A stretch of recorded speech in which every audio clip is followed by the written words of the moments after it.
Hello everyone and welcome back to Old Man Stories. I'm aware that many of you use these videos to fall asleep, so before you doze off, I thought it would be a fun idea if each of you could leave a comment letting me know which part of the world you're listening from.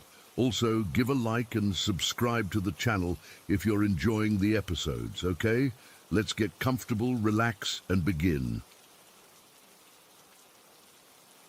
I've been a ranger at Blackwood Nature Reserve for about 5 years now. Most people think it's a quiet job, and it is, mostly. You get used to the sounds, the wind in the pines, the creek bubbling over stones, the distant call of a hawk. You get a feel for the place. You know which trails get muddy after a rain, which clearings the deer favor at dawn, where the old logging roads peter out into nothing. It becomes a part of you, a second skin. I liked the routine of it. I liked knowing the land. My favorite spot was this high ridge on the eastern edge of the reserve, a place called Lookout Point on the maps, but we just called it the Ridge. It wasn't on any of the main trails. You had to know the old fire access path to find it. It was a solid 20-minute hike from the main station, which meant visitors almost never stumbled up there. That was the point. It was my lunch spot. Every day, right around noon, I'd pack my sandwich and an apple, fill my thermos with coffee and make the hike. I'd sit on this one flat, sun-warmed rock that overlooked the entire valley. It was peaceful. It was mine. This all started on a Tuesday. I remember because Tuesdays are usually dead, and this one was no different. The sky was that clear, sharp blue you only seem to get in late September. The air had that first real bite of autumn to it. I'd hiked up to the ridge, my boots crunching on the first of the fallen leaves, and I was just unwrapping my sandwich when I saw her. A woman. She was maybe 50, 60 yards down the path from me, the one that leads from the ridge down into a thick stand of hemlock. She had light brown hair, kind of lank and wet-looking, hanging straight down past her shoulders, and she was wearing this dress, this old-fashioned floral print dress with puffy sleeves and a collar. It was soaked. I mean, dripping. It clung to her, dark with water, and the hem was muddy. The pattern was all big, ugly orange and brown flowers, something you'd see in a photo from the 70s.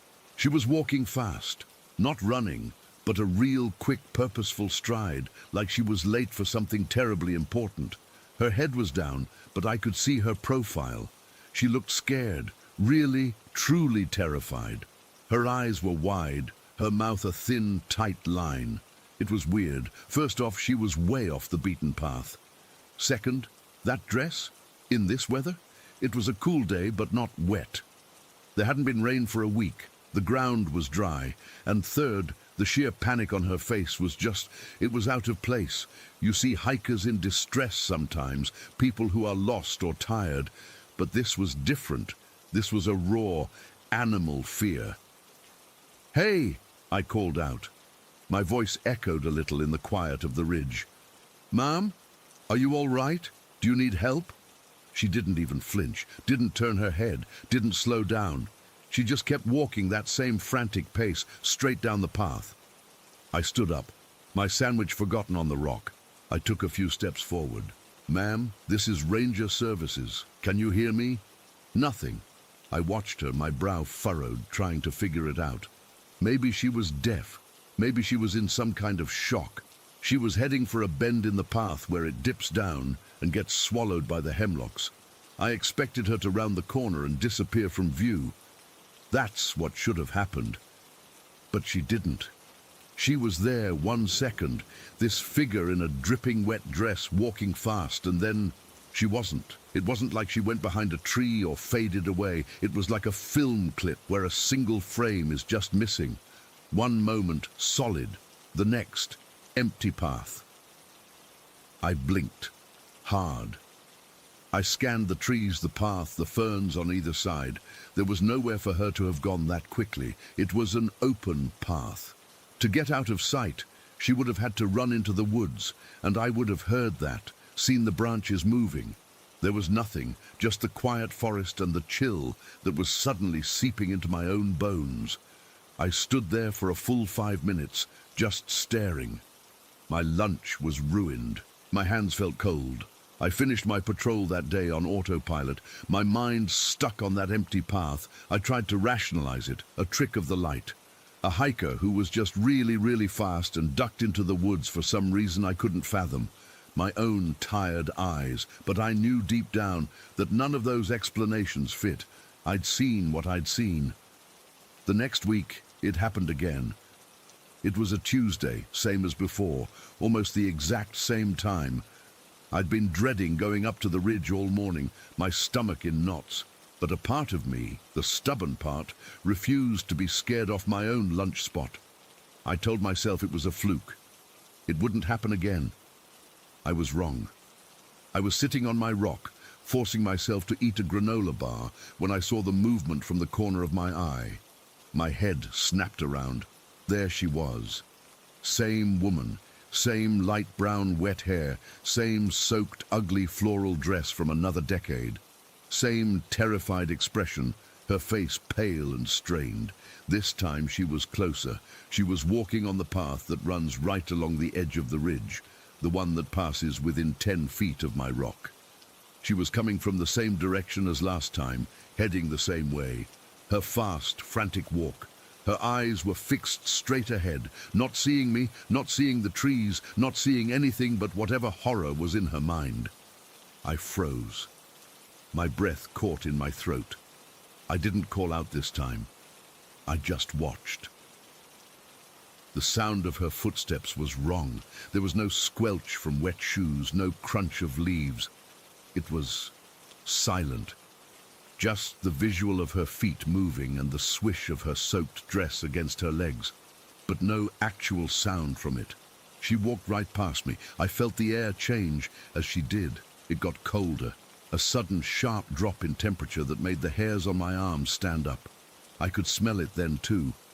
A faint, dank odor of pond water and wet earth. She moved past my rock and continued on, towards the bend. I watched, my heart hammering against my ribs. This time, I was going to see it. I was going to see where she went.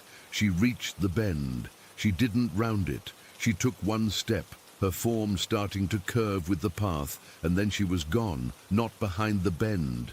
She vanished in the middle of the path, in open air, mid-stride.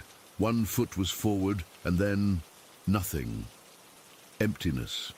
The forest was just there, as if she had never been. I don't know how long I sat there. My thermos of coffee was cold. The granola bar was a dry lump in my stomach.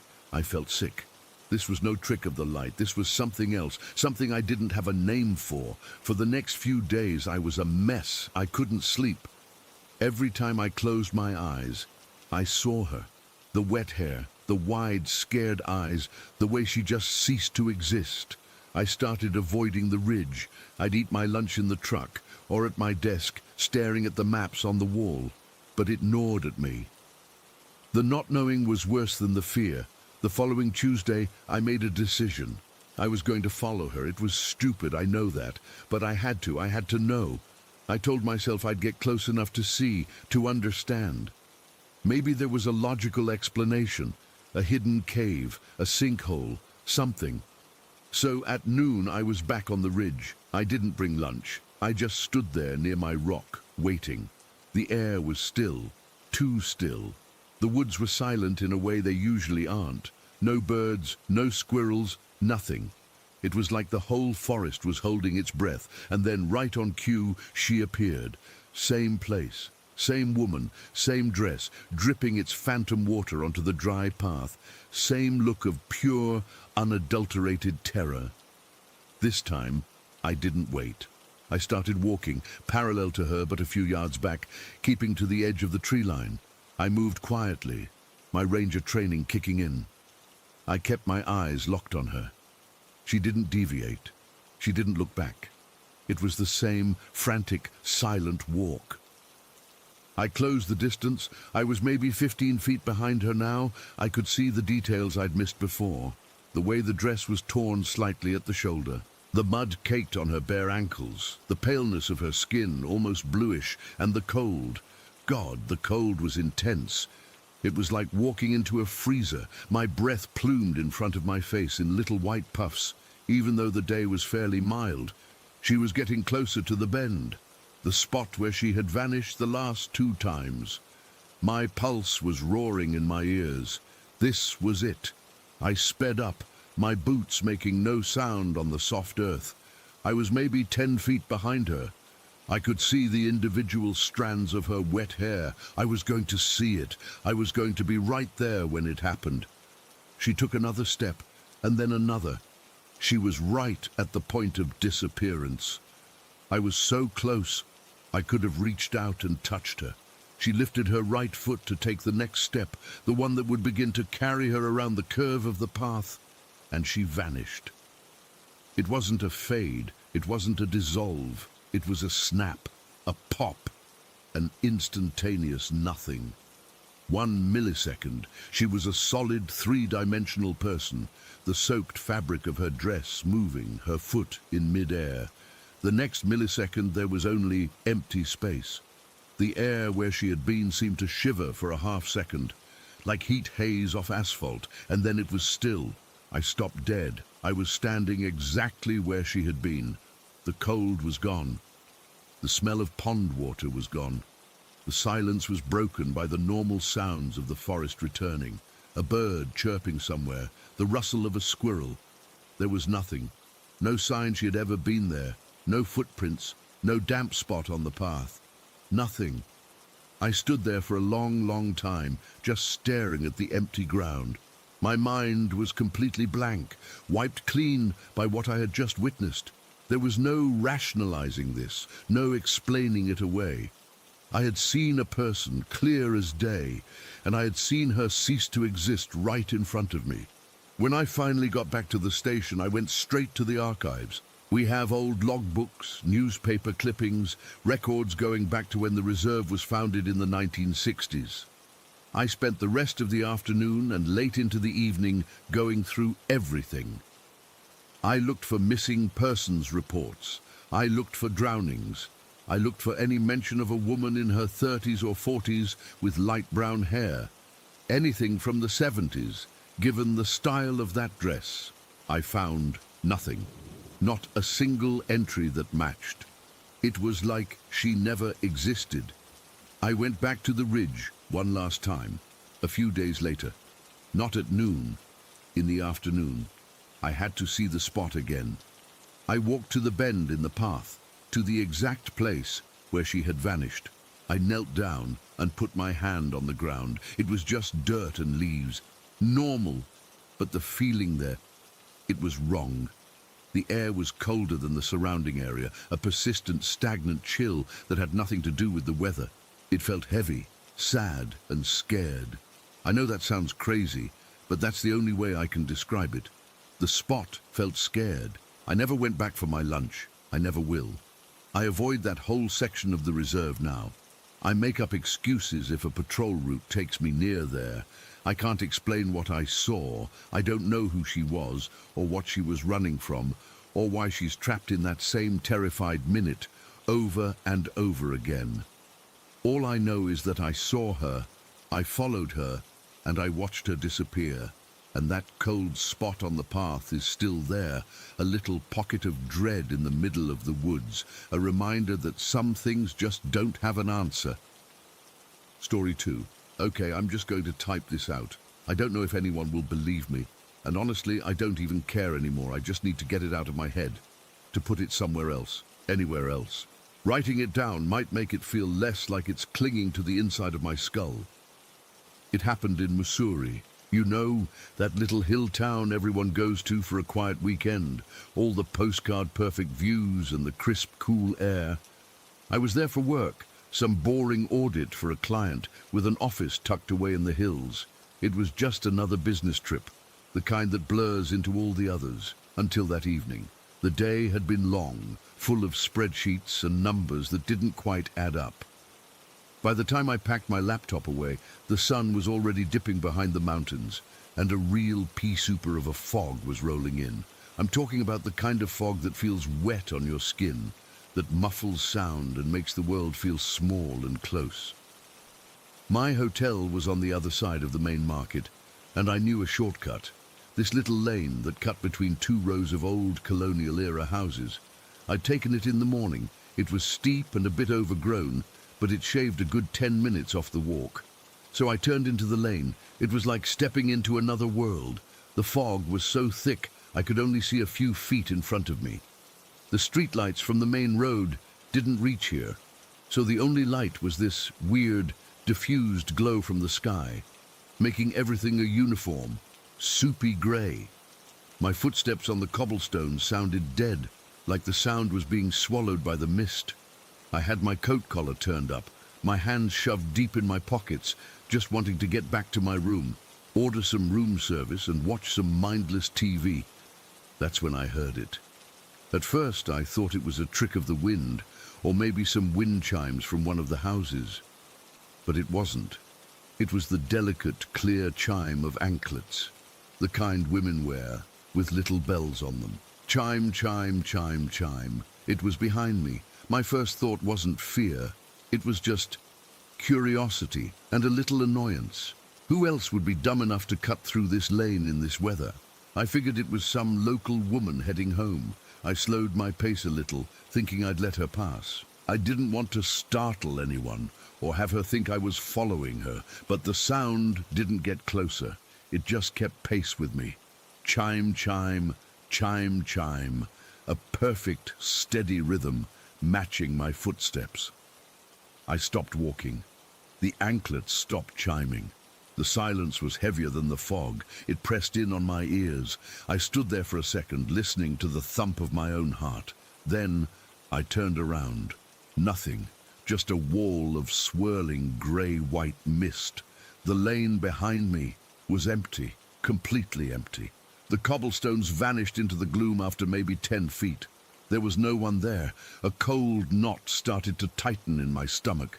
My brain scrambled for a logical explanation. An echo. From where? A house with an open window. But the sound had been right there, right behind me. I turned back around, deciding to just power walk the rest of the way. I took 2 steps. That's when I felt it. A cold breath on the back of my neck. Not like a breeze, a breath. I felt the individual puff of air, icy cold, right on my skin, just above my collar. It was so distinct, so intentional, and with it came a whisper, a woman's voice so close it felt like her lips were touching my ear. The voice wasn't loud or screechy, it was soft, but it cut through the silence like a shard of glass. You shouldn't have left me waiting. The fear that shot through me was pure animal instinct. It wasn't a thought. It was a physical reaction. My entire body went cold, then hot. My legs felt like water. I spun around again, my heart hammering against my ribs so hard I thought it would crack them. "Who's there?" I shouted, my voice sounding thin and pathetic in the muffled air. And then she was just there. A few feet in front of me, where there had been only fog a second before. The mist seemed to part for her, or maybe she was made from it. The light changed too. It wasn't the dull grey glow anymore. It was a serene, cold, silver moonlight, illuminating just her and the patch of ground she stood on, as if a spotlight had fallen from the sky. She was wearing what looked like a wedding lehenga, one of those heavy, embroidered red outfits. But it was faded, almost grey, like the colour had been leached out of it. A sheer, gossamer veil covered her face. I couldn't move, I couldn't breathe. I was just frozen, staring at this impossible woman in this impossible pool of moonlight, and then the world dissolved. It wasn't like fainting. It was like being violently yanked out of my own body and shoved into someone else's.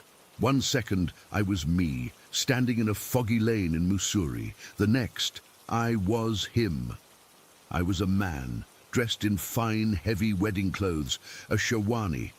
I could feel the weight of the fabric, the tightness of the collar. My heart wasn't hammering with fear. It was pounding with a different, terrible emotion, a cold, determined resolve. I was walking away from a wedding canopy, a mandapa decorated with marigolds. The lights from the ceremony were bright behind me, and the music was still playing, but it sounded distant, warped. And behind me, I heard her, crying, not soft, delicate sobs, but raw, gut-wrenching wails of utter despair, and through her cries, the sound, the same anklets. Chime, chime, chime, chime. But the sound was moving away from me, getting fainter. I didn't turn back. I just kept walking, my back to her, my fists clenched. I felt a grim satisfaction, a bitter triumph. I was leaving her. I was abandoning her at the mandap, in front of everyone.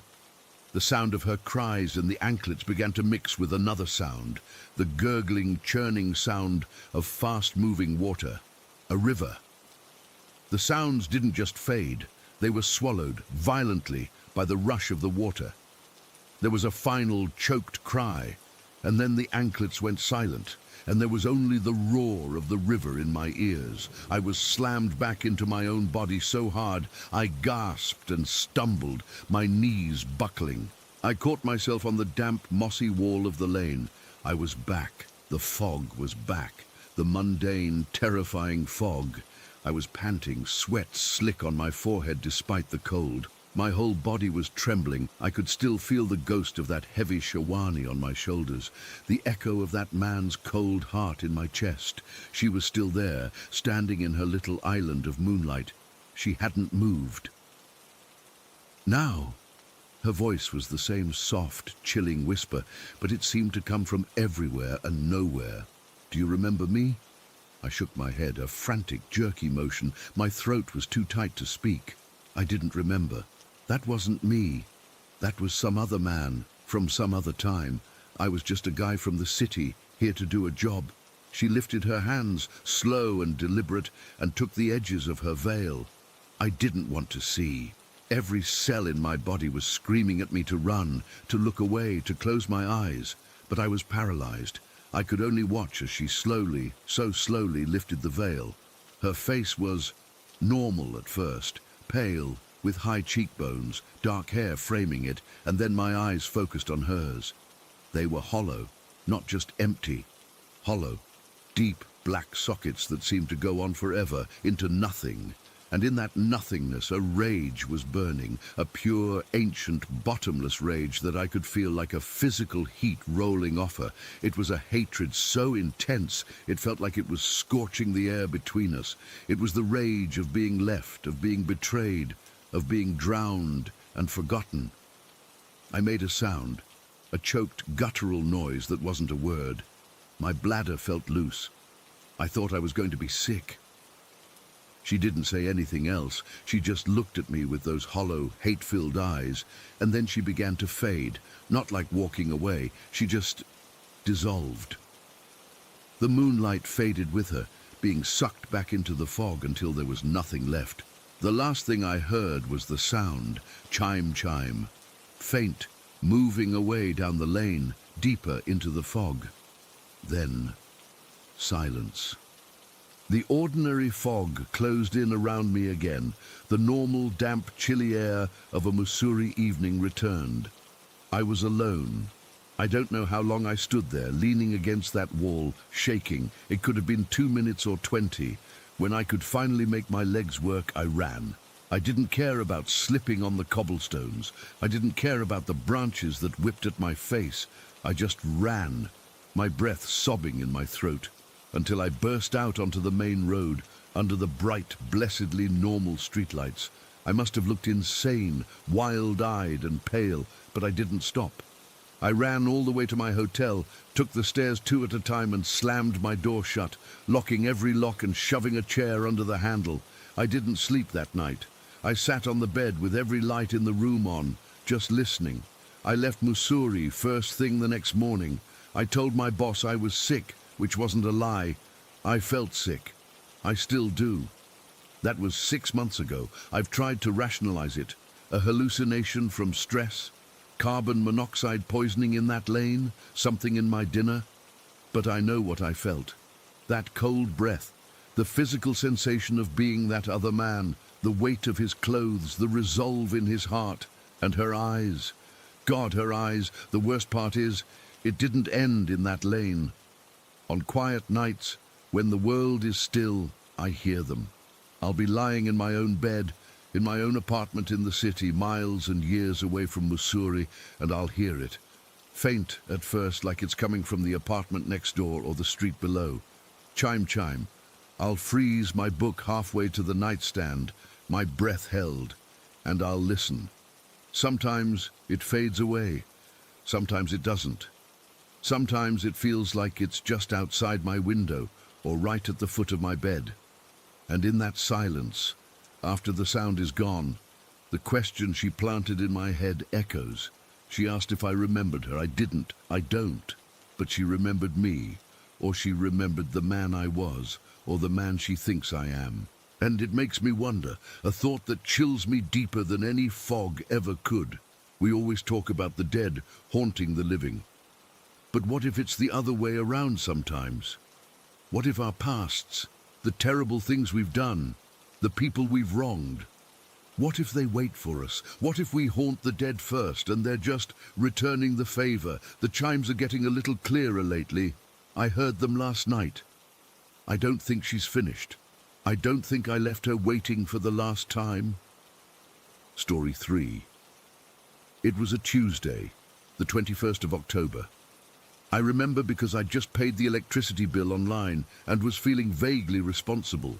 That's the kind of boring, mundane detail that gets burned into your brain when the real stuff, the scary stuff, starts to happen. You cling to the normal. I've had sleep paralysis since I was 15. It's just a part of my life, like having bad knees or being allergic to cats. For years it was the same routine. I'd wake up, or at least my mind would wake up, and I couldn't move a muscle, couldn't scream, couldn't even twitch a finger. And she'd be there, this woman.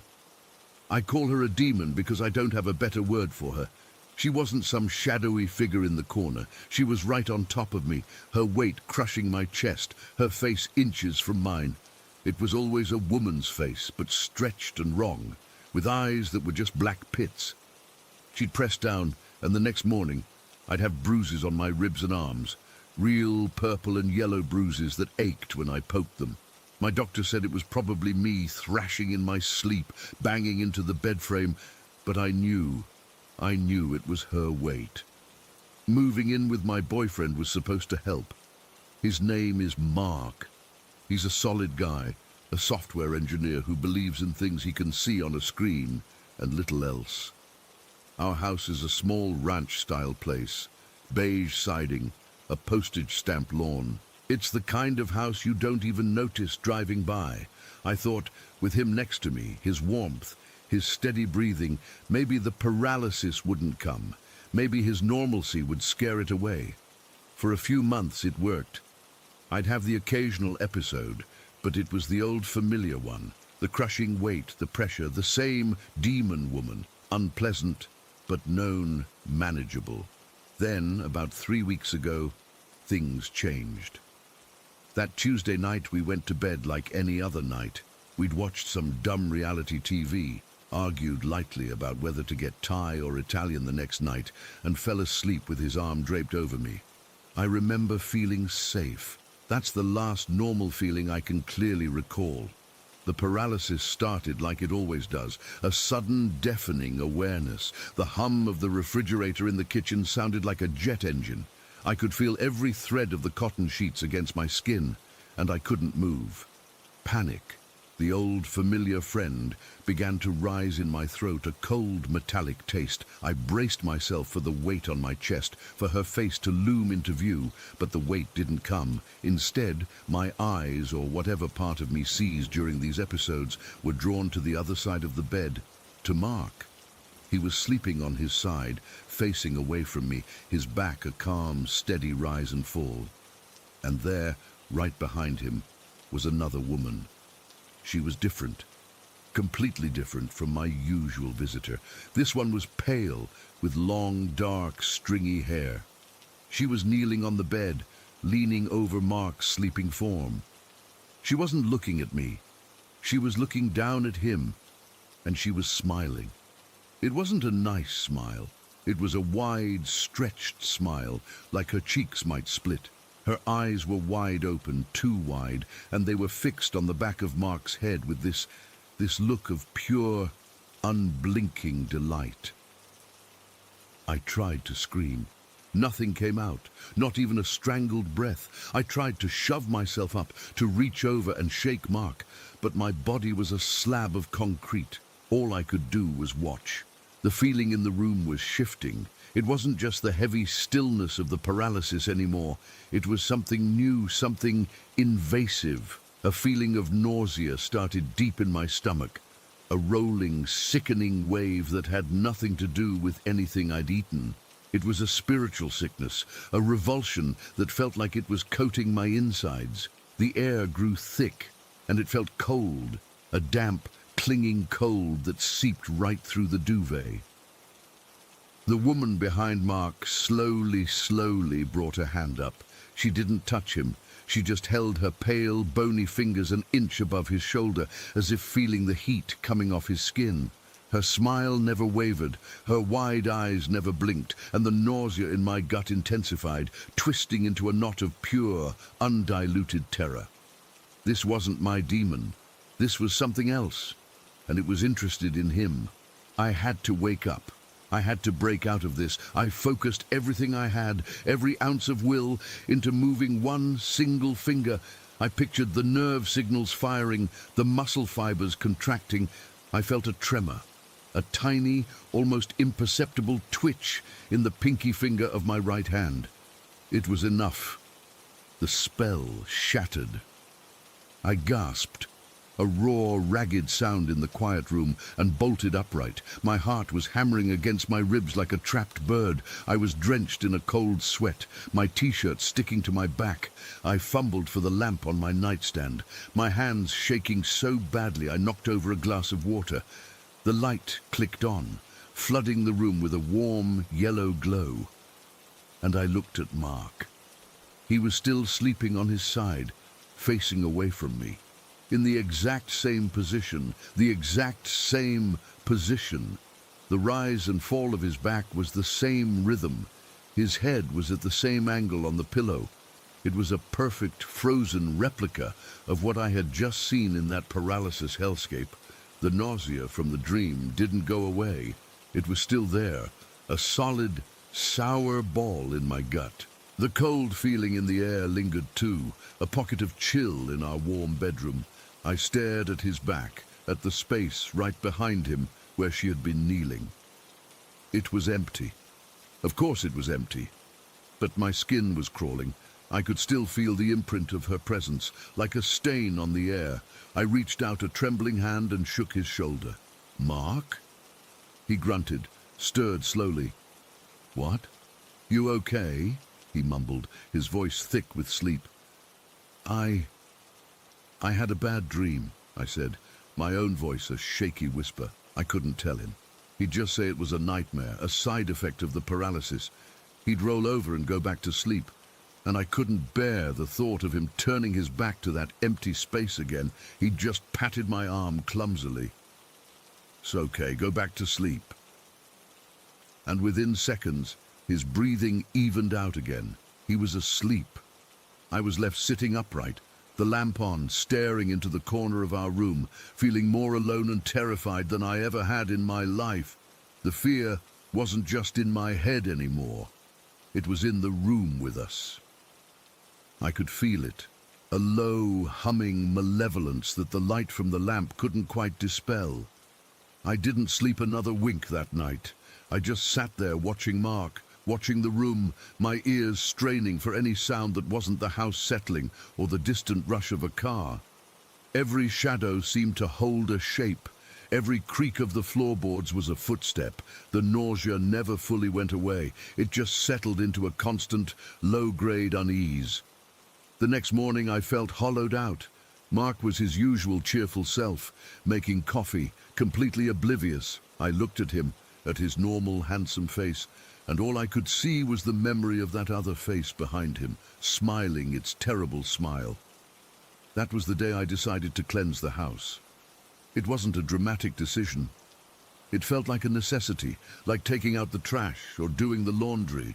If there was a spiritual filth in this house, I had to try and clean it. I went to one of those little metaphysical shops downtown, the kind I'd always rolled my eyes at before. The woman behind the counter took one look at my face and didn't ask any questions. She just sold me a bundle of dried sage, a large abalone shell, and a feather.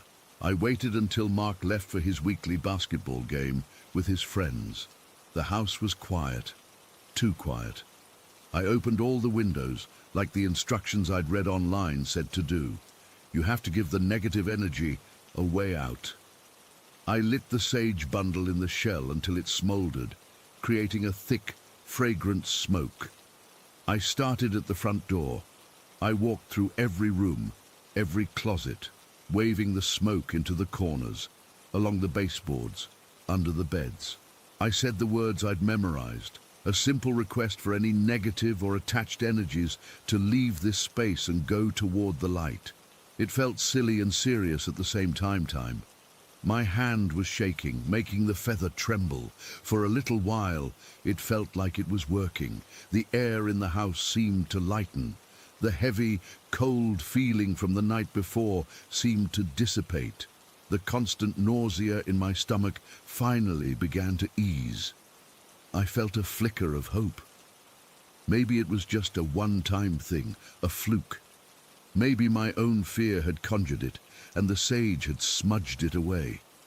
I finished in our bedroom, wafting the smoke thoroughly around our bed, especially the side where Mark slept. I stood there for a moment, the shell warm in my hand, the scent of sage filling my nostrils. I took a deep, shaky breath. It was over. I closed the windows, the late afternoon sun casting long shadows across the living room floor. I felt exhausted but clean. I decided to take a shower to wash the lingering smell of smoke and the memory of terror off my skin. The bathroom is right next to our bedroom. I undressed and got in, letting the hot water beat down on my neck and shoulders. It was the first time I'd felt truly relaxed since the night before. I closed my eyes, tipping my head back into the stream, and then I felt it. It started as a prickle on the back of my neck, a sensation of being watched so intense it was almost physical. I froze, the water suddenly feeling cold against my skin. I opened my eyes. The shower curtain is a pale blue plastic liner with a nicer fabric curtain over it. Through the opaque plastic, I could see the vague, blurred shape of the bathroom door. It was closed, but standing between the door and the shower, a dark, human-shaped silhouette was projected onto the curtain. My breath hitched. It was her shape. I knew it. The long, stringy hair, the slender frame. She was just standing there, on the other side of the plastic, watching me. I couldn't move. I couldn't scream. The paralysis was back, but I was awake, standing in the shower. The water pounded down on me and I started to shake uncontrollably. The nausea returned with a vengeance so strong I thought I would vomit right there. The cold from the night before was back too, a deep, penetrating chill that the hot water couldn't touch. I stared at the silhouette, waiting for it to move, to reach a hand through the curtain. The seconds stretched into an eternity. The sound of the water was deafening, and then, slowly, the silhouette tilted its head, just a slight, curious tilt. That broke the spell. I slammed my hand against the shower knob, fumbling to turn the water off. I didn't care about being naked, about being wet. I ripped the shower curtain back, the rings screeching along the rod. There was no one there. The bathroom was empty. The door was still closed. The only sound was the drip, drip, drip of water from the shower head onto my feet. Steam curled in the air. I stood there, trembling, dripping onto the bath mat, my heart trying to punch its way out of my chest. I wrapped a towel around myself and ran out of the bathroom, my wet feet slapping against the hardwood floor. I checked the bedroom. Empty. The hall. Empty. The whole house was silent and still. The cleansing hadn't worked. It hadn't driven her out. If anything, it felt like I had just annoyed her, made her angry. Mark came home an hour later, smelling of sweat and the outdoors, his gym bag slung over his shoulder. "Hey, you okay? You look pale." he said, dropping his bag by the door. I just nodded, unable to speak. How do you tell the person you love that you think something demonic has followed him home, that it's not attached to the house, but to him? That I saw it in a dream, and then I saw its shadow on the shower curtain while I was wide awake. I've been sleeping with the lights on since that Tuesday. Mark thinks it's because of my usual sleep paralysis. He's been patient, but I see the concern in his eyes, the slight frustration. He doesn't understand why I flinch when he moves too quickly behind me. He doesn't understand why I can't shake this constant, low-level terror. The bruises from my old demon don't appear anymore. She's gone, but this new one, she's still here. I feel her. It's a pressure in the air when I walk into a room, a cold spot that seems to follow Mark around. Sometimes when he's watching TV or working on his laptop, I'll catch a movement out of the corner of my eye, just a flicker, a shift in the shadows right behind him. When I snap my head to look, there's never anything there. But I know. I cleanse the house, but I fear it's deeply attached. Not to the walls or the floors, but to him, and I have no idea how to cleanse a person. I have no idea how to make it let go. I just have to sit here in our safe beige little house and wait. I watch him, and I watch the space behind him, and I wait for the day she decides to stop just smiling from the shadows. Story 4. I was working the day shift at St. Mary's, this old hospital downtown that's been around forever. The kind of place where the floors creak, the lights flicker sometimes, and you always feel like someone's watching you, even when you're alone. I'd heard rumors from other nurses about weird things happening, shadows moving where they shouldn't, voices when no one was there, but I always brushed it off. Stress, lack of sleep, that kind of thing. But that day, I couldn't brush it off anymore. I got in at 7 in the morning, the sun was just coming up, and the place was quiet the way it is before the day really starts. I was assigned to the East Wing, which is mostly long-term care patients, older folks who need a lot of attention. My first round was pretty normal, checking vitals, passing meds, the usual, but then I got to room 212, where we had this new patient admitted a couple days prior. She was an older woman, maybe in her 70s, blind, with these cloudy green eyes that just seemed to look right through you. I'd seen blind patients before, but hers were different. They had this milky, almost glowing quality, like fog over a pond. She didn't have a name listed, just Jane Doe on the chart. But the other nurses called her the witch, not in a mean way, just because of the way she acted. She'd sit there, perfectly still, and sometimes she'd mutter things under her breath, things that didn't make sense. When I walked into her room that morning, she was sitting up in bed, facing the door like she was waiting for me. Her head was tilted, and she had this thin, worn blanket pulled up to her chest. The room was cold, way colder than the rest of the floor, and I remember feeling a chill run down my spine as soon as I stepped in. I tried to act normal, professional. "Good morning. How are you feeling today?" I asked, keeping my voice light. She didn't answer right away, just kept those cloudy eyes fixed on me, and then she said, her voice raspy and low, "They're coming today." The men with the red trucks. I frowned, thinking she might be confused or hallucinating. A lot of patients in that wing have dementia or other issues, so I didn't think much of it at first. "Who's coming?" I asked, trying to humor her while I checked her pulse. It was steady but slow, like she was in some kind of trance. "The fire people," she said, and then she smiled, this thin, knowing smile. "They'll be here before noon. I can smell the smoke already." There was no smoke, of course. The air was clean, just that hospital smell of antiseptic and bleach, but her words stuck with me. I finished up with her, did her vitals, and she kept staring at the corner of the room, like she was watching something. I followed her gaze, but there was nothing there, just a blank wall and a chair. It gave me the creeps, but I shook it off and moved on to the next patient. The morning went on, and I tried to forget about it, But around 10 o'clock I was helping another patient down the hall when I heard a commotion from room 212. I rushed back, and the witch was sitting up straight, her hands gripping the sheets, and she was whispering fast, like she was having a conversation with someone. Her eyes were wide, those cloudy greens fixed on the doorway. "They're here," she said, louder this time. "The ones who don't belong."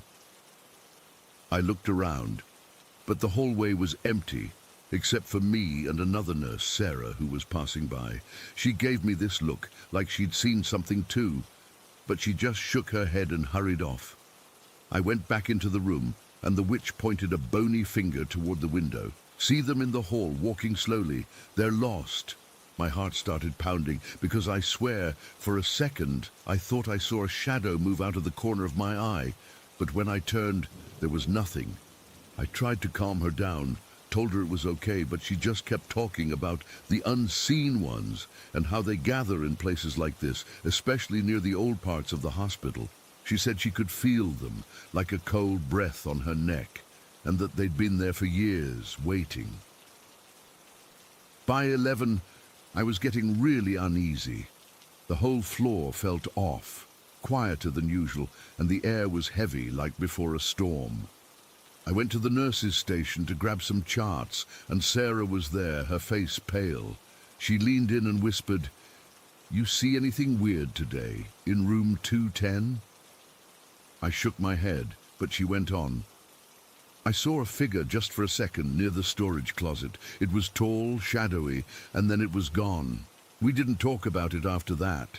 It's like there's an unspoken rule in hospitals not to mention this stuff, because it sounds crazy.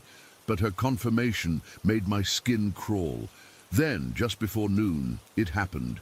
I was in the break room, grabbing a quick coffee, when I heard sirens. At first I thought it was an ambulance, but then I saw through the window fire trucks, 2 of them, pulling into the parking lot. My blood ran cold. The witch's words echoed in my head. "The men with the red trucks." I dropped my coffee and ran out into the hall. Other staff were gathering, confused. Turns out there was a small electrical fire in the basement. Nothing major, but the fire department had to check it out. They arrived exactly when she said they would. I felt this knot in my stomach, like the world had shifted. I went back to room 212, and the witch was sitting there, calm as ever. She turned her head toward me, and even though she couldn't see, it felt like she was looking right at me. "Told you," she said softly. "Now, the others are stirring. They don't like the noise." Her voice was so matter-of-fact, like she was commenting on the weather.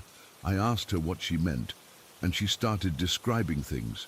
People in old-fashioned clothes wandering the halls, a child crying near the pediatric wing, a man in a uniform standing guard by the elevators, things that shouldn't be there. But as she spoke, I started noticing stuff too. Like later that afternoon, I was passing by the old surgery wing, which isn't used much anymore, and I heard faint whispering. I stopped, thinking it was a patient, but the doors were locked. Through the glass, I saw a shadow move, a tall, thin shape that vanished when I blinked. My hands were trembling, and I had to lean against the wall to catch my breath. I'm not the superstitious type, but this was too much. I saw another nurse, Mike, coming out of a patient room, and he looked spooked too. He didn't say anything, just gave me a nod, and I knew he'd seen something.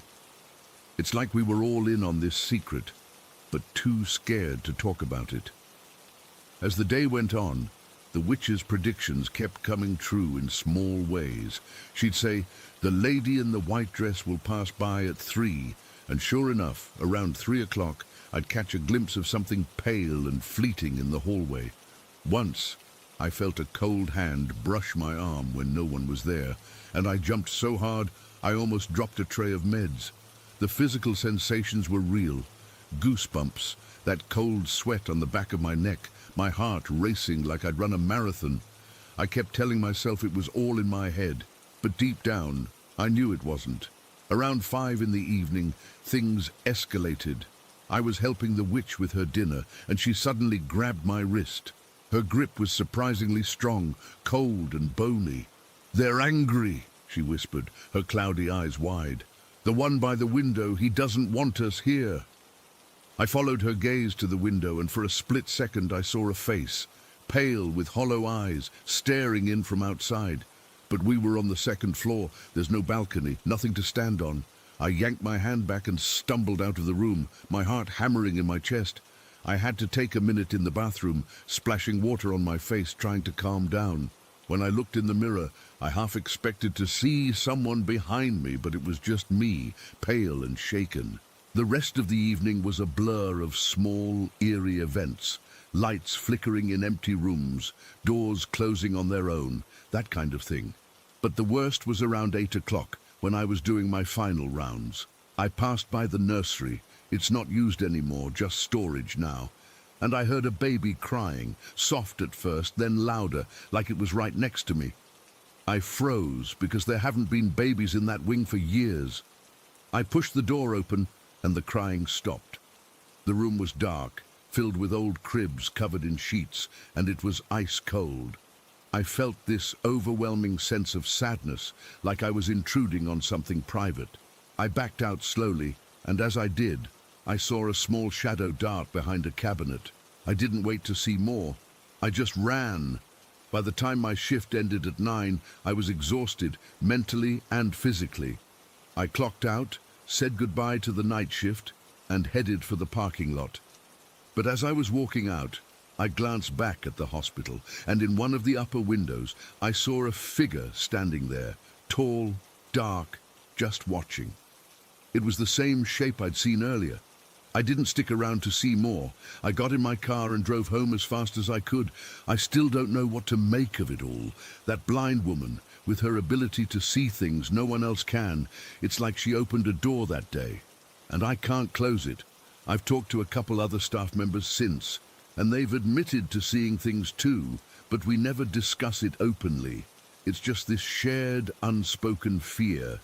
Hospitals are supposed to be places of healing, but after that day, I can't shake the feeling that they're also full of ghosts, and some people, like that witch, are just tuned into a frequency the rest of us can't hear. I still work there, but I avoid room 212 if I can, and every time I hear a siren or feel a sudden chill, I remember her cloudy green eyes and the things she saw. I don't think I'll ever forget it. Story 5. Okay, so I've never really shared this with anyone outside my family, but I guess it's time to get it off my chest.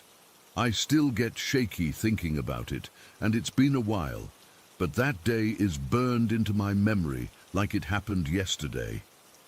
We were living in this flat in Woodlands, block 783C. Just a normal HDB block, you know? Nothing fancy, but it was home. Me, my parents, and my younger sister all crammed into this 3-room unit on the 5th floor. The place had this weird vibe sometimes, like the air would get heavy for no reason, but we always brushed it off as just the building settling or something, until that one day when everything went sideways. It started in the morning, around 9 o'clock. I was alone in the living room, just lounging on the sofa and scrolling through my phone. My parents were at work, and my sister was in her room, probably studying. The blinds were half closed, letting in this soft grey light because it was overcast outside, typical Singapore weather. I remember feeling kinda lazy, just zoning out when I noticed the blinds near the window start to move. Not like a big dramatic swing, but this slow, deliberate sway, like someone was gently pushing them from the other side. At first I thought it was the air conditioning or maybe a draft, but the AC wasn't on, and all the windows were shut tight. I sat up, my heart starting to thump a little faster. The blinds kept swaying back and forth, almost rhythmically, and I could hear this faint rustling sound, like paper rubbing together. It wasn't windy outside. I checked. The trees weren't moving, nothing. I called out to my sister, thinking she might be messing with me, but she shouted back from her room that she wasn't doing anything. I got up and walked closer to the window, my skin prickling. The blinds were those vertical kind, made of plastic, and they were moving in a way that didn't make sense. It wasn't a random shake. It was like an invisible hand was guiding them, making them shift side to side in this eerie pattern. I reached out to touch them, and my fingers felt cold, even though the room was warm. The movement stopped the second my hand got close, and everything went still. I stood there for a minute, breathing heavy, trying to convince myself it was nothing. But then, as I turned to walk away, they started again, this time faster, like they were agitated. I felt this chill run down my spine, and I backed away, my throat dry. I didn't want to be alone in the room anymore, so I went to my sister's door and knocked. She came out, looking annoyed, and I told her what happened. She rolled her eyes at first, but when she saw the blinds still moving on their own, her face went pale. We both just stood there, watching, until they slowly settled down. We didn't talk about it much after that. We kind of pretended it didn't happen, but the air felt thicker, and I couldn't shake this nagging fear. The day went on, and things seemed normal for a while. We had lunch, watched some TV, but I kept glancing at the blinds, half expecting them to start up again. Around 3 in the afternoon, my parents came home from work, and I thought about telling them, but I didn't want to sound crazy. My mum started cooking dinner, and the smell of garlic and onions filled the flat, making it feel cozy. For a bit I almost forgot about the morning, but then, as the sun began to set around 6 o'clock, things got way worse. I was in the kitchen helping my mom chop vegetables when we heard this weird humming noise from the living room. It was low at first, like a fridge motor, but it grew louder, and then there was a sudden gust of warm air that made the hairs on my arms stand up. My mom and I exchanged looks, and we both hurried out to see what was going on. My dad and sister were already there, staring at the center of the room. And then I saw it, a fireball, about the size of a basketball, just hanging in the air near the ceiling. It was bright orange, flickering like real fire, but it didn't give off smoke or smell like burning. My heart leaped into my throat. I couldn't believe what I was seeing. It was like something out of a nightmare, but it was right there, real and terrifying. The fireball didn't stay still. It started moving, slowly at first, drifting toward the window. My sister screamed and my dad shouted for us to get back. I felt this intense heat radiating from it, like standing too close to a bonfire, and my face was sweating even though I was frozen in place. The fireball picked up speed, shooting across the room in a straight line, and it went straight through the closed window, not breaking it, just passing through like it wasn't even there. We all rushed to the window and saw it explode outside with this loud, deafening bang that echoed between the blocks. The sky lit up for a second, orange and bright, and then it was gone. Silence fell, except for our heavy breathing and the distant sound of traffic. My hands were trembling so bad I had to clutch the windowsill to steady myself. My mom was crying softly, and my dad was on the phone already, calling someone. I didn't know who at first, but later I found out he was trying to reach a medium a friend had recommended. The whole flat felt different after that, like the air was charged with electricity. We didn't know what to do. We just huddled together in the living room, too scared to move. I kept expecting something else to happen, my eyes darting around the room, every little noise making me jump. The blinds were still, but now they seemed ominous, like they were hiding something. Within the hour, the medium arrived. She was an older woman, dressed in simple clothes with this calm but serious expression. She didn't say much at first, just walked through the flat, her eyes scanning everything. She paused in the living room where the fireball had been, and I saw her frown slightly. She asked us to describe what happened, and we all stumbled over our words, trying to explain the blinds and the fireball. She listened quietly, nodding now and then she told us that spirits were in the flat, not dangerous ones, just playful entities that liked to cause a bit of chaos. She said they were probably attracted to the energy of the place or something from the past, but they didn't mean any harm. Hearing that didn't make me feel better. If anything, it made it more real. Spirits? I'd never believed in that stuff before, but after what I saw, I couldn't deny it.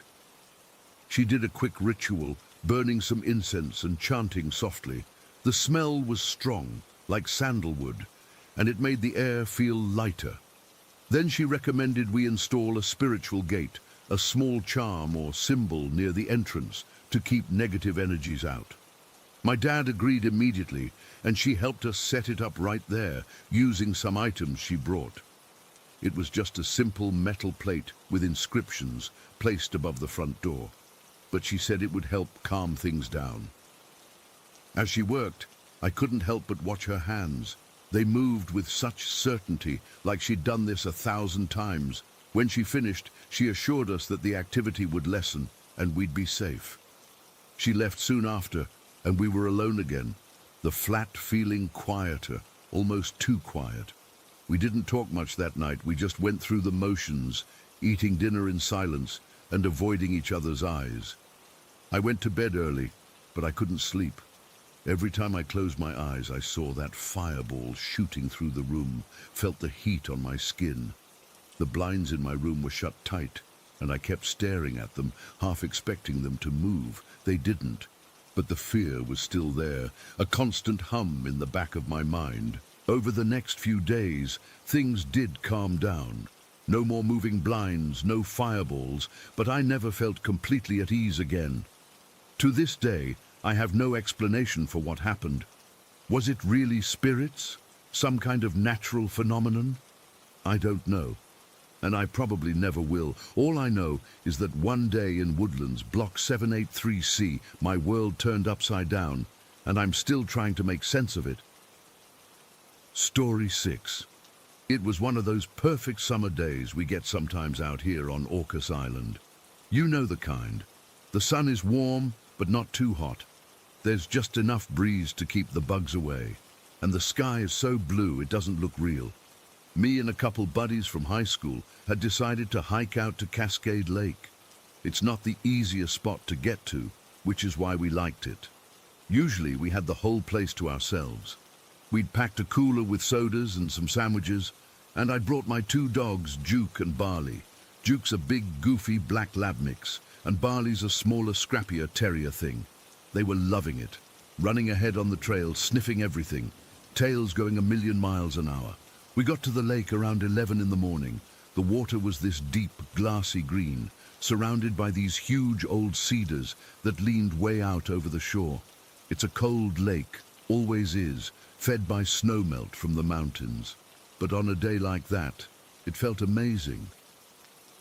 We dropped our stuff on a flat, mossy spot by the water's edge and just stood there for a minute, taking it all in. It was so quiet. Just the sound of the wind in the tops of the trees and the water lapping gently at the rocks. My friend Mike was the first one in, whooping and hollering about how cold it was. My other buddy, Chris, followed him in, more slowly, wincing with every step. I was just standing there on the shore, peeling my t-shirt off, when I noticed Duke. He was acting weird, not his normal excited about the water self. He was standing stiff-legged, a few feet back from the waterline, his head low. His tail was tucked, and a low, rumbling growl was coming from his chest. It was a sound I'd only heard a couple times before, like when a cougar wandered too close to the house one night. "What's your problem, dude?" I said to him. "It's just water." Barley was already paddling around near the shore, happy as could be. But Duke wouldn't budge. He kept staring out at the deep part of the lake, past where Mike and Chris were splashing around. His eyes were fixed on something. "Come on, Duke!" Mike yelled, splashing water towards the shore. "It's great!" I clapped my hands on my thighs. "Come on, boy, get in here!" That's when he did it. He didn't run in, all joyful and clumsy like he usually does. He jumped. It was a fearful, panicked leap, like the ground behind him was on fire. He hit the water with a huge splash and started paddling straight for me, his eyes wide and white-rimmed. He scrambled up onto the shore, shaking water everywhere, and immediately pressed his whole wet, trembling body against my legs, still growling that low, scary growl. I remember laughing, a little nervous laugh. "Okay, weirdo." I figured maybe he'd seen a fish jump or something. I waded in. The water was a shock, a cold that stole your breath for a second before your body got used to it. I swam out a little ways, towards Mike and Chris. We were messing around, dunking each other the way you do. I floated on my back for a minute, looking up at the sky through the tree branches. It was so peaceful. I rolled over to tread water, and that's when I saw it. Over near the far shore, where a giant cedar had fallen into the water a long time ago, there was a tangle of roots and mud that the lake had washed clean. It was a root ball, just a natural thing, but the way the roots twisted together and the way a few knots looked like hollows. It looked exactly like a skull, a huge reptilian skull, like a dragon's head, just sitting there half in and half out of the water. It was so uncanny, it made me stop treading water for a second, and I sank a little, getting a mouthful of lake. I spat it out, treading water again, and I pointed. "Hey, check that out. Looks like a monster head." Mike squinted. "Whoa. Yeah, it does. Creepy." We laughed about it, made some dumb jokes about the Loch Ness Monster's cousin living in Cascade Lake. We went back to swimming, but the image of that root ball stayed with me. It had looked too much like a real thing. It put a little itch in the back of my brain. I decided to swim a bit further out, towards the middle of the lake. The water got darker, a deeper, colder green. The bottom just dropped away into blackness. I'm a good swimmer. I've swum in this lake a dozen times, but that deep, dark water always gives me a little thrill of fear. It's the not knowing what's down there. I was floating on my stomach, just kicking gently, looking down into that darkness, when I saw a shape. At first, I thought it was a log. There are always logs in these lakes, sunken trees that have fallen in over the years. This one was long and dark, just hovering maybe 10 or 15 feet below me. It was just sitting there, not moving with the current, not doing anything, just suspended. I lifted my head, treading water again, trying to get a better look. The sun was glinting right on the surface, making it hard to see. I squinted, shielding my eyes with my hand, and then I saw it wasn't a log. The shape had texture. It wasn't smooth, worn wood. It was rough, like bark, but also scaly. It was a dark, mottled brown, almost black in places, and it blended perfectly with the murky depths. It was thick, maybe as thick as my torso, and I couldn't see the ends of it. It just faded off into the gloom. My heart started beating a little faster. Just a dead tree, I told myself, a weird-looking dead tree. Then a part of the shape shifted. It was a subtle movement, a slow, deliberate turn, and on one end of the shape a part of it rose slightly, and there, set into that rough bark-like skin, were two eyes. They weren't fish eyes. They weren't otter eyes. They were reptilian, a flat, dull yellow, like old parchment, with slitted black pupils. They were large, bigger than a man's fist, and they were locked directly on me. Time stopped. The sounds of my friends laughing, the birds in the trees, the wind, it all just vanished. The whole world shrank down to that patch of dark water and those two ancient, intelligent eyes studying me. There was no malice in them, not like you see in the movies. It was worse. It was a pure, cold, detached curiosity, the way a person might look at an interesting bug. A jolt of pure, undiluted fear went through me. It wasn't the kind of fear you feel when you almost trip or when you get a bad grade. This was something deeper, something written in my bones, a primal animal terror that screamed one word: predator. My body went cold, colder than the lake water. Every hair on my arms and the back of my neck stood straight up. My lungs felt tight, like I couldn't pull in enough air. I was frozen, just treading water, staring back into those horrible yellow eyes. It didn't blink, it just watched me. I could feel its gaze, a physical pressure. It was taking my measure. I was absolutely certain in that moment that this thing was alive, and it was old, and I was nothing to it. A piece of flotsam on the surface. Then from the shore, the barking started. It wasn't normal barking. It was frantic, hysterical, a high-pitched, terrified shrieking from Barley, mixed with Duke's deep, booming, panicked roar. They were going absolutely insane, racing back and forth along the shore, hackles raised, barking their heads off at the spot in the water where I was floating. The sound shattered the spell. The creature's eyes didn't change, didn't look away towards the dogs. They stayed on me for one more endless second. Then, with a fluid, effortless motion that displaced almost no water, the entire long, dark shape simply sank. It didn't swim away. It just dropped, straight down, fading into the blackness until it was gone. The moment it disappeared, the world rushed back in. The sound of the barking was deafening. I could hear Mike yelling, "Dude, what the hell is wrong with your dogs?" I didn't answer. I couldn't. My body was moving before my brain could catch up. I turned and I swam. I didn't do a calm, measured crawl. I thrashed. I panicked. I swam for the shore like every demon in hell was chasing me, churning the water, gasping for breath. My heart was hammering against my ribs so hard I thought it would burst. I hit the shallow water and scrambled on my hands and knees, stumbling, falling, not caring. I crawled onto the rocky shore and just collapsed, vomiting lake water onto the moss. My whole body was shaking uncontrollably. I was sobbing, great ragged gasps of air that hurt my throat. Mike and Chris were standing over me, their faces a mix of confusion and alarm. "What happened? Did you get a cramp?" Mike asked, putting a hand on my back. I couldn't form words. I just pointed a trembling finger out towards the middle of the lake. "Eyes," I finally choked out. "There's something in the water." They looked out at the perfectly calm, empty lake. I could see it on their faces. They thought I'd had a panic attack or gotten water in my lungs and hallucinated. But the dogs were still losing their minds, circling me and whining, pressing against me. They knew. They had seen it too, or sensed it, long before I had. "We have to go," I rasped, pushing myself to my feet. My legs felt like jelly. "We have to go right now."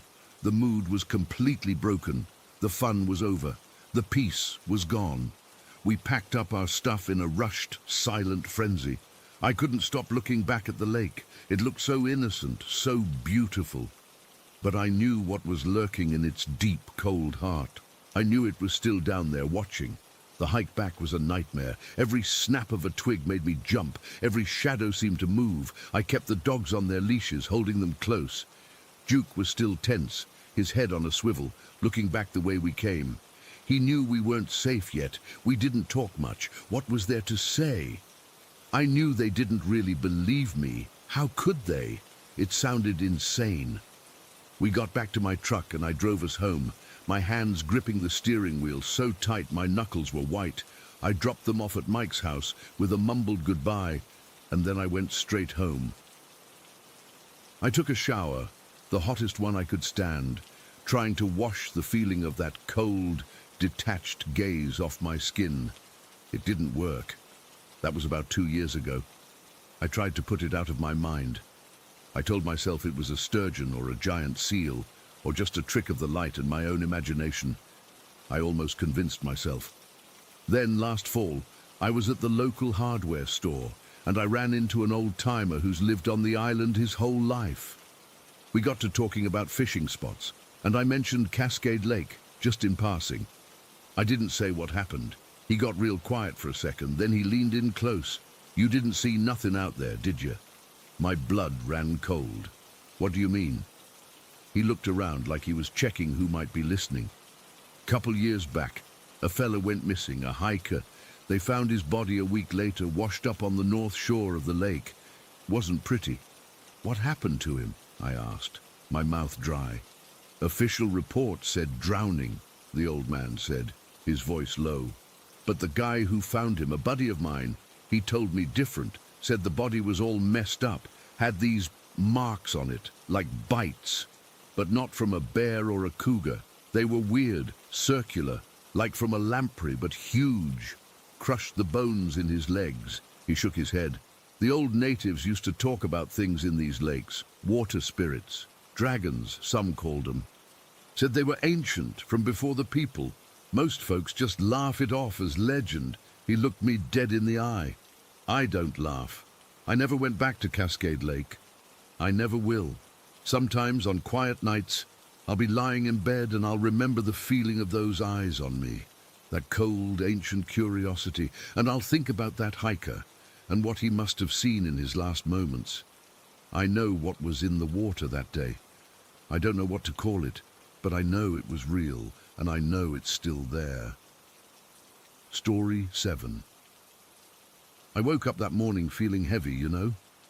Like the air was thick and my body was made of lead. I'd been having a rough patch with my mental health, dealing with depression and using substances to numb everything out. I won't go into details, but let's just say I was trying to forget the shadows that had been following me since I was a kid. Those shadows, they're not like regular shadows. They're darker, almost liquid, and they move when you're not looking. I first saw them after my dad killed my mom. I was just a little kid, 7 years old, and I watched him do it because of some mafia ties he had. We were in Kansas City back then, in this cramped apartment that always smelled like cigarettes and fear. After that, the abuse started, and the shadows came. They'd show up in the corners of my vision, especially when I was down, and I'd have these dreams where the devil was laughing at me, not like a cartoon devil, but something deeper, more real, like it was feeding on my pain. But this day, it was different. I was out on the property in Joplin, trying to clear my head. The sun was up, but it felt weak, like it couldn't quite pierce through the haze in my mind. I remember the grass was overgrown because I hadn't mowed it in weeks, and the trees at the edge of the yard were swaying in a breeze I couldn't feel. I was standing near the old shed, just staring at nothing, when I noticed the first shadow. It was out by the fence line, a dark patch that didn't belong. At first, I thought it was just my eyes playing tricks. I'd been up most of the night, and my head was fuzzy from trying to stay sober. But then it moved, not like a person or an animal, but like it slithered, shifting shape without making a sound. My heart started pounding, and I felt this cold sweat break out on my back. I've seen shadows before, but never in broad daylight, and never so many. Over the next hour, more of them appeared. Dozens, just like the premise says. They weren't attached to anything. No trees, no buildings. Just these free-floating blobs of darkness that seemed to pulse with a life of their own. I tried to ignore them, to tell myself it was all in my head, but the more I tried, the more they multiplied. They gathered around me, not touching me, but close enough that I could feel a chill radiating off them. It was like standing in a freezer, but the cold was inside me, seeping into my bones. I remember stumbling back toward the house, my legs feeling like jelly. The screen door creaked when I opened it, and the inside of the house was dim and dusty. I hadn't cleaned in ages, and the place smelled like old wood and regret. I went to the kitchen, thinking maybe some water would help, but my hands were shaking so bad I dropped the glass. It shattered on the floor, and the sound echoed through the empty rooms. That's when I saw them in the house, too. Shadows crawling up the walls, pooling in the corners. They were everywhere, and they were getting closer. I could hear this faint whispering, not words, just noises that sounded like someone breathing too close to my ear. I started to panic. I ran to the bathroom and splashed water on my face, but when I looked in the mirror, my reflection was wrong. My eyes were wide with terror, but behind me in the glass I saw one of the shadows right over my shoulder. It felt like it was sucking the air out of the room. I backed away, tripping over my own feet, and ended up on the floor, curled up in a ball. I was crying then, big, ugly sobs that made my chest hurt. All I could think about was my mom, how she died, and how my dad just walked away like it was nothing. The shadows felt like his legacy, like they were here to finish what he started.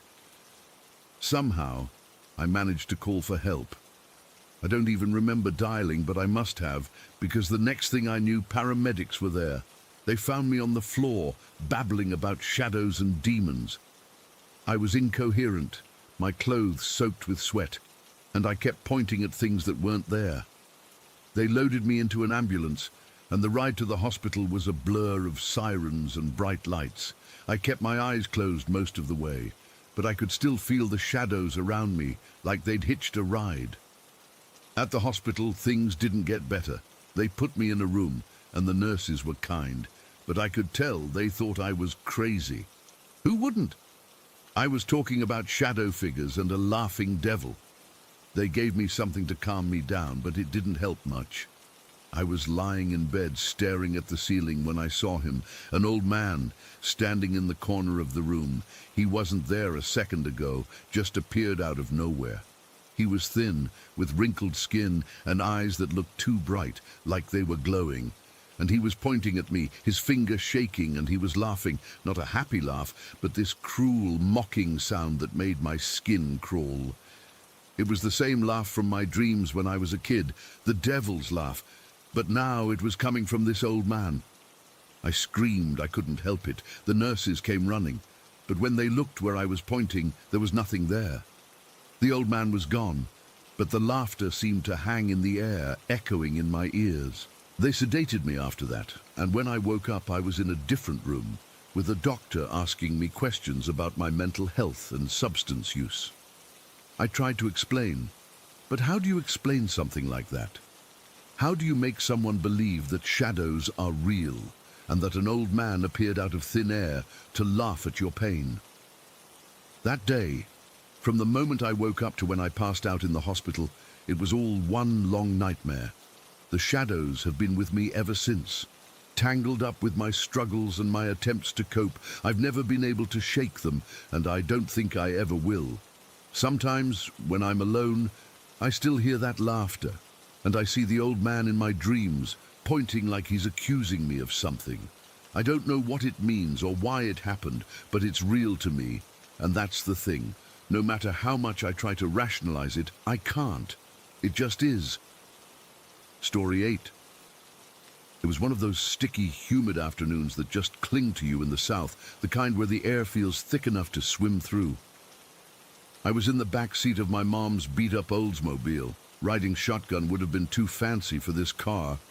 It was more like a metal box on wheels that rattled if you went over 50. My mom was driving, her hands tight on the wheel, and my aunt was in the passenger seat, fiddling with the CB radio. We were just outside some no-name town in Georgia, the kind of place where the main street has one stoplight and everyone knows each other's business. We were on our way back from visiting my grandma, who lived a couple of hours away, and the drive had been dead boring until then. The CB radio was this old thing my aunt insisted on keeping in the car. She'd been a trucker years ago and still loved listening to the chatter, saying it kept her connected to the road. I never paid much attention to it. Mostly it was just static and guys talking about traffic or weather, but that day it started acting weird. At first it was just a burst of static, then a voice cut through, clear as day. A man's voice, deep and kind of gravelly, like he'd smoked too many cigarettes. He said, "Hey, you in the blue Oldsmobile. Y'all got company back there. Who's the fella in your back seat?" I remember my mom glanced in the rearview mirror, her eyebrows knitting together. I was the only one in the back, sprawled out because I'd been dozing off. I sat up straight, feeling a little prickly. "What's he talking about?" I said, my voice coming out scratchy from sleep. My aunt twisted the dial on the radio, her fingers fumbling. "Probably some joker messing around," she muttered, but she didn't sound sure. Another voice chimed in, a woman this time, sounding concerned. "Yeah, I see him too. He's just sitting there, real still. Y'all should pull over." Now that got my heart thumping. I leaned forward, peering between the seats. The back seat was empty except for my jacket and a grocery bag. I could see out the windows. Nothing but dusty fields and the occasional tree whipping by. "There's no one here," I said, louder than I meant to. My mom's knuckles were white on the steering wheel. She's not one to spook easy, but her face had gone pale. The radio crackled again, and another trucker came on, his voice urgent. "Seriously, folks, I'm right behind you. There's a man in your back seat. He's wearing a dark jacket, just staring ahead. You need to check that out." I whipped my head around, scanning the back seat. Nothing. Absolutely nothing. But then I felt this cold spot right next to me, like someone had opened a window, but all the windows were up. The air got heavy, and I started sweating, but it wasn't from the heat. It was that clammy, nervous sweat that makes your clothes stick to you. My aunt turned around, her eyes wide, and she said, "Honey, I don't see anything either." But her voice was shaking. My mum slowed the car down, pulling onto the shoulder of the road. Gravel crunched under the tires, and the engine idled with a rough hum. "Let's just get out and look," she said, but she didn't move right away. We all sat there for a second, listening to the radio static and the distant hum of other cars. Then another voice came through, this one younger, almost panicked. "I'm passing you now. Oh my God, he's real. He's looking right at me." That's when I felt it, a shift in the air, like the pressure dropped. I turned to look out the back window, and that's when I saw him. Or I didn't see him inside the car, but from outside, through the glass. It was the weirdest thing I've ever experienced. I was staring at the empty back seat, but when I focused on the window, I could see a reflection or something. A man sitting right where I was. He was blurry, like a smear on the glass, but I could make out a dark jacket and this pale, expressionless face. He wasn't moving, just staring straight ahead, same as the people on the radio described. My breath caught in my throat. I couldn't scream. It was like my lungs had seized up. I pointed, my hand trembling, and my mom and aunt followed my gaze. My aunt let out this choked sound, halfway between a gasp and a sob. "Do you see that?" she whispered. My mom nodded slowly, her eyes locked on the back window. "I see him," she said, her voice barely above a whisper. "But he's not in the car. He's in the reflection." We all sat there, frozen, for what felt like forever. The man didn't move, didn't blink, just sat there like a statue. I could feel the hair on my arms standing up, and a cold dread settled in my stomach. It was the kind of fear that makes your skin crawl, like ants marching under it. I kept expecting him to turn and look at me, but he didn't. He was just there, a ghostly image that shouldn't have been possible. Then headlights flashed behind us. A pickup truck pulled up and a guy got out, looking concerned. He was a big fellow in a flannel shirt, and he walked toward our car, waving. "Y'all okay?" he called out. I heard on the radio, "Oh, never mind, he's gone."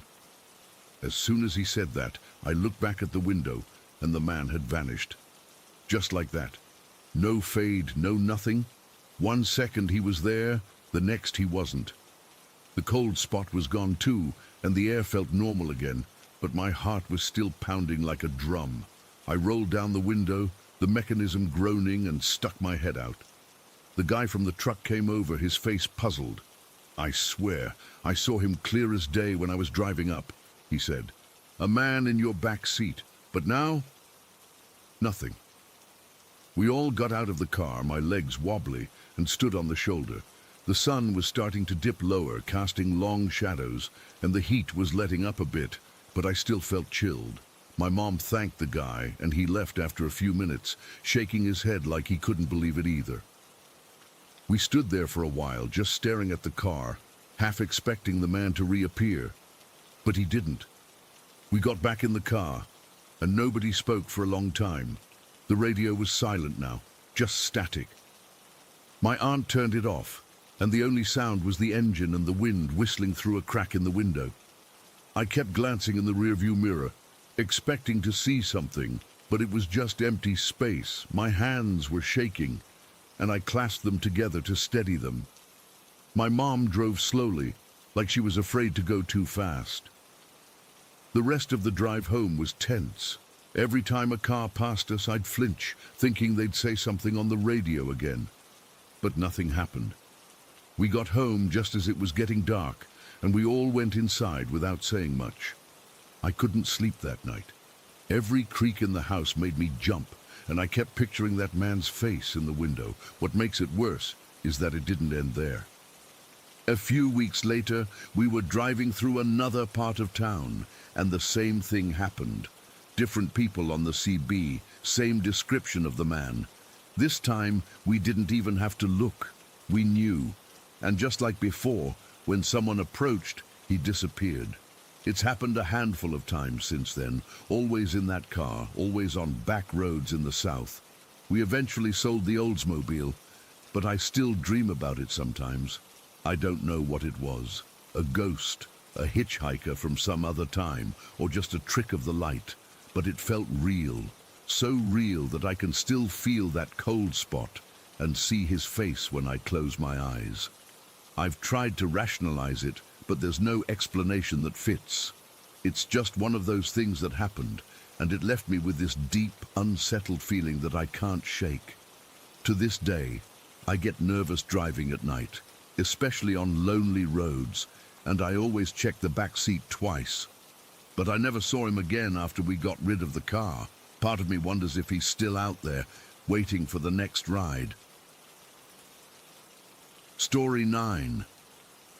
That night, I'd gone to bed in my old room, the one that faced the backyard. The moon was bright, casting long skeletal shadows from the oak tree outside across my floor. I remember feeling restless, the kind of restless where your skin feels too tight and every creak of the house is like a shout in the silence. I'd been reading for a while, but my eyes were tired, so I put the book down and switched off the lamp on the nightstand. The digital clock glowed red, 11:43. That's when I first heard them. It wasn't a scary sound at first. It was just voices, two men chatting. It sounded like they were right outside my bedroom door in the hallway. The sound was so clear, so present, that my first thought wasn't fear, it was irritation. Who the hell was my dad having over this late on a Tuesday, and why were they being so loud? I lay there for a minute, just listening. I couldn't make out the words, not exactly. It was the cadence of a conversation, the back and forth rhythm of it. One voice was a bit deeper, with a gravelly tone to it. The other was lighter, quicker. They weren't arguing. It sounded friendly, almost jovial, like two old friends catching up after a long day. I could hear the rise and fall of their tones, the occasional low chuckle from the deeper voice. It was so normal, so utterly mundane, that it was annoying. I had to be up early to help my mom, and this was keeping me awake.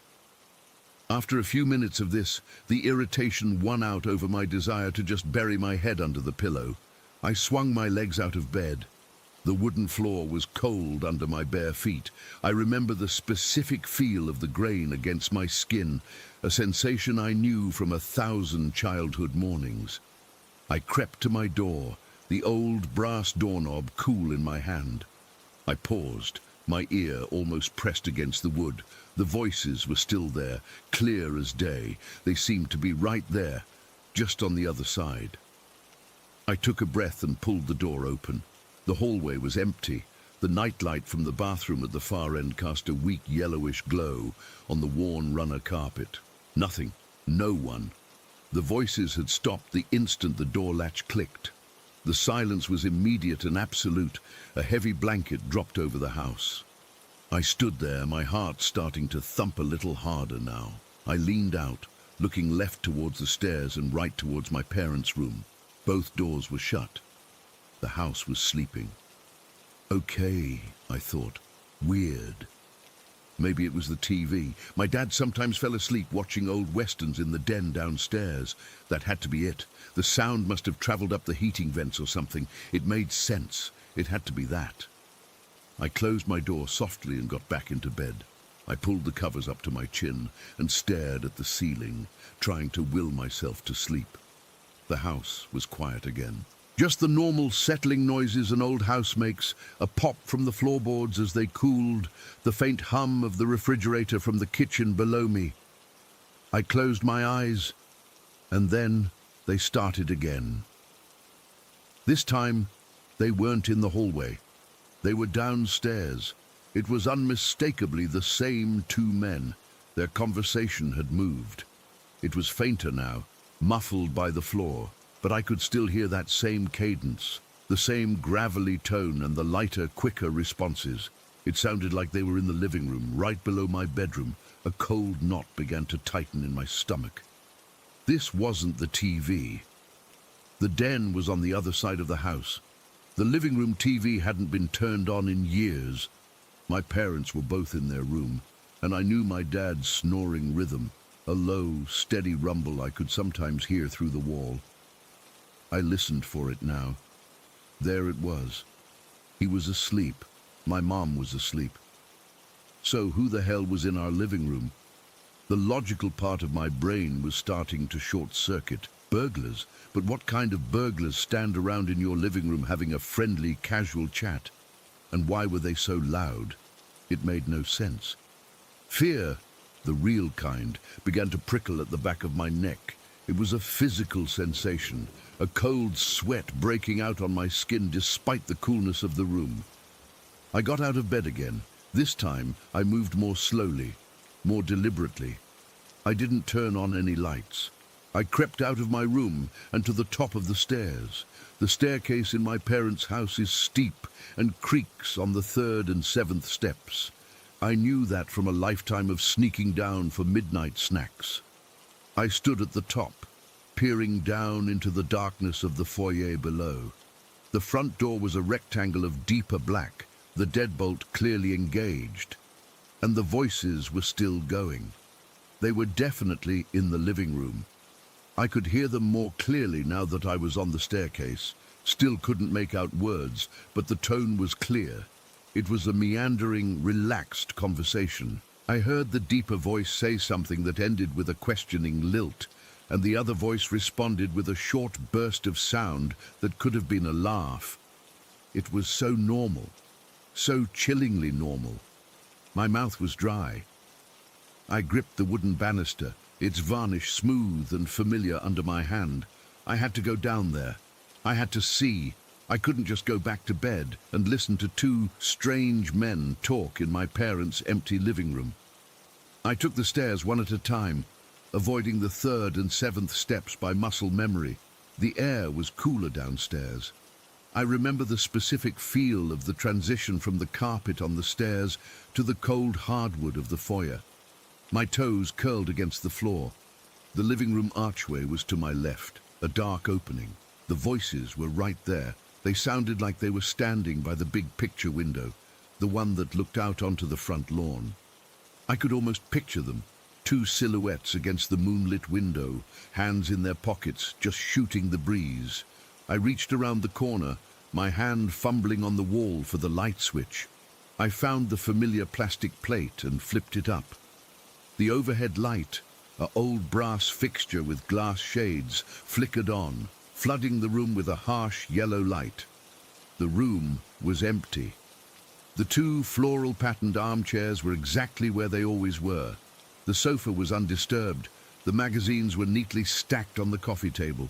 The picture window showed nothing but our dark, quiet front yard. The voices had cut off the moment the light came on, leaving a silence that felt louder than the conversation had been. I just stood there in the archway, my heart hammering against my ribs. I could feel the blood pulsing in my ears. I scanned every corner of the room. Nothing. I walked over to the window and looked out. Nothing. The street was empty. The neighbors' houses were dark. I checked the front door again. Still locked. The back door in the kitchen was also locked, the little brass hook firmly in the eyelet. I stood in the middle of the living room, in the buzzing silence under the bright light, and I felt completely and utterly alone. And yet I had never felt so certain that I was not alone. The air itself felt watched. The normal, familiar objects in the room, my mom's ceramic birds on the mantel, my dad's reading glasses on the side table, seemed like props in a play I wasn't supposed to be watching. I must have stood there for 10 minutes just waiting, listening so hard, my ears started to ache with the strain. Nothing. Just the hum of the fridge and the tick-tock of the grandfather clock in the hall. Finally, the fear got to be too much. It wasn't a sharp, panicky fear, but a deep, cold dread that had settled into my bones. I turned off the light, plunging the room back into darkness, and hurried back upstairs. I didn't even try to be quiet on the creaky steps. I just wanted to be back in my room, under the covers. I got into bed and pulled the quilt over my head, like I used to do when I was a kid and afraid of monsters. I lay there in the dark, hot breath fogging up the little space under the blanket, and I listened. The house was silent, completely, utterly silent. I didn't hear the voices again that night. I don't know how long I lay there before exhaustion finally pulled me under into a fitful, uneasy sleep. The next morning, sunlight was streaming through my window. It felt jarring, too bright and cheerful for what I'd experienced. I felt drained, like I'd been running all night. I went downstairs for coffee, my movements slow and heavy. My mom was already in the kitchen, scrambling eggs at the stove. The radio was on softly, playing some oldies station. She glanced at me as I came in. "You look tired, sweetie. Didn't sleep well?" I poured myself a cup of coffee, my hand a little unsteady. I didn't know how to bring it up. It sounded crazy in the light of day. "Yeah, I had a hard time falling asleep. I thought I heard some noises last night." She nodded, not looking up from the pan. "Oh, I know. Those men talking, right? So loud." I froze, the coffee mug halfway to my lips. The world seemed to tilt slightly. "What?" She turned the gas off under the eggs and looked at me, her expression perfectly calm, almost amused. The two men chatting away. I heard them too, clear as anything. Sounded like they were right in the hall. Woke me up for a bit. "Your father slept right through it, the old bear." She shook her head with a faint smile. "It's been happening on and off for years. I always thought it was just me. Guess not." She said it so casually, like she was commenting on the weather, like it was a minor household quirk, a drafty window or a leaky faucet. I just stood there, staring at her. The confirmation was more terrifying than the experience itself.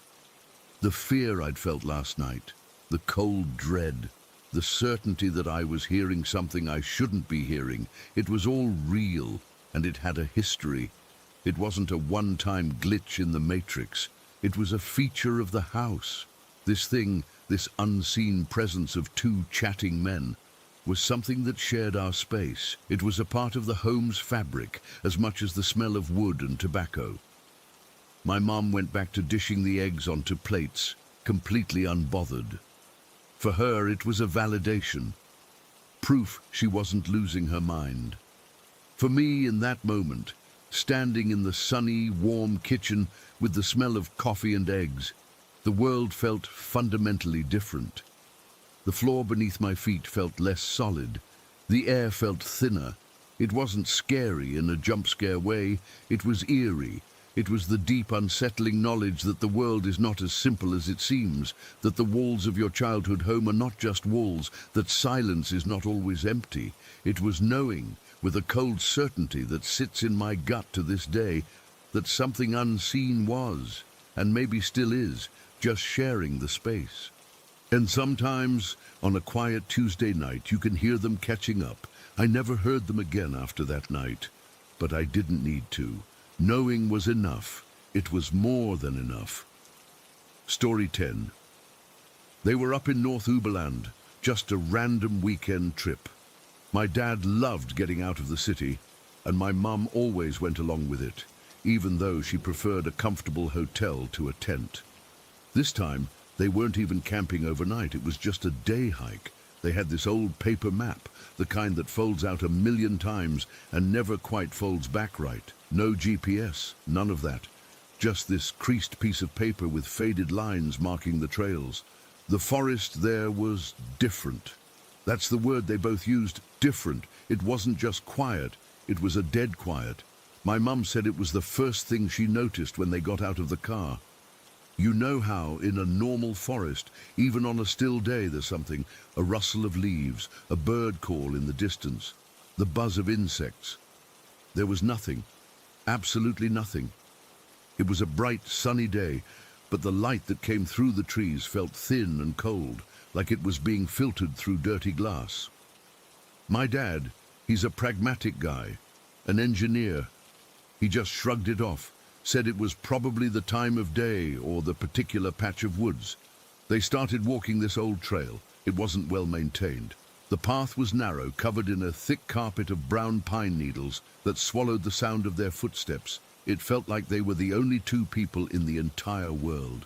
They were chatting about normal stuff, work, what to have for dinner later, just filling the silence. The air was so still it felt heavy, like walking through water. My dad, trying to lighten the mood because even he was starting to feel the weight of the place, made a joke. He pointed at a weirdly twisted tree root and said, "Bet this is where the fairies live." He was being silly, just trying to make my mom laugh. The moment the word fairies left his lips, he flinched. He didn't just jump. My mom said it was a full-body convulsion, like he'd been tasered. He gasped and slapped a hand to the small of his back, right above his belt. "Something stung me," he said, his voice tight with surprise and pain. My mom, concerned, came around behind him. "A wasp? Let me see." He was wearing a dark green t-shirt and she lifted it up. There was no insect, no stinger, no red mark, no swelling, nothing that looked like a sting at all. But there was something else. Right there, on his skin, just to the left of his spine, was a mark. It wasn't a welt or a scratch. It looked, he said later, like someone had pressed a coin that had been sitting in a fire directly onto his skin. A perfect, burning circle of pain.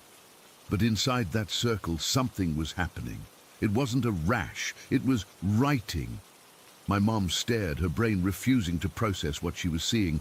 Clear, capital letters were forming beneath the surface of his skin. It wasn't ink. It wasn't a scar.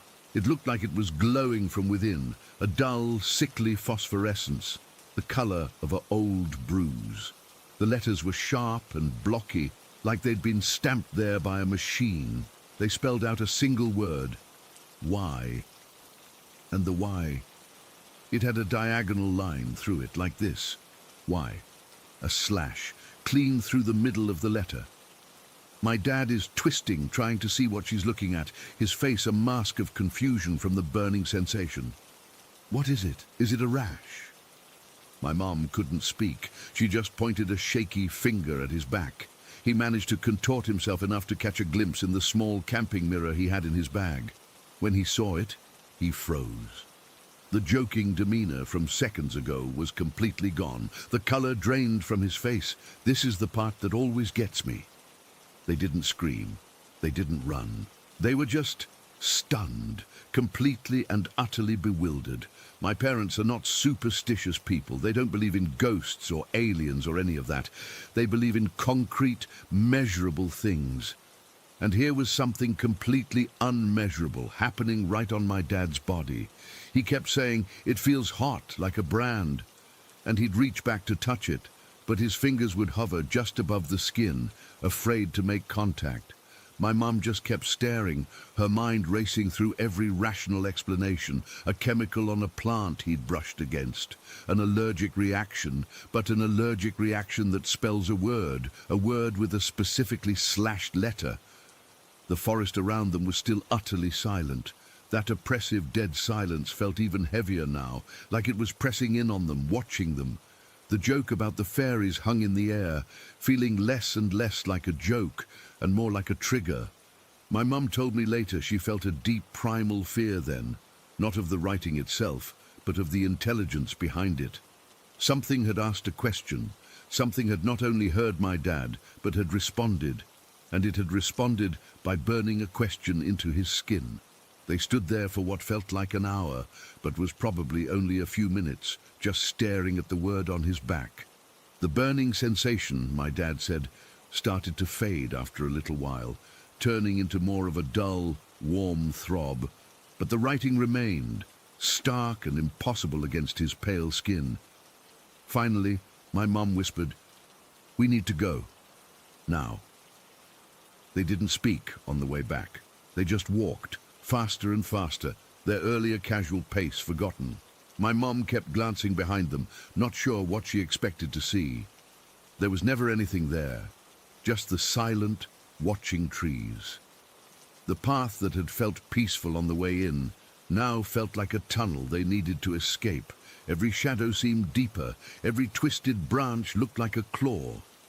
They got back to the car, fumbling with the keys, and practically fell into the seats. The moment the doors slammed shut, it was like a spell was broken. The normal sounds of the world rushed back in, the wind whistling slightly, a distant car on a far-off road. But inside the car, the silence was their own. They drove to a clinic in the next town over. The doctor, a bored-looking man in his 50s, examined my dad's back. He saw the mark. He frowned. He asked if my dad had leaned against something hot, maybe a car muffler or a piece of metal. My dad said no. The doctor shrugged and said it looked like a minor burn and some kind of dermatographic reaction where the skin raises up when you write on it. He said sometimes stress can cause weird things. My dad, ever the engineer, asked him, "Can stress cause your skin to form a perfectly legible, glowing word with a diacritical mark on a specific letter in response to a spoken word, accompanied by a sensation of being branded?" The doctor just stared at him for a second, then handed him a tube of hydrocortisone cream and told him it would probably fade in a few days. It did fade, but not immediately. For 3 full days, the word Y, with its slashed Y, was visible on my dad's back. It didn't hurt after the first hour, but it was there, a constant, unsettling reminder. They took pictures of it on one of those old disposable cameras. The photos came out, and you can see it, clear as day. A faint, greyish mark on his skin, the letters unmistakable.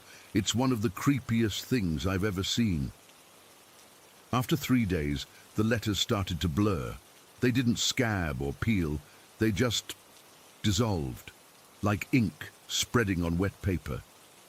Within a week, all that was left were a few faint, unreadable smudges, and then nothing. His skin was completely normal, the physical evidence was gone, but the memory wasn't. My mom, to this day, gets a certain look in her eyes when anyone mentions North Uberland.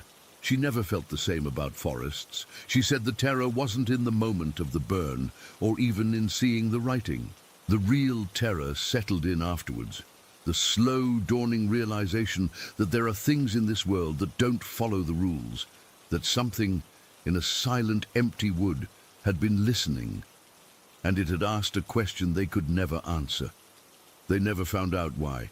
They never went back to that trail. The map got thrown out eventually, but sometimes when it's really quiet, I think about it. I think about that silent forest, and the word burned into my dad's skin, and I wonder what or who was asking.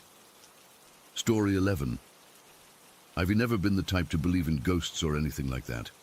My family wasn't superstitious, and we didn't tell spooky stories around the campfire.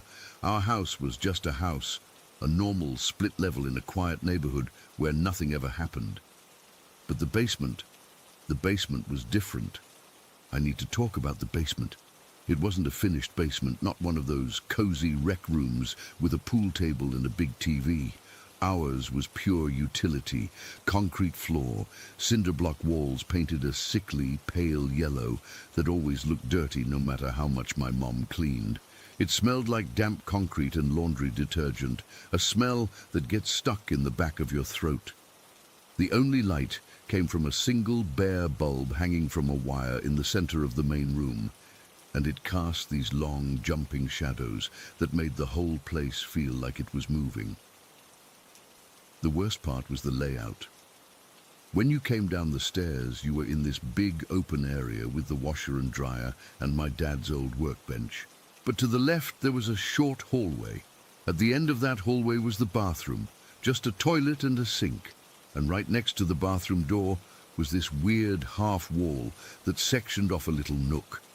That's where my bed was. My older brother got the bedroom upstairs, so when I turned 8, I got my own room in the basement. It felt like a promotion at the time. I didn't know any better. The day it started was a Tuesday. I remember because Tuesdays were laundry days, and my mom would be down there for what felt like hours, the washer thumping and chugging away. I was 9 years old. I'd been down in my nook, trying to read a comic book, but the light from the main bulb didn't reach back there very well. It was always dim, always a little colder than the rest of the basement. I had a little reading lamp clipped to my headboard, but the batteries were dead, and I kept forgetting to ask for new ones. I had to go to the bathroom. I remember the feeling so clearly, that minor, everyday kid problem. I didn't want to get up. I was cozy under my blanket, and the trip to the bathroom meant walking through the dark part of the basement, past the deep shadows behind the furnace and the water heater. I must have laid there for 10 minutes trying to ignore it, but eventually I knew I had to go. I pushed the blanket off and my bare feet hit the cold concrete. The air was chilly and I got goosebumps all up my arms. I started walking from my nook into the short hallway. The main light was on, so it wasn't pitch black, but the hallway was a tunnel of shifting shadows. The washer was in its spin cycle, making the floor vibrate slightly under my feet. I was halfway to the bathroom door when I saw it. Just to the left of the bathroom doorframe, in the deepest part of the shadow, where the light from the main room barely touched, there was a figure. It was black, but not a normal shadow. Normal shadows are flat. This thing had depth. It was the shape of a person, but tall and thin, way too thin, like if you stretched a person out on a rack. And its hair was what I remember most. It was spiky, but not like someone used gel. It was like it was being blown by a wind I couldn't feel, all wild and static, sticking out in sharp, jagged points. It didn't have a face. There were no eyes, no mouth, just a solid black shape where a head should be, with that crazy wind-blown hair. It was moving, not walking, but gliding, sliding sideways from the deep shadow near the wall towards the bathroom door. It didn't make a sound. The washer was still thumping, the floor was still vibrating, but this thing moved in absolute silence. My whole body locked up. It wasn't a conscious decision to stop. It was like every muscle in my body just froze solid. My breath caught in my chest, a sharp little hitch that hurt. I couldn't look away. I just stood there in the middle of the hallway, in my pajamas, watching this black shape slide across the wall. It reached the bathroom door, and for a second it seemed to pause. It didn't turn its head. It didn't have a head to turn. But I felt its attention on me. A coldness washed over me, a deep, sinking chill that started in my stomach and spread out to my fingers and toes. It was a feeling of pure, undiluted wrongness. Then it was gone. It didn't fade away or vanish in a puff of smoke. 1 second it was there, a solid black silhouette against the pale yellow wall, and the next second the space where it had been was just an ordinary empty shadow. I stood there for I don't know how long. Could have been 5 seconds, could have been a minute. The urgency to pee was completely gone, replaced by a hollow, trembling fear. My heart was hammering against my ribs so hard, I thought it would break them.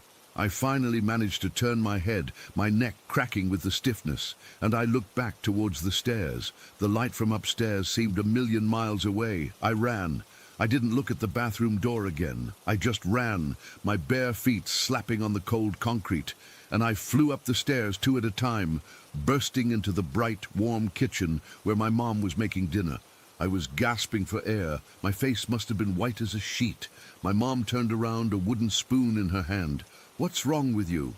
"You look like you've seen a ghost," I almost told her. The words were right there. I saw a shadow man with crazy hair by the bathroom door. But I didn't. I was 9. I was scared she wouldn't believe me, that she'd tell me it was just my imagination. So I just shook my head and mumbled something about tripping on the stairs. I went to the upstairs bathroom and then stayed in the living room for the rest of the night, glued to the couch, trying to forget the feeling of that cold, silent attention. Life went back to normal for a little while. I started avoiding the basement as much as I could. I'd do my homework at the kitchen table. I'd watch TV in the living room.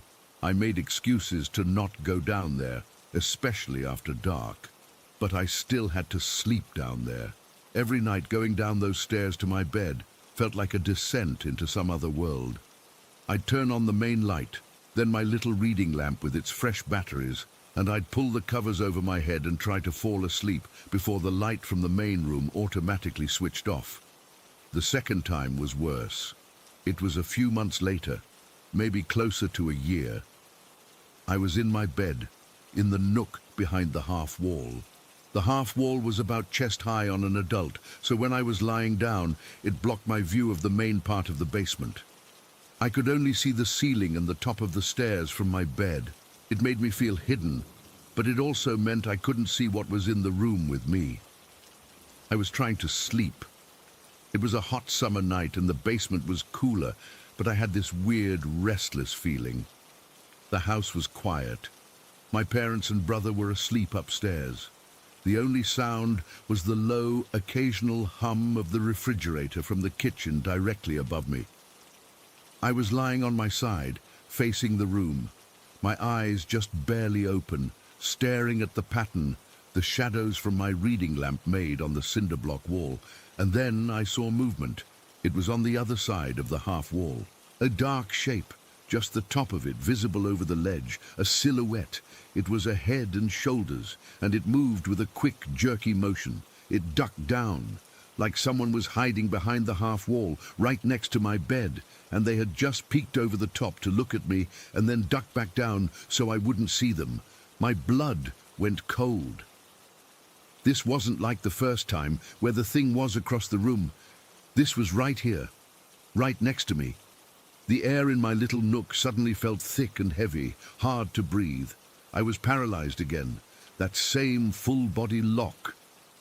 I stared at the empty space over the half wall, my eyes wide, straining to see in the dim light from my lamp. I didn't hear anything. No breathing, no footsteps, just the hum from upstairs. But I knew it was there. I could feel a presence, a solid, waiting feeling on the other side of that wall. It was watching me. I knew it was watching me. The fear was so intense, it was nauseating. My stomach was in a tight, painful knot. I slowly, so slowly it felt like my bones were grinding, pulled the blanket up over my head and curled into a tight ball, squeezing my eyes shut. I stayed like that, trembling, for the rest of the night. I don't think I slept at all. I never saw it again after that. But the feeling never really left. The basement was always a place of dread for me. I moved out of that nook as soon as I could, begging my brother to switch rooms until my parents finally gave in. I never told anyone what I saw.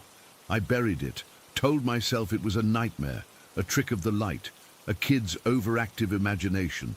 For years, I almost believed it. Then about 2 years ago, I was visiting my parents for the holidays. I was an adult with a job, an apartment, a whole life separate from that house.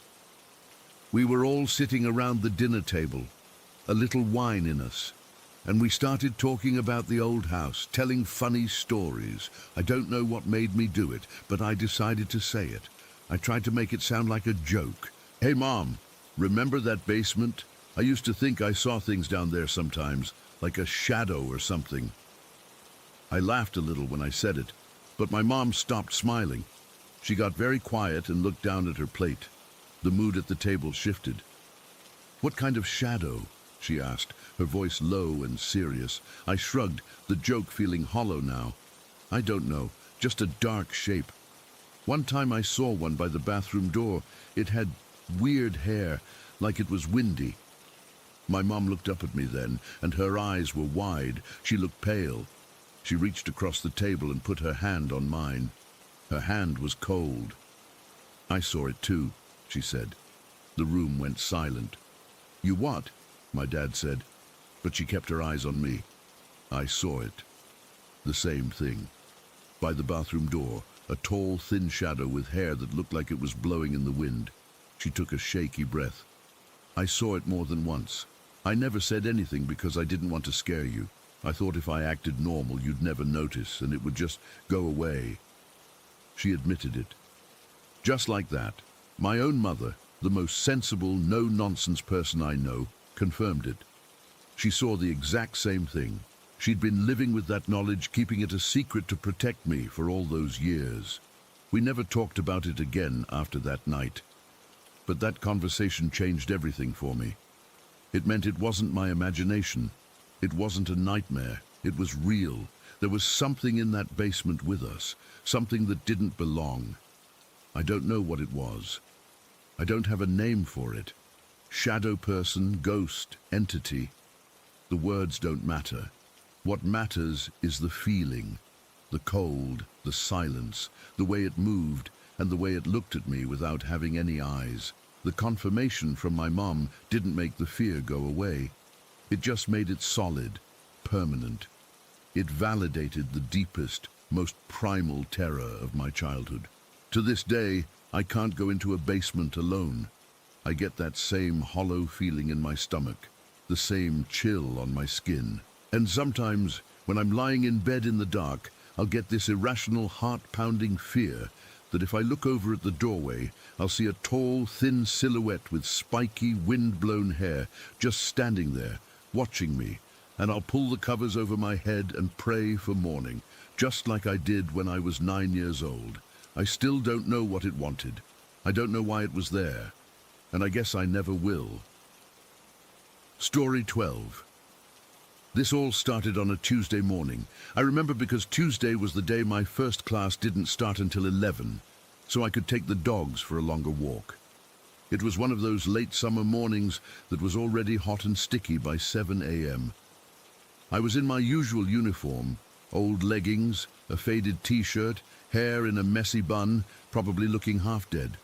I was just focused on getting the dogs, a little terrier mix named Pip and a lanky hound mix I called Beans, to do their business so I could go back inside and mainline coffee. I was over by the dumpster enclosure, the designated dog area, when I heard a voice behind me. They're cute.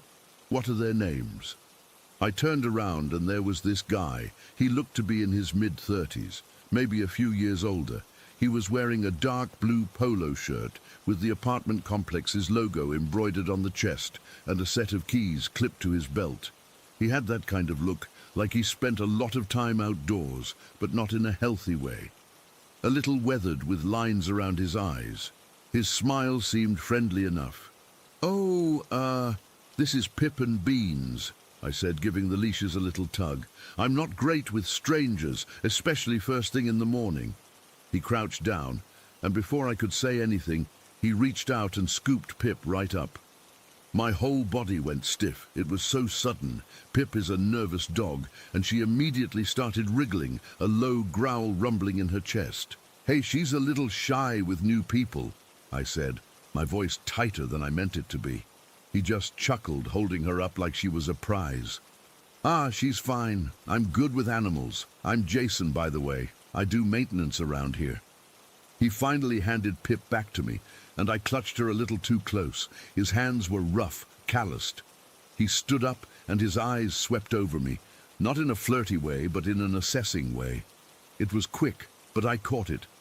"Well, we should get going," I mumbled, already turning. "I'll see you around," he called after me. "Gotta make sure this place is shipshape for you." That was the start of it. It seemed so stupid now, so innocent. Just a guy saying hi to the new tenant. But that's how these things begin, right? With something that feels normal. After that, he was just there. It felt like every time I took the dogs out, he was nearby, trimming a bush by the sidewalk, checking a sprinkler head, sitting in the golf cart the maintenance guys used, just parked and watching. He'd always wave, that same easy smile. "Morning," he'd say, or, "Looks like rain later." Normal stuff. But the frequency was off. It was too much. The real shift happened about a week later. I was coming back from the grocery store, my arms loaded with bags, struggling to get my key in the door. Out of nowhere, he was right behind me on the landing. "Let me get that for you," he said, and before I could protest, he took the key from my hand. His fingers brushed against mine, and it felt like a static shock, unpleasant and jarring. He unlocked the door and pushed it open, but he didn't step back. He stood there in the doorway, looking past me into my apartment. "You settling in okay?" he asked. his eyes scanning my living room. I saw him take in the unpacked boxes, the blanket tossed on the couch, the laptop on the coffee table. "Yeah, fine, thanks," I said, my voice coming out in a rush. I stepped inside, trying to use my body to block the view. He just smiled, that same weathered smile, but his eyes stayed on me. "Good. You know, if you ever have any problems, leaky faucet, weird noise, anything at all, you just call the office and ask for me, Jason. I've got the master keys to all these units. I can get in any time, day or night, if there's an emergency." He said it so casually. "Master keys to all these units. I can get in any time." My blood went cold. It felt like a threat dressed up as customer service. I just nodded, not trusting myself to speak, and slowly closed the door. I turned the deadbolt, listening to his footsteps recede down the wooden stairs. I stood there for a full minute, just breathing, my heart hammering against my ribs. The silence of my apartment, which usually felt peaceful, now felt thin and fragile. He had a key. He could be in here whenever he wanted. That's when the fear really took root. It was a low-grade hum of anxiety that became the soundtrack to my life. I started changing my routine. I stopped walking the dogs at the same time. I'd go out at 6 in the morning some days, 8 others. I started driving to a park a few miles away to walk them, which was ridiculous, but it felt safer. I'd peek through the blinds before leaving my apartment. I started noticing his golf cart. It was always parked in different spots, but it was always there, a little too close to my building. For 2 weeks I was hyper-vigilant. I didn't see him once. I started to feel silly. Maybe I was overreacting. Maybe he was just a friendly, if overly familiar maintenance guy. The stress of grad school was getting to me. Maybe I was just projecting. I convinced myself I was being paranoid. That was my mistake, letting my guard down. It was a Thursday. I had a big paper due, and I'd been up most of the night working on it. I was exhausted, my brain was mush, and the idea of driving to the park felt like an impossible task. The dogs were whining, doing their little potty dances. Just a quick walk around the complex, I told myself. It's 7 a.m. He's probably not even working yet. The air was cool and fresh, a break from the recent heat. I remember feeling a little sliver of my old peace returning. Pip and Beans were happy to be on their familiar route, sniffing at their usual spots. We did the loop, past the pool, around the back of the buildings. Everything was quiet, normal. We were heading back towards my building, my apartment in sight, when I saw him. He was leaning against my car. Not near it, not walking past it.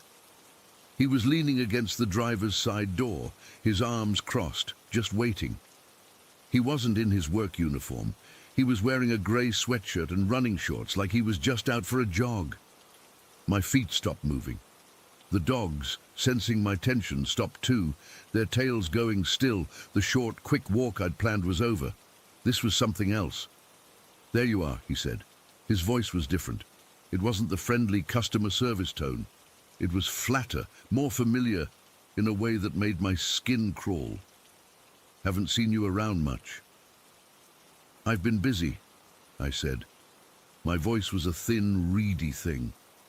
I took a step, intending to walk past him to my stairs, but he pushed off the car and took a step towards me, blocking the path. "You're looking fit," he said, his eyes doing that quick head-to-toe sweep again. This time he didn't try to hide it. He was looking at my body, my legs in the leggings, my chest. "We should go for a run together sometime. I know all the good routes." I run alone," I managed to say. I tugged the dogs, trying to get them to move.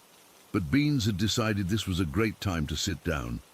"Everybody should have a running partner," he said, and his tone was suddenly controlling, like he was correcting a child. "It's safer. I could show you the trails over by the creek. It's real pretty. You'd like it." I shook my head, finally getting Beans to stand. "No, thank you. I have to go." I tried to step around him again. That's when his face changed. The fake friendly mask dropped completely. His eyes got hard. "Where were you yesterday?" he asked. The question was so abrupt, so personal, it felt like a physical slap. What? Yesterday, around 4 in the afternoon, I came by to check your air filter like the office scheduled. You weren't home. My mind was racing. I had a class until 3, and then I'd gone straight to the library to study. I hadn't gotten home until after 8. I was at school, I stammered. No, you weren't, he said, and he took another step closer. He was now only a few feet away. I could smell his sweat, a sharp, sour smell. Your car wasn't here. I checked. It wasn't here all afternoon. The world seemed to tilt. The sounds of the morning, a distant lawnmower, a bird chirping, faded into a high-pitched buzz in my ears.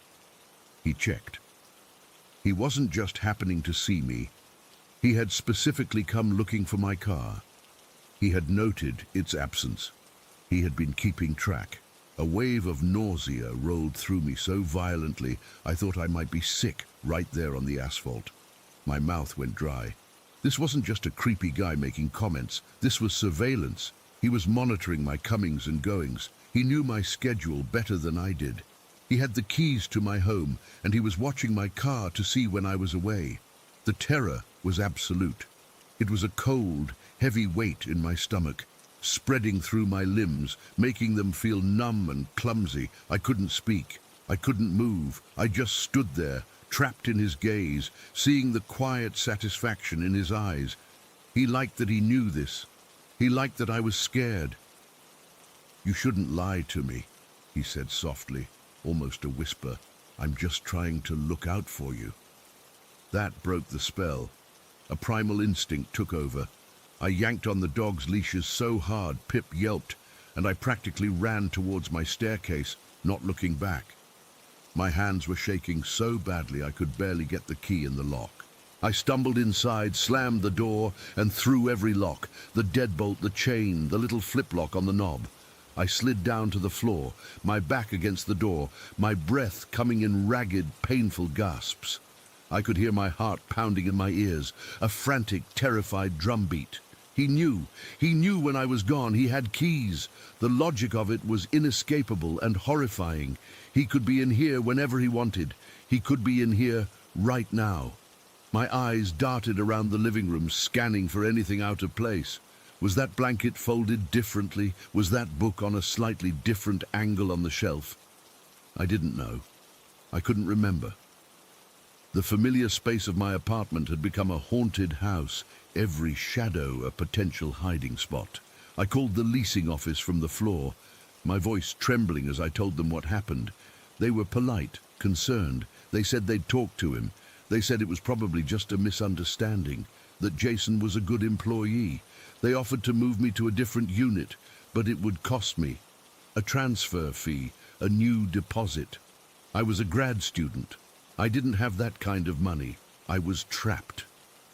The next day, I went to an electronics store and bought the most expensive security system I could afford, which wasn't much. A little camera for my door that sent a notification to my phone anytime it detected motion. I set it up myself, my hands still unsteady. I started setting my alarm for every single time I was home, even if I was just taking a shower. I'd get up to use the bathroom in the middle of the night and reset the alarm. I saw him one more time, a few days later. He was on his golf cart, driving slowly past my building. He didn't look at me. He just stared straight ahead, his face a blank, hard slate. And then, a week after that, he was gone. One of the other maintenance guys told me Jason had quit, no notice, just stopped showing up. He vanished, just like that. You'd think that would be the end of it. The threat was gone. But it wasn't. The feeling didn't leave. That deep cellular knowledge that I had been watched, that my privacy had been violated in a way I couldn't even prove, it stuck to me. It's still with me. I still check my door camera app a dozen times a day. I still set the alarm every night without fail. I still get a jolt of pure fear if I see a blue polo shirt out of the corner of my eye. The terror of that morning by my car. The feeling of the world shrinking down to just his eyes and his voice telling me he knew I was lying, that he knew where my car was. That feeling never really went away. He's gone. But the watching, the waiting, the fear he planted in me, that's still here. Story 13. I've been sitting here for 20 minutes just staring at the screen, trying to figure out how to even start this. My hands are still a little shaky. It's not like I'm scared right now, in my own well-lit kitchen, but writing it down makes it feel real again, you know, like I'm poking at a bruise. Everyone has weird childhood stuff, I guess. Imaginary friends, monsters in the closet. Mine was named Harvey, and he wasn't exactly imaginary. We lived in this old farmhouse outside of Macon, Georgia, the kind of place that's beautiful in the summer, but gets real lonely and dark once the sun goes down. The walls were this faded white clapboard, and the porch always sagged a little in the middle, no matter how many times my dad tried to fix it. Huge oak trees draped with that grey Spanish moss surrounded the property, and on windy nights the branches would scrape against the roof like long, bony fingers. I spent my whole childhood there, from when I was maybe 4 or 5 until I left for college. Harvey was just a part of the house, like the creaky floorboard on the third step up, or the particular way the screen door whistled when the wind blew from the east. I don't remember when I first became aware of him. He was just always there. And for some reason, right from the start, I pictured him as a soldier, a Confederate soldier. I have no idea why. I wasn't some history buff kid. I just had this solid, unshakable image in my head of a man in a worn grey coat, looking tired but not angry, just present. Most of the time he was a comfort. I know how that sounds, believe me. But when you're a kid and you're scared of the dark, having something else in the dark that's on your side is a powerful thing. I'd be lying in bed, heart pounding from some nightmare, and I'd feel the air in the room shift.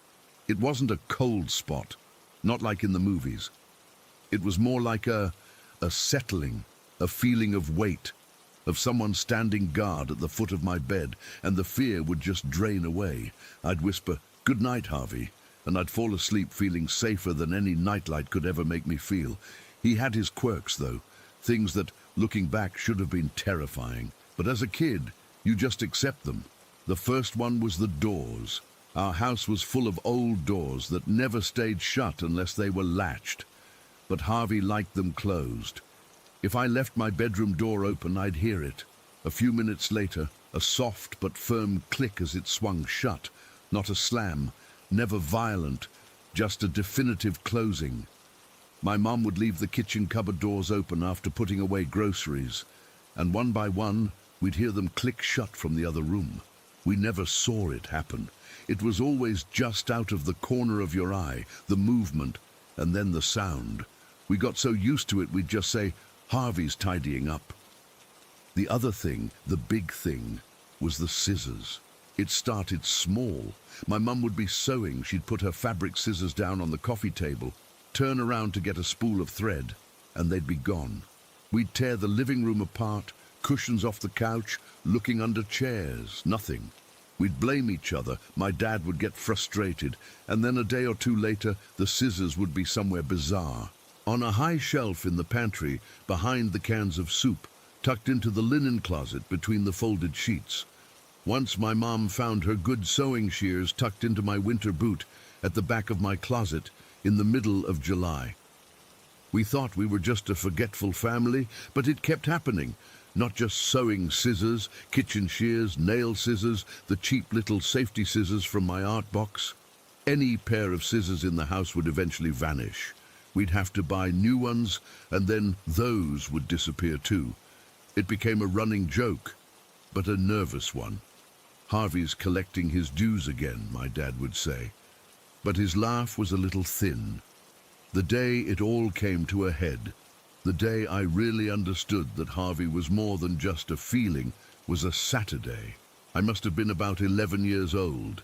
It was one of those heavy, overcast Georgia afternoons where the air feels like a wet blanket, and the sky is the color of old bruises. Rain was threatening, but hadn't started yet.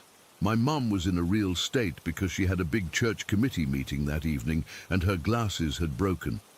The little hinge screw on the temple had just fallen out somewhere, and the arm was dangling loose. She was panicking because she couldn't see well enough to drive without them, and my dad was out of town on a fishing trip. She was pacing the kitchen, holding the 2 pieces of her glasses, on the verge of tears. "I can't believe this," she kept saying, her voice tight. "I've looked everywhere for that tiny screw. It's just gone." I felt helpless, just sitting at the table, watching her unravel. We turned the house upside down. We got on our hands and knees, sweeping our hands over the floorboards, checking in the grout between the tiles, emptying her purse, checking the pockets of the jacket she'd been wearing. Nothing. The screw was just gone. The rain started then, a slow, steady tap-tap-tapping on the tin roof of the porch. My mom finally sank into a chair at the kitchen table, defeated. She laid the broken glasses down in front of her with a sigh that sounded like it came from her toes. "It's no use," she said. "I'll have to call and cancel. I can't drive into town like this." We just sat there for a few minutes. The only sound, the rain and the hum of the old refrigerator. The house felt still, heavy. That was when I felt it. The shift. The air in the kitchen got thick, the way it does before a thunderclap. It wasn't a scary feeling, not then. It was a feeling of focus, of concentration. I looked at my mom, and she was staring at her glasses on the table. Her face had gone pale. I followed her gaze. The 2 pieces of her glasses, the frame with 1 lens and the dangling temple arm, were lying on the scratched wooden surface. As we watched, the temple arm slowly, deliberately lifted. It wasn't flung up. It rose smoothly, like an invisible hand was picking it up with infinite care. It hovered for a second in the air, a few inches above the table, and then it moved towards the hinge on the frame. There was a slight, almost imperceptible twisting motion, and then it settled back into place, connected, fixed. A tiny, shiny object, the missing screw, dropped from nowhere and landed with a nearly silent tink on the table next to the glasses. My mom didn't scream. She didn't gasp. She just sat there, frozen, her hand over her mouth, her eyes wide with a terror I'd never seen in her before. It was one thing to hear a door click shut. It was another thing entirely to see a complex mechanical task performed by empty air. I felt my own breath catch in my throat. My heart wasn't pounding. It felt like it had stopped completely. The reality of what Harvey was, what he was capable of, crashed down on me in that silent, rain-soaked kitchen. Hesitantly, my mom reached out a trembling hand and picked up her glasses. She held them up to the light, turning them over and over. She put them on. They were perfectly repaired, solid, as if they'd just come from the optician. She took them off again and just held them, staring at the tiny screw that had miraculously reappeared. We didn't say anything to each other. What was there to say? We both knew. The comfortable, quirky mystery of Harvey was gone, replaced by a deep, primal awe. He wasn't just a presence. He had intention. He had precision. That event changed things. The comfort I'd taken in him was now mixed with a healthy, bone-deep respect. The scissors thing stopped being a joke. It felt more like a hobby, a compulsion. We stopped buying scissors. What was the point?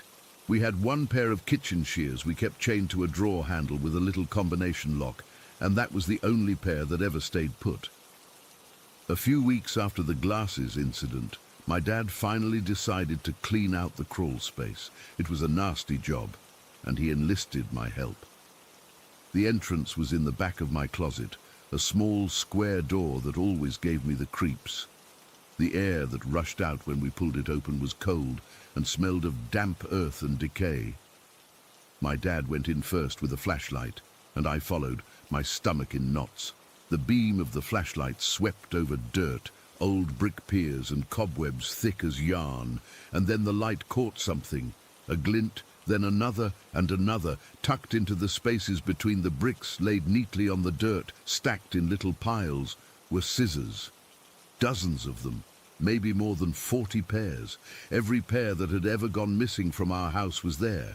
the shiny new kitchen shears, the old rusty pinking shears my grandma had given us, my little blue safety scissors, my mum's expensive sewing scissors, all of them collected and hidden away in the dark, damp belly of the house.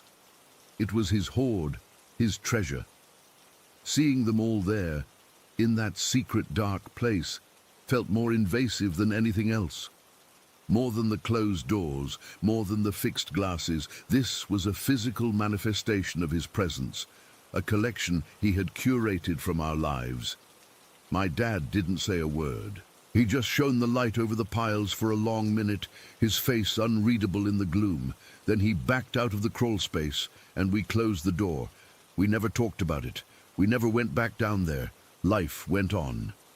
I grew up. The older I got, the less active Harvey seemed.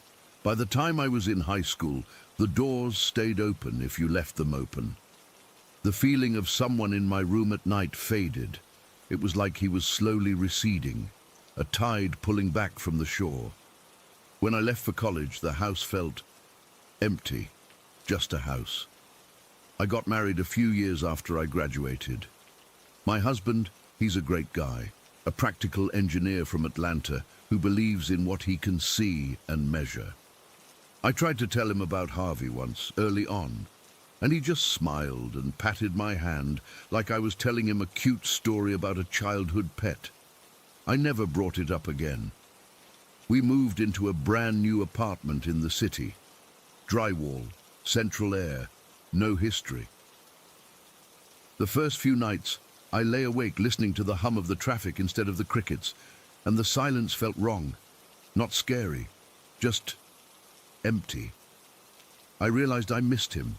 I missed that feeling of not being alone, that ancient quiet guardianship.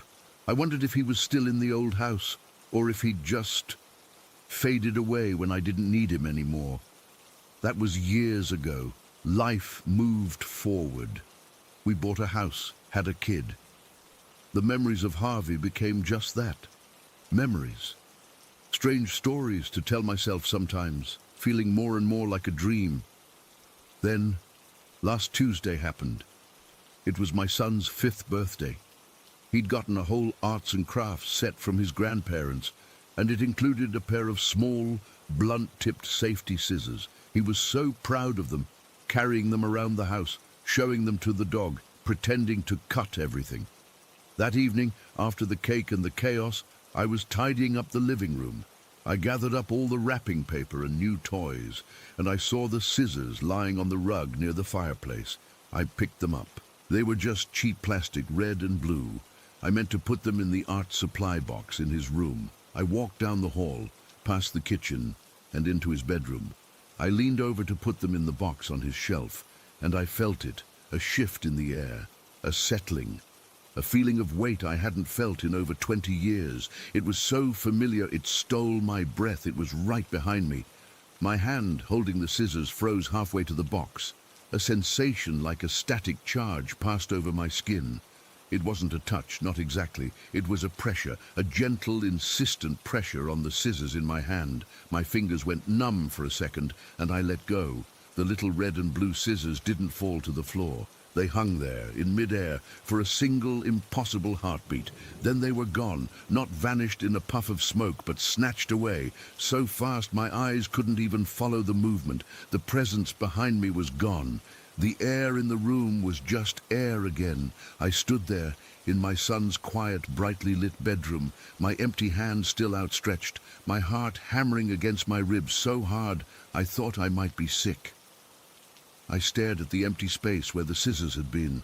I looked around the room, at the cheerful cartoon characters on the walls, the pile of stuffed animals, the nightlight shaped like a rocket ship. Everything was normal. Everything was safe. But on the floor, in the corner by the closet, was a single dried oak leaf, the kind that used to litter the porch of that old Georgia farmhouse. A leaf that had no business being in our clean, central-heated home in the city. He's not gone. He was just waiting, and now he's here. Story 14. Okay, so I've never really shared this with anyone before.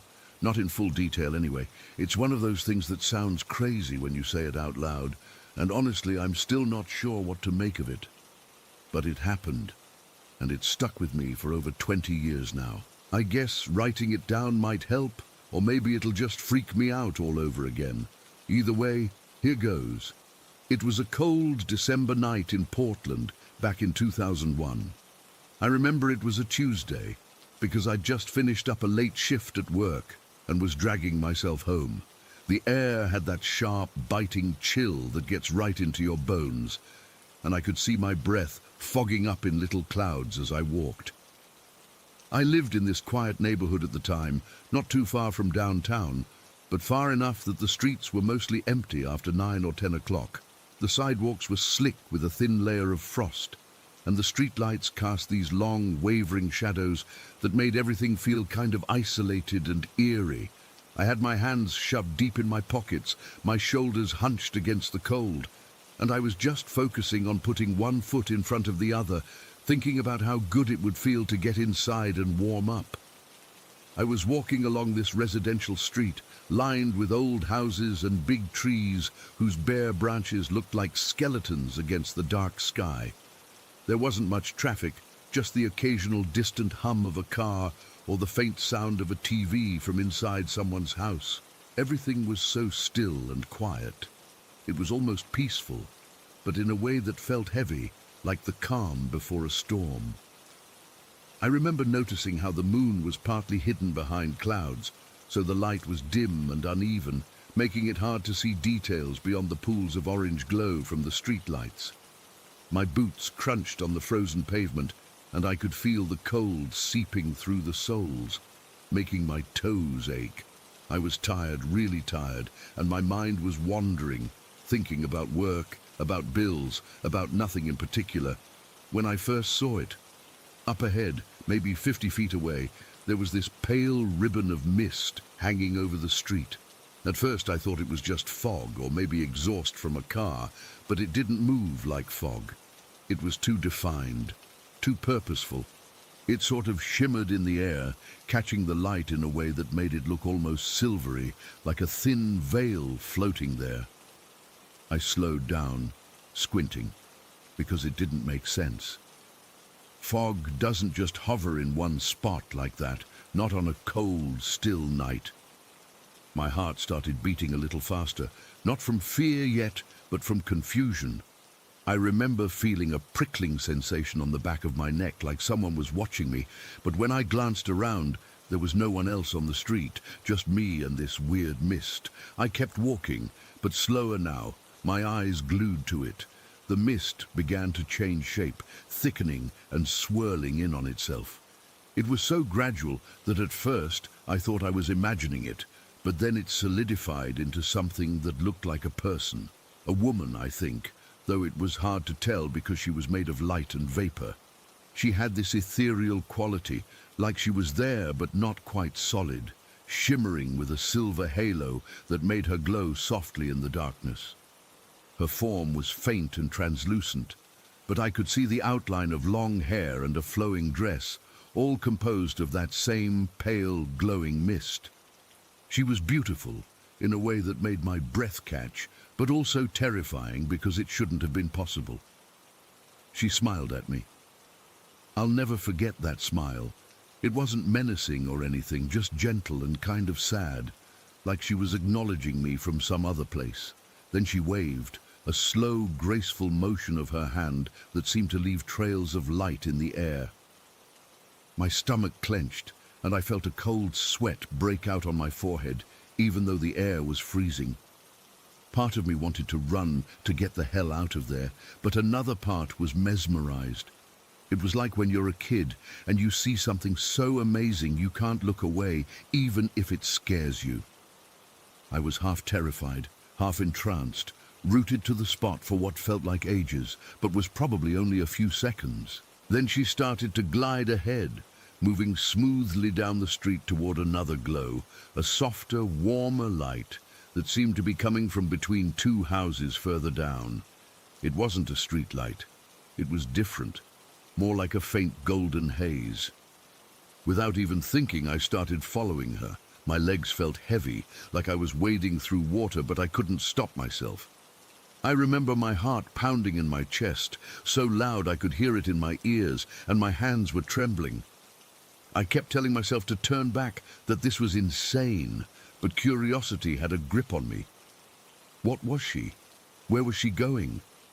I had to know. As I followed, the air around me felt colder, sharper, like the temperature had dropped another 10 degrees. My breath came out in ragged puffs, and I could feel the chill seeping through my clothes, making me shiver uncontrollably. The woman moved without making a sound, her feet, if she had feet, not touching the ground. She just floated, her form rippling like water, and that silver halo around her cast a faint light on the pavement, illuminating little patches of frost that glittered like diamonds. I kept a distance, maybe 20 feet behind, my eyes fixed on her, afraid that if I blinked she'd disappear. The street was dead silent now, no cars, no distant noises, just the sound of my own breathing and the soft crunch of my steps. We passed a few houses, and I noticed how dark they were, like everyone was asleep or away. No lights in the windows, no movement. It added to the surreal feeling, like I was in some kind of bubble, separate from the real world. The woman glided on, never looking back, always moving toward that other glow, which seemed to be getting brighter. I remember thinking that maybe it was a trick of the light, or I was hallucinating from being tired. But it felt too vivid, too real. The cold air stung my lungs with each breath, and I could feel the weight of the silence pressing in on me. My mind raced with questions. Was she a ghost? Some kind of spirit? Or just my imagination? But the details were too sharp. The way her hair flowed behind her, the subtle shift in her expression when she waved, the way the mist seemed to pulse with a life of its own. Then, out of nowhere, a delivery truck turned onto the street from a side road. Its headlights cut through the darkness, bright and sudden, sweeping across the scene. For a split second, everything was illuminated. The woman, the mist, me standing there like an idiot. And in that moment, she vanished. Just poof, gone. No fade out, no slow disappearance. 1 second she was there, and the next nothing. The truck rumbled past, its engine loud in the quiet night, and I was left standing alone on the sidewalk, staring at the empty spot where she'd been. My whole body went numb. I couldn't move, couldn't think. I just stood there, shivering, my mind trying to process what had happened. The cold felt more intense now, biting into my skin, and I wrapped my arms around myself, but it didn't help. I looked around, half expecting to see her again, but the street was back to normal. Just the frosty pavement, the dark houses, the distant hum of the city.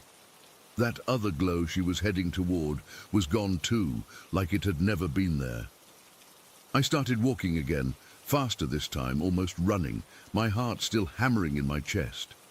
I kept glancing over my shoulder, paranoid that she'd reappear or that something else would happen, but nothing did. When I finally got home, I fumbled with my keys, my hands shaking so bad I could barely get the door open. Inside, I slammed it shut and leaned against it, breathing hard. The warmth of the house felt alien, like I didn't belong there anymore. I went to the window and peered out, but the street was empty, just like always. I didn't sleep much that night. Every time I closed my eyes, I saw her, that pale, shimmering form, that smile, that wave.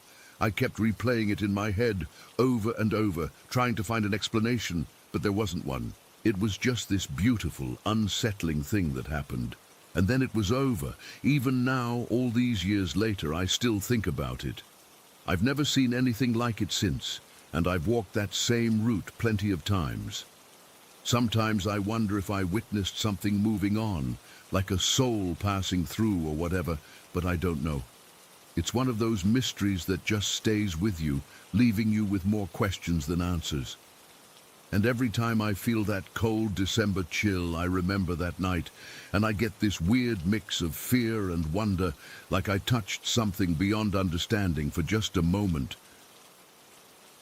Story 15. So, I've never really talked about this with anyone before, but I need to get it out there because it's been eating at me for years. I was just a kid, maybe 9 or 10 years old, at this summer camp out in the middle of nowhere. You know the type. Woodsy, kind of run down, with cabins that smelled like pine needles and bug spray. It was one of those places where they kept us busy all day with activities. But every afternoon, they made us take a forced nap. I hated it. I've never been good at sleeping during the day, and lying there in the heat with nothing to do just made me restless. That day, it was especially hot. The air in our cabin was thick and heavy, like you could almost see it shimmering. We had these bunk beds with scratchy wool blankets, and the windows were propped open with sticks to let in whatever breeze there was. I was on the bottom bunk, and my 3 roommates were scattered around the room. There was this one kid who snored a little, another who always fidgeted, and the third who would usually whisper jokes until someone told him to shut up. We weren't friends or anything, just stuck together because of camp assignments. The forced nap always started around 2 in the afternoon. The counselors would come by and make sure we were in our bunks, and then this overseer lady, Ms. Gable, would do her rounds. She was strict with this no-nonsense vibe, and she'd peer into each room to check on us. I remember lying there, staring at the ceiling, counting the knots in the wood because I was bored out of my mind. My legs were twitchy, and I could feel the sweat trickling down my back. The other kids were already settling in. I heard one of them rustling around, probably trying to get comfortable. Then Miss Gable came in. The door creaked open, and she stood there for a second, her shadow falling across the floor. She didn't say anything, just scanned the room with her eyes, making sure we were all where we were supposed to be. I pretended to close my eyes, but I cracked them open just enough to watch her. She had this way of moving that was almost silent, like she was gliding. After a few seconds, she nodded to herself and left, pulling the door shut behind her. The latch clicked, and that was it. As soon as she was gone, I opened my eyes fully and let out a quiet sigh. I figured I'd just lie there and wait for nap time to be over. But then something weird happened. The room went dead silent. Not just quiet, but like someone had sucked all the sound out of it. A second ago, I could hear the other kids breathing, the rustle of sheets, maybe a bird outside. Now, nothing. It was so sudden that it felt like my ears had popped. I sat up slowly, my heart starting to beat a little faster. I looked over at the other bunks. All 3 of my roommates were completely still, like unnaturally still. Their eyes were closed, and they weren't moving at all. No twitching, no breathing sounds, nothing. I remember thinking maybe they'd just fallen asleep really fast, but that didn't make sense. People don't just drop off like that, especially not all at once. One of them, the fidgety kid, had been shifting around just seconds before Miss Gable left. Now he was frozen, his arm hanging off the side of the bunk in a way that looked uncomfortable. I swung my legs over the side of the bed and stood up. The floorboards were cool under my feet, and I could feel the grit from the dirt that always got tracked in. I walked over to the nearest bunk where the snorer was. I reached out and shook his shoulder gently. He didn't stir. I shook him harder, and still nothing. His skin felt cool, which was weird because it was so hot in the room. I leaned in close to see if he was breathing, and yeah, he was, but it was so shallow, and even that it seemed robotic. A chill ran down my spine and my stomach tightened. I moved to the next kid, the one who usually whispered jokes. Same thing, out cold. Not responding at all. I even pinched his arm lightly and he didn't flinch. By this point, my hands were getting clammy and I could hear my own heartbeat thumping in my ears. I went to the 3rd roommate and it was the same story. All 3 of them were deeply asleep, but it wasn't normal sleep. It was like they'd been switched off. I stood there in the middle of the room just staring at them. The silence was so heavy, it felt like pressure on my skin. I remember glancing at the window, expecting to see something outside, but it was just the same old trees and sunlight. No birds, no wind, nothing. It was as if time had skipped a beat, like we'd been paused for a moment and I was the only one who noticed. My mind started racing. What the hell had just happened? Did Miss Gable do something? But she just looked at us and left. There was no smell, no sound, no nothing.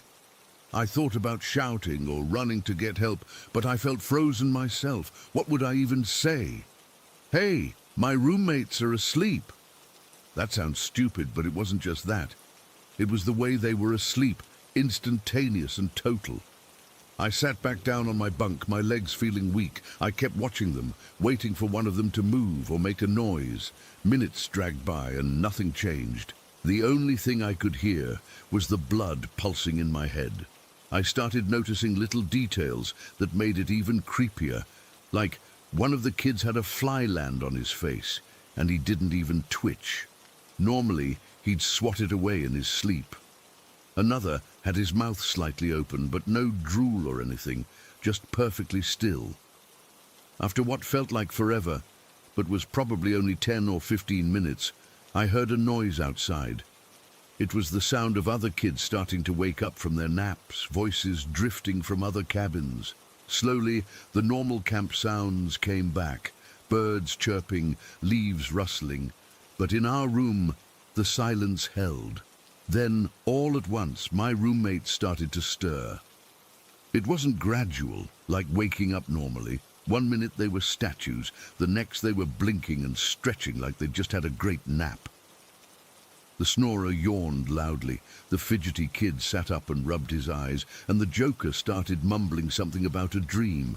I jumped up and went over to them. "Are you guys okay?" I asked, my voice coming out shaky. They all looked at me like I was crazy. "Yeah, why?" one of them said. "You were all asleep so fast," I said, "like really deep asleep." They just shrugged. The joker laughed and said, "Dude, it's nap time. That's what happens." I tried to explain how still they were, how silent it got, but they didn't get it. They had no memory of anything unusual. One of them said he dreamed about pizza, and that was it. They went back to chatting like nothing had happened. The rest of the day, I felt off. During activities, I kept watching them, waiting for some sign that something was wrong, but they were totally normal. At dinner, they were laughing and joking around, and I just picked at my food. My stomach was in knots, and I couldn't shake the feeling that something had happened in that room that I couldn't explain. When we went back to the cabin that night, I asked them again if they remembered anything weird from nap time. They all said no. One of them even got annoyed and told me to drop it. So I did, but I lay awake for a long time, staring at the dark and listening to them breathe. It was normal now, uneven, with little snores and shifts. But I couldn't forget that absolute stillness. I've thought about it a lot over the years. Was it some kind of sleeping charm or something, like maybe Miss Gable used something to make us sleep, and it just didn't work on me? But that sounds crazy, and I've never believed in magic or anything. Maybe it was a gas or a sound, but there was no smell or noise. Nothing, just that eerie silence and the instant sleep. To this day, I don't know what happened. I've never found an explanation, and it still gives me chills when I think about it. Sometimes, if I'm in a quiet room and everyone else is asleep, I get that same feeling, like time is skipping and I'm the only one awake in a world that's paused. I never went back to that camp, and I never told anyone about it until now. I guess I just needed to put it out there in case someone else has experienced something similar. But honestly, I doubt it. It feels too weird to be real, but I know it was. I was there. Story 16. It's taken me a long time to even think about typing this out. I'm not someone who believes in this stuff. I mean, I wasn't. I fix computers for a living. If I can't see the code, it doesn't exist. But what happened in that house, it's made me question every single thing I thought I knew. We moved into the suite about 6 months ago. It was a good deal, way cheaper than anything else in the area, and it was attached to this big, old Victorian house. The landlords, a nice older couple, lived in the main part. Our place was the ground floor suite, a converted addition from way back when. It had its own entrance, a little kitchen and 2 bedrooms. The second bedroom was small, with a weirdly deep closet. but it was perfect for our daughter Lily. She's 2.5. The first few months were fine, a little creaky, sure. Old houses settle, right? That's what I kept telling myself. The floorboards would pop at night. The wind would whistle through a gap somewhere. Normal stuff. Then, about 2 months in, the night terrors started. It wasn't just bad dreams. It was screaming. The kind of scream that doesn't sound human, that comes from a place of pure, absolute terror. My fiancée Sarah and I would bolt out of bed and run into her room. She'd be sitting straight up in her crib, eyes wide open, but she wasn't awake. She wasn't seeing us. She'd just scream and point at the corner of her room, or sometimes right at her closet. We'd hold her, try to soothe her, and after a few minutes she'd just stop, collapse back into sleep, like a switch had been flipped. In the morning she'd have no memory of it. That was bad enough. Then she started talking. It was during the day while she was playing. She'd be stacking blocks and just casually say, "Uncle Charlie says blue is a good color." Or she'd be looking at the closet door and say, "Uncle Charlie is sleepy." We don't have an Uncle Charlie. I have one uncle, his name is Robert. Sarah's family is all girls. We asked the landlords if they knew a Charlie. The husband just got quiet and said the man who built the house and lived in it for 50 years was named Charles. He passed away in the master bedroom about 10 years ago. That sent a cold little trickle down my spine, but I brushed it off. Coincidence. Kids have imaginary friends. Maybe she heard the name somewhere, but the feeling in the house started to change. It's hard to describe.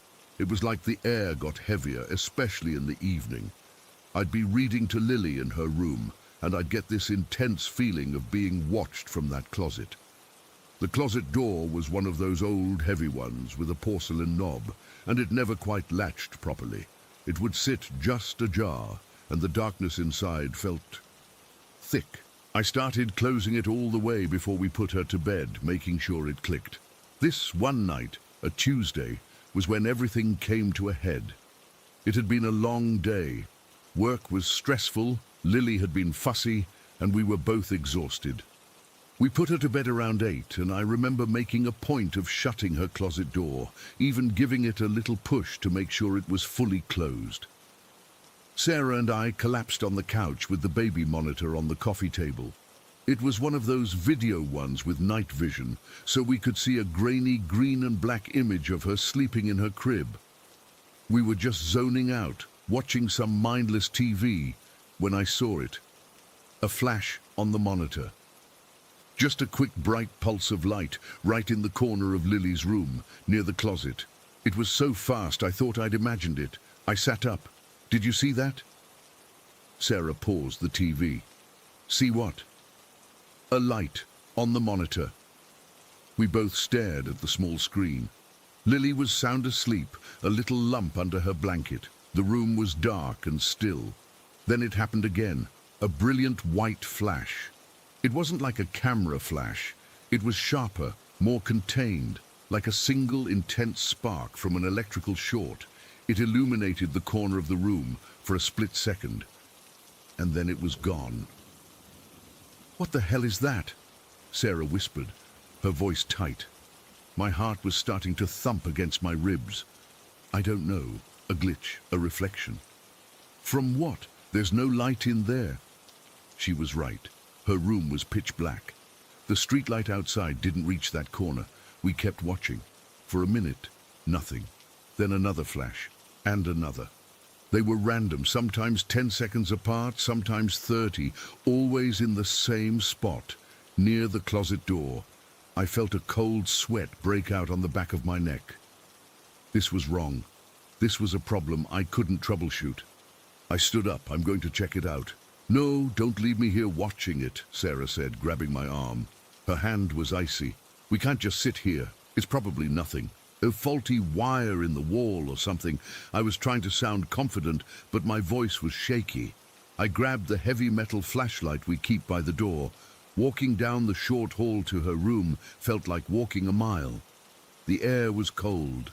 Our hallway is always a bit drafty, but this was different. It was a stagnant, heavy cold. I could hear the soft, staticky hiss from the baby monitor in Sarah's hand behind me. I paused outside Lily's door, my hand on the knob. I took a deep breath, trying to be quiet. I didn't want to wake her. I slowly pushed the door open. The room was dark and silent. I could see the shape of her in the crib, her back rising and falling gently. I swept the flashlight beam around the room. Nothing. The walls were bare. The closet door was still shut. I walked over to the corner where the flashes had been. I ran my hand over the wall. It was cool, slightly rough under my fingertips. No outlets, no switches, no nothing, just wall. See anything? Sarah whispered from the doorway. No, nothing. I felt a mix of relief and deeper unease. If it wasn't here, then what were we seeing on the monitor? I turned to leave, and my flashlight beam passed over the closet door. The porcelain knob seemed to gleam in the light, and that's when I saw it. The door wasn't fully closed anymore. The latch hadn't caught. It was open by maybe half an inch, a sliver of pure blackness. A jolt of pure animal fear went through me. I had shut that door. I had made sure. I took a step toward it, my legs feeling like wood. I reached out, my hand hovering an inch from the knob. I didn't want to touch it. I had this insane primal feeling that if I opened it, something would be looking back. I could feel Sarah's tension from across the room. I grabbed the knob. It was freezing cold, so cold it almost felt wet. I yanked my hand back for a second, my breath catching. I wrapped my sleeve around my hand and tried again. I pushed the door, intending to slam it shut and hold it, but it didn't shut. It swung inward, silently, on its old hinges, opening all the way. The flashlight beam cut into the darkness of the closet. It was deep, like I said, more of a small walk-in space. We used it for storage, boxes of old baby clothes, a suitcase. The beam shook because my hand was shaking. I moved it from left to right, empty. Just boxes, a few winter coats hanging up, dust motes danced in the light. I let out a breath I didn't realize I'd been holding. It's nothing, I said, my voice a dry croak. Just the door wasn't latched. I went to pull it closed, and that's when I saw it, down near the floor, behind the hanging coats. Something I'd never seen before. A small rectangular shape, tucked into the very back corner. I pushed the coats aside. It was a book, a small, leather-bound journal, thick with dust. I picked it up. The leather was brittle. I tucked it under my arm, slammed the closet door shut, and this time I made sure the latch clicked home. I got out of that room, pulling the door closed behind me, my heart hammering.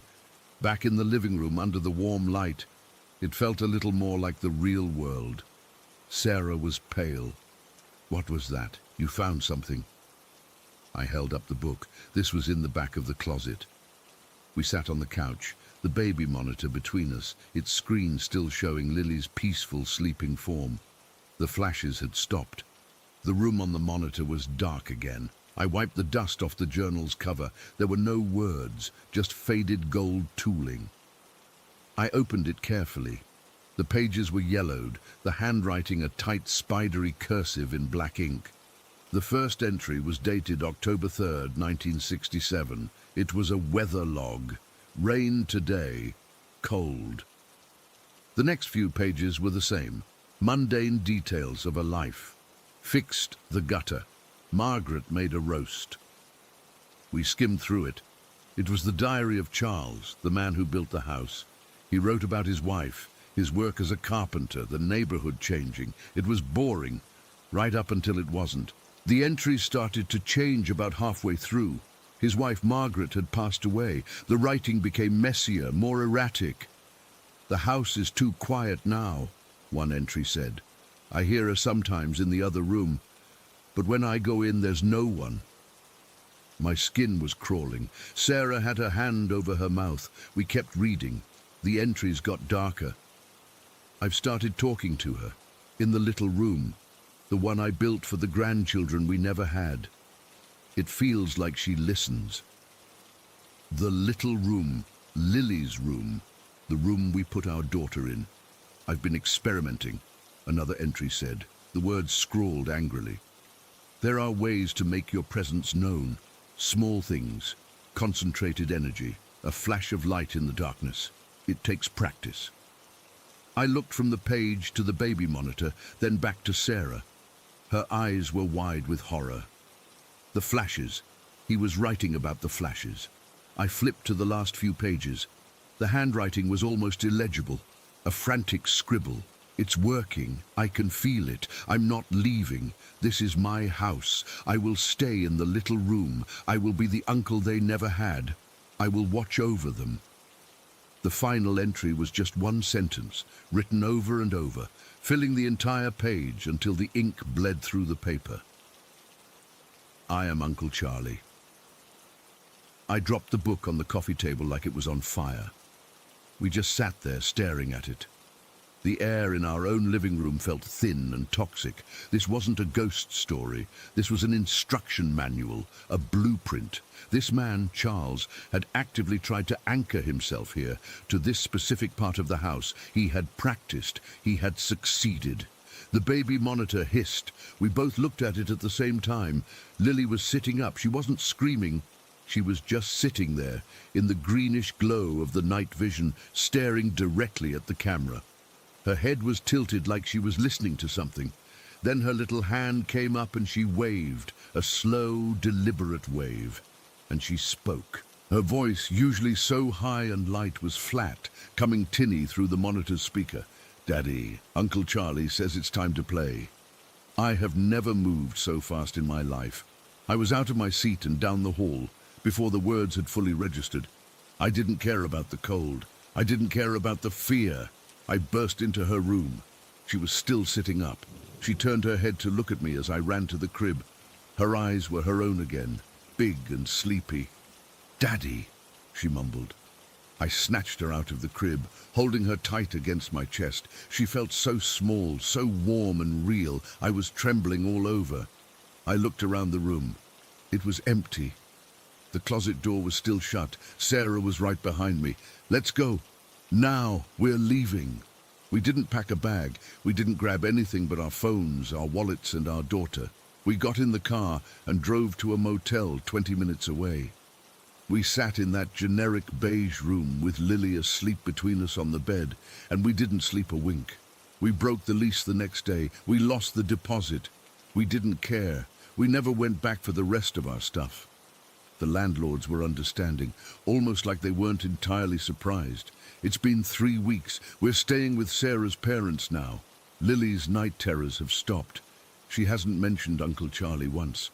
But sometimes late at night when I'm trying to fall asleep, I'll think about that journal. I'll think about a lonely, bitter old man sitting in that little room, practicing how to be a ghost, practicing how to make a flash of light appear out of nothing. And I'll think about my daughter's voice on that monitor and the way she waved. We left everything in that house, our furniture, our clothes, the baby monitor, everything. But I took one thing with me. I don't know why. A sick sort of proof, maybe. It's in a Ziploc bag in the bottom of my duffel bag here, the leather-bound journal.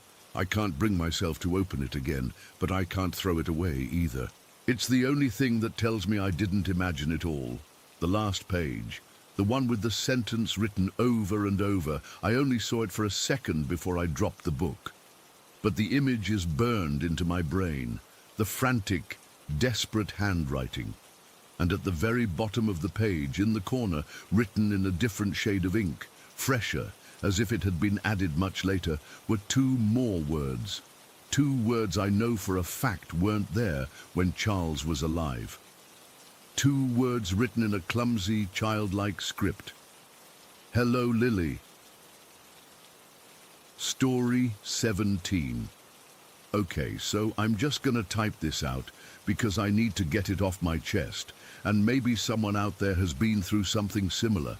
I still don't really know what to make of it, and honestly, thinking about it now makes my skin crawl.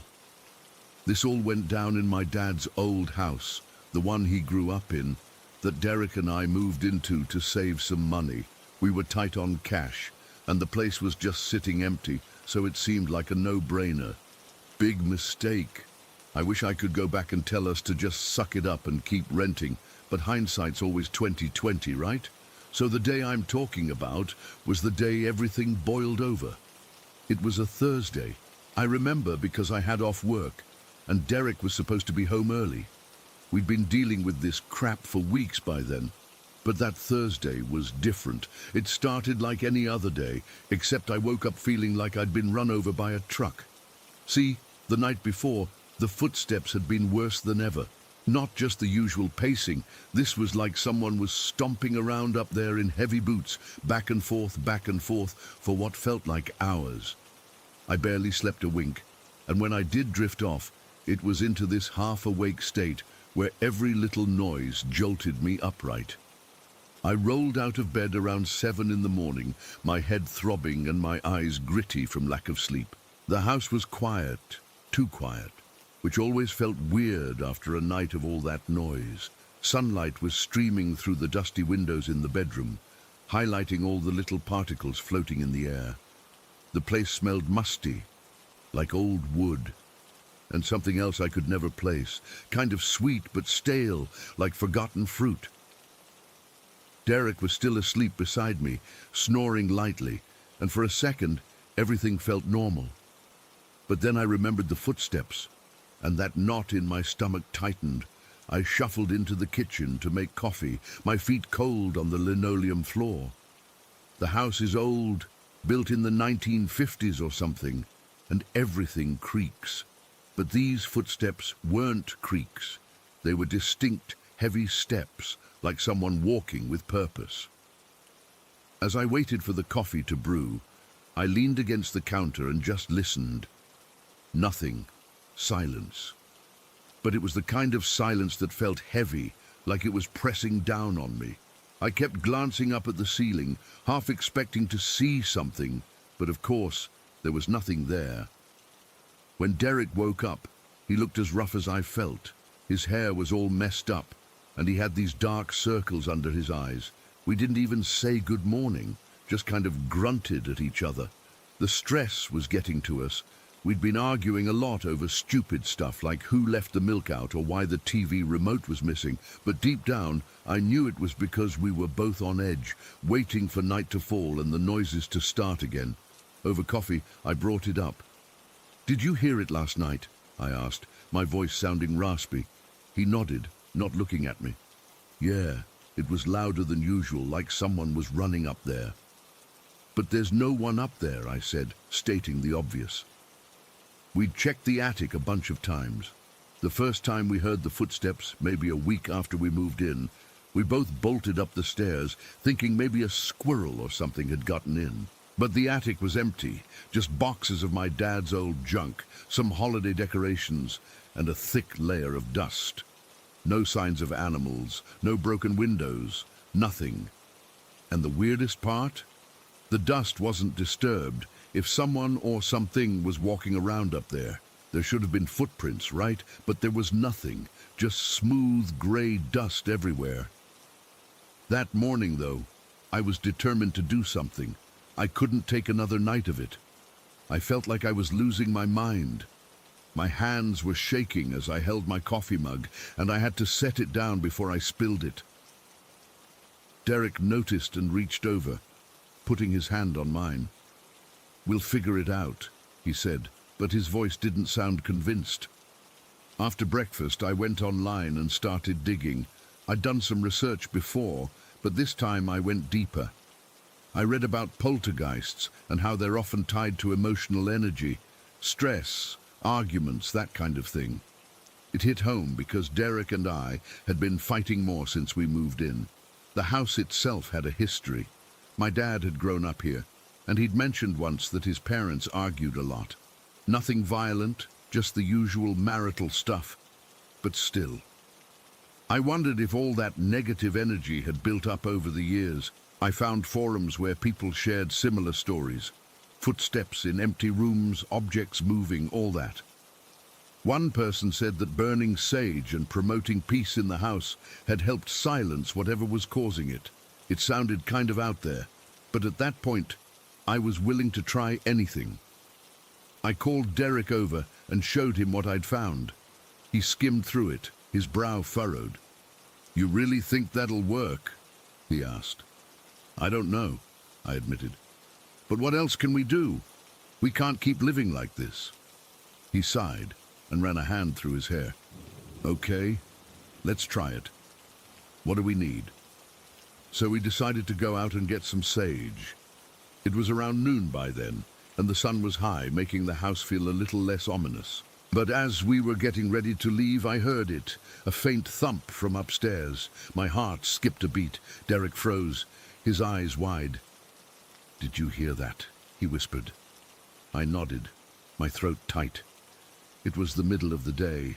The footsteps had always been at night before. This was new. We both stood there listening, but it didn't happen again.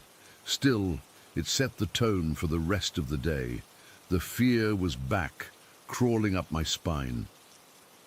We drove to this little metaphysical shop in town, the kind that sells crystals and incense. The air inside smelled like patchouli and beeswax. I felt a bit silly asking for sage, but the woman behind the counter was nice about it. She sold us a bundle and explained how to use it, light it, let it smoke, and walk through the house, focusing on positive intentions. She said something about clearing negative energy, and I just nodded, trying to take it all in. On the way back, Derek was quiet. I could tell he was skeptical, but he didn't say anything. When we got home, it was around 2 in the afternoon. The house felt different, like it was waiting for us. We decided to wait until evening to do the sage thing, so we spent the next few hours trying to relax, but it was impossible. Every creak of the floorboards made me jump.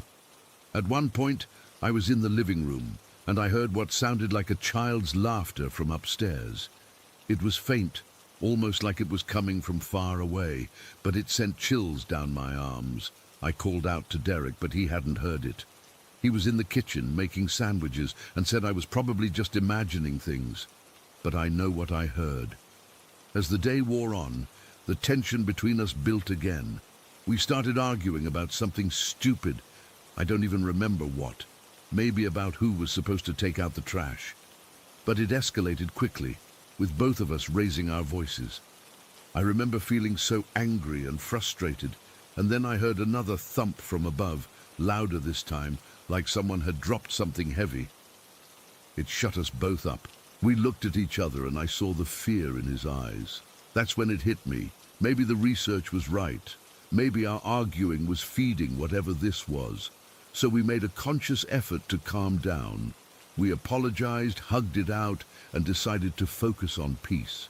It felt weird, forcing ourselves to be nice, but it helped a little. We spent the rest of the afternoon watching TV, trying to distract ourselves, but I could feel the dread building as the sun started to set. Around 6 in the evening, we decided it was time. The light was fading, casting long shadows through the house. We gathered the sage, a lighter, and a bowl to catch any ashes. My hands were trembling as I lit the bundle. It took a few tries, but eventually it caught, and smoke started to curl up, smelling earthy and sharp. We started in the living room, walking slowly, waving the smoke into the corners, up toward the ceiling. I was muttering prayers under my breath. Nothing formal, just stuff like, please let this work, and we mean no harm, just peace. Derek was doing the same, his voice low and steady. We moved through the downstairs, then up the stairs to the second floor. The air felt thick, and every step we took I half expected to hear the footsteps in response. But it was quiet, too quiet. When we got to the attic door, I hesitated. This was where the noises always came from. Derek nudged me. Come on, we have to do it, he said. So I opened the door, and the smell of dust and old wood hit me. We climbed up, the steps creaking under our weight. The attic was dark, with only a single bare bulb hanging from the ceiling. We waved the sage around, the smoke swirling in the dim light. I focused on feeling calm, on sending out positive energy. It was hard because my heart was pounding so loud I could hear it in my ears.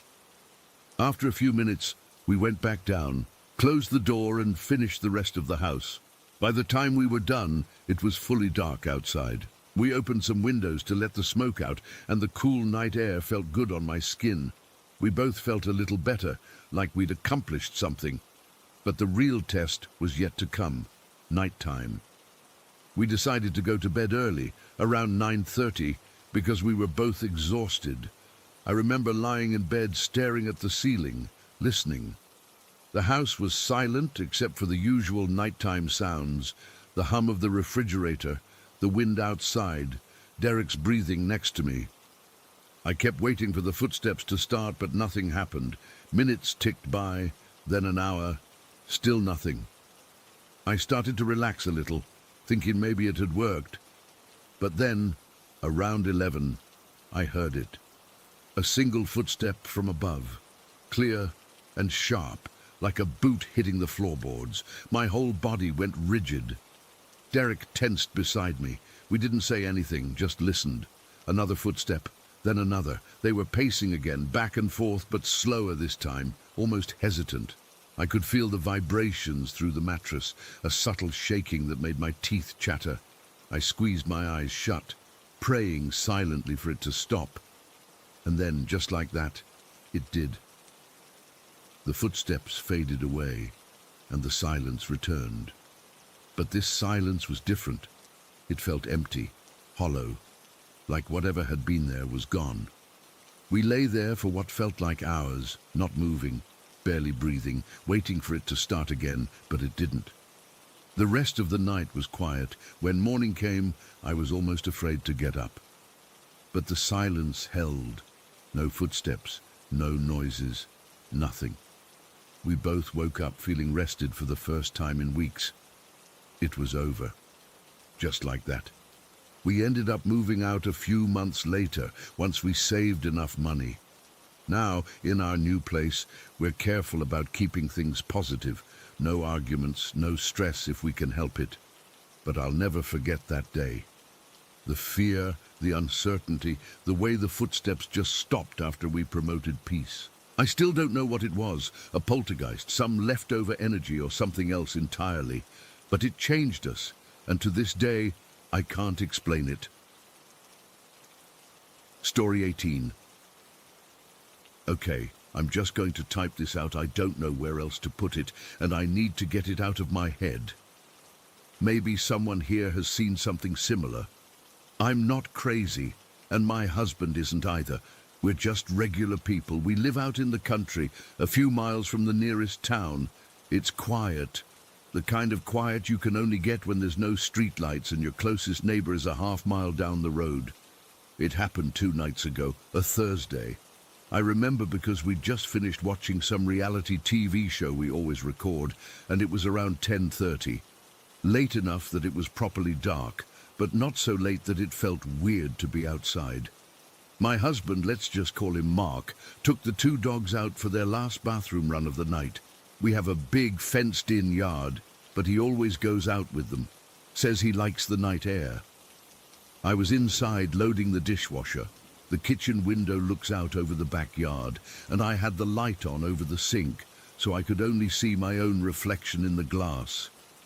I heard the back door open and close, and then, maybe a minute later, I heard this sound. It wasn't a loud sound.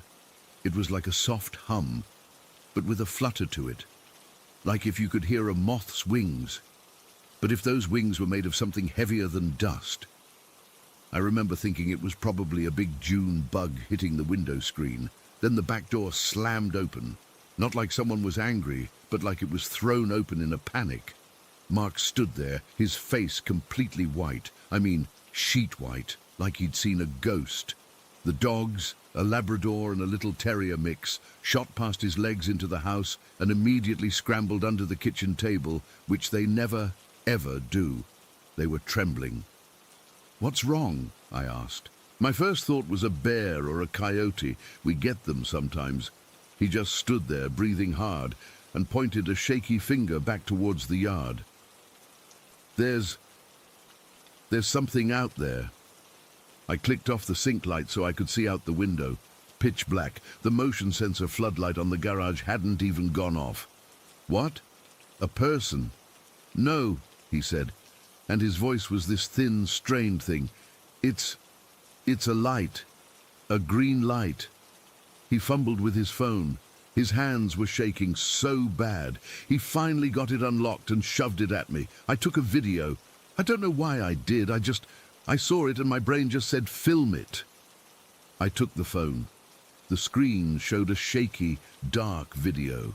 The kind you get from a phone camera at night. You could see the dark shapes of the trees at the edge of our property, and then, in the middle of the screen, was this thing. It was a light, a glowing, sickly green light. It wasn't a solid ball, it had a shape. It was about the size of a large cat, maybe a bit bigger, and it had wings. They weren't bird wings or bat wings. They were more like... Imagine if you took the delicate veined wings of a dragonfly and made them out of pure, shimmering green light. That's what they looked like. They were moving, fluttering, but slowly, almost lazily, and it was floating. Not flying with any purpose, just hovering, drifting, and it was moving toward him. In the video, you can hear his breathing get quicker, and you can hear the dogs start to whine. The Labrador, Buddy, is in the bottom corner of the frame, and he's not barking, he's just staring, frozen, at this green thing. His whole body is rigid. The thing fluttered closer to the camera, and for a second, the light got so bright it washed out the whole screen. Then the video cut off. It was only about 15 seconds long. I looked from the phone to Mark's face. He still looked terrified. "What the hell is that?" I asked, my own heart starting to pound. "I don't know," he whispered. "I was just standing there, letting the dogs sniff around, and I saw this green glow from the tree line. I thought it was a firefly at first, but it was too big, way too big. And then it came out. It just floated into the yard. The dogs saw it and went completely still. Buddy just stared and Pip started shaking, and then it started coming towards me." He ran a hand through his hair. "It didn't feel good. The light. It didn't feel warm or magical. It felt wrong. It felt cold. And the way it moved. It was so smooth. There was no wind. But it was just gliding. Straight at me." I believed him. I had to. I saw the video. I saw the dogs. Mark is the most level-headed guy I know. He's an electrician. He deals with facts and wires and things you can touch. He doesn't believe in ghosts or aliens or any of that. He'd had 2 beers with dinner hours ago. He was stone cold sober. We stood in the dark kitchen for a while, just staring out the window. Nothing. The yard was dark and silent again. The hum was gone. We locked the door, checked all the other doors and windows, and ended up just sitting on the couch in the living room, not talking. The dogs wouldn't leave our side. Pip, the little one, was shivering in my lap. After about 20 minutes of silence, Mark said, "It saw me." "What do you mean?" "When it was floating toward the camera, it felt like it was looking right at me. Not at the phone. At me. It knew I was there. That sent a fresh chill down my back. We tried to rationalize it. A drone, but it was completely silent except for that soft, fluttering hum. And it moved too organically. Some kind of bioluminescent animal. We're in the Midwest. We don't have glowing animals bigger than a firefly. A trick of the light, but we both saw the video. The dogs saw it. We eventually went to bed, but we didn't sleep. Every little creak of the house made us jump.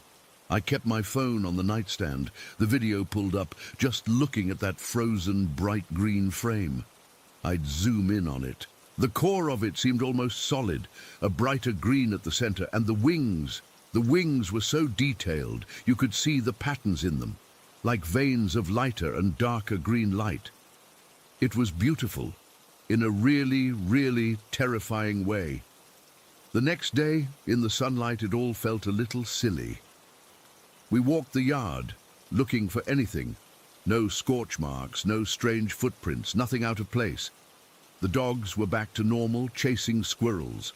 We tried to show the video to a couple of close friends over text, but of course phone compression made it look like a shaky blob of green. They were polite, but you could tell they thought it was a lens flare or a bug. But we knew what we saw.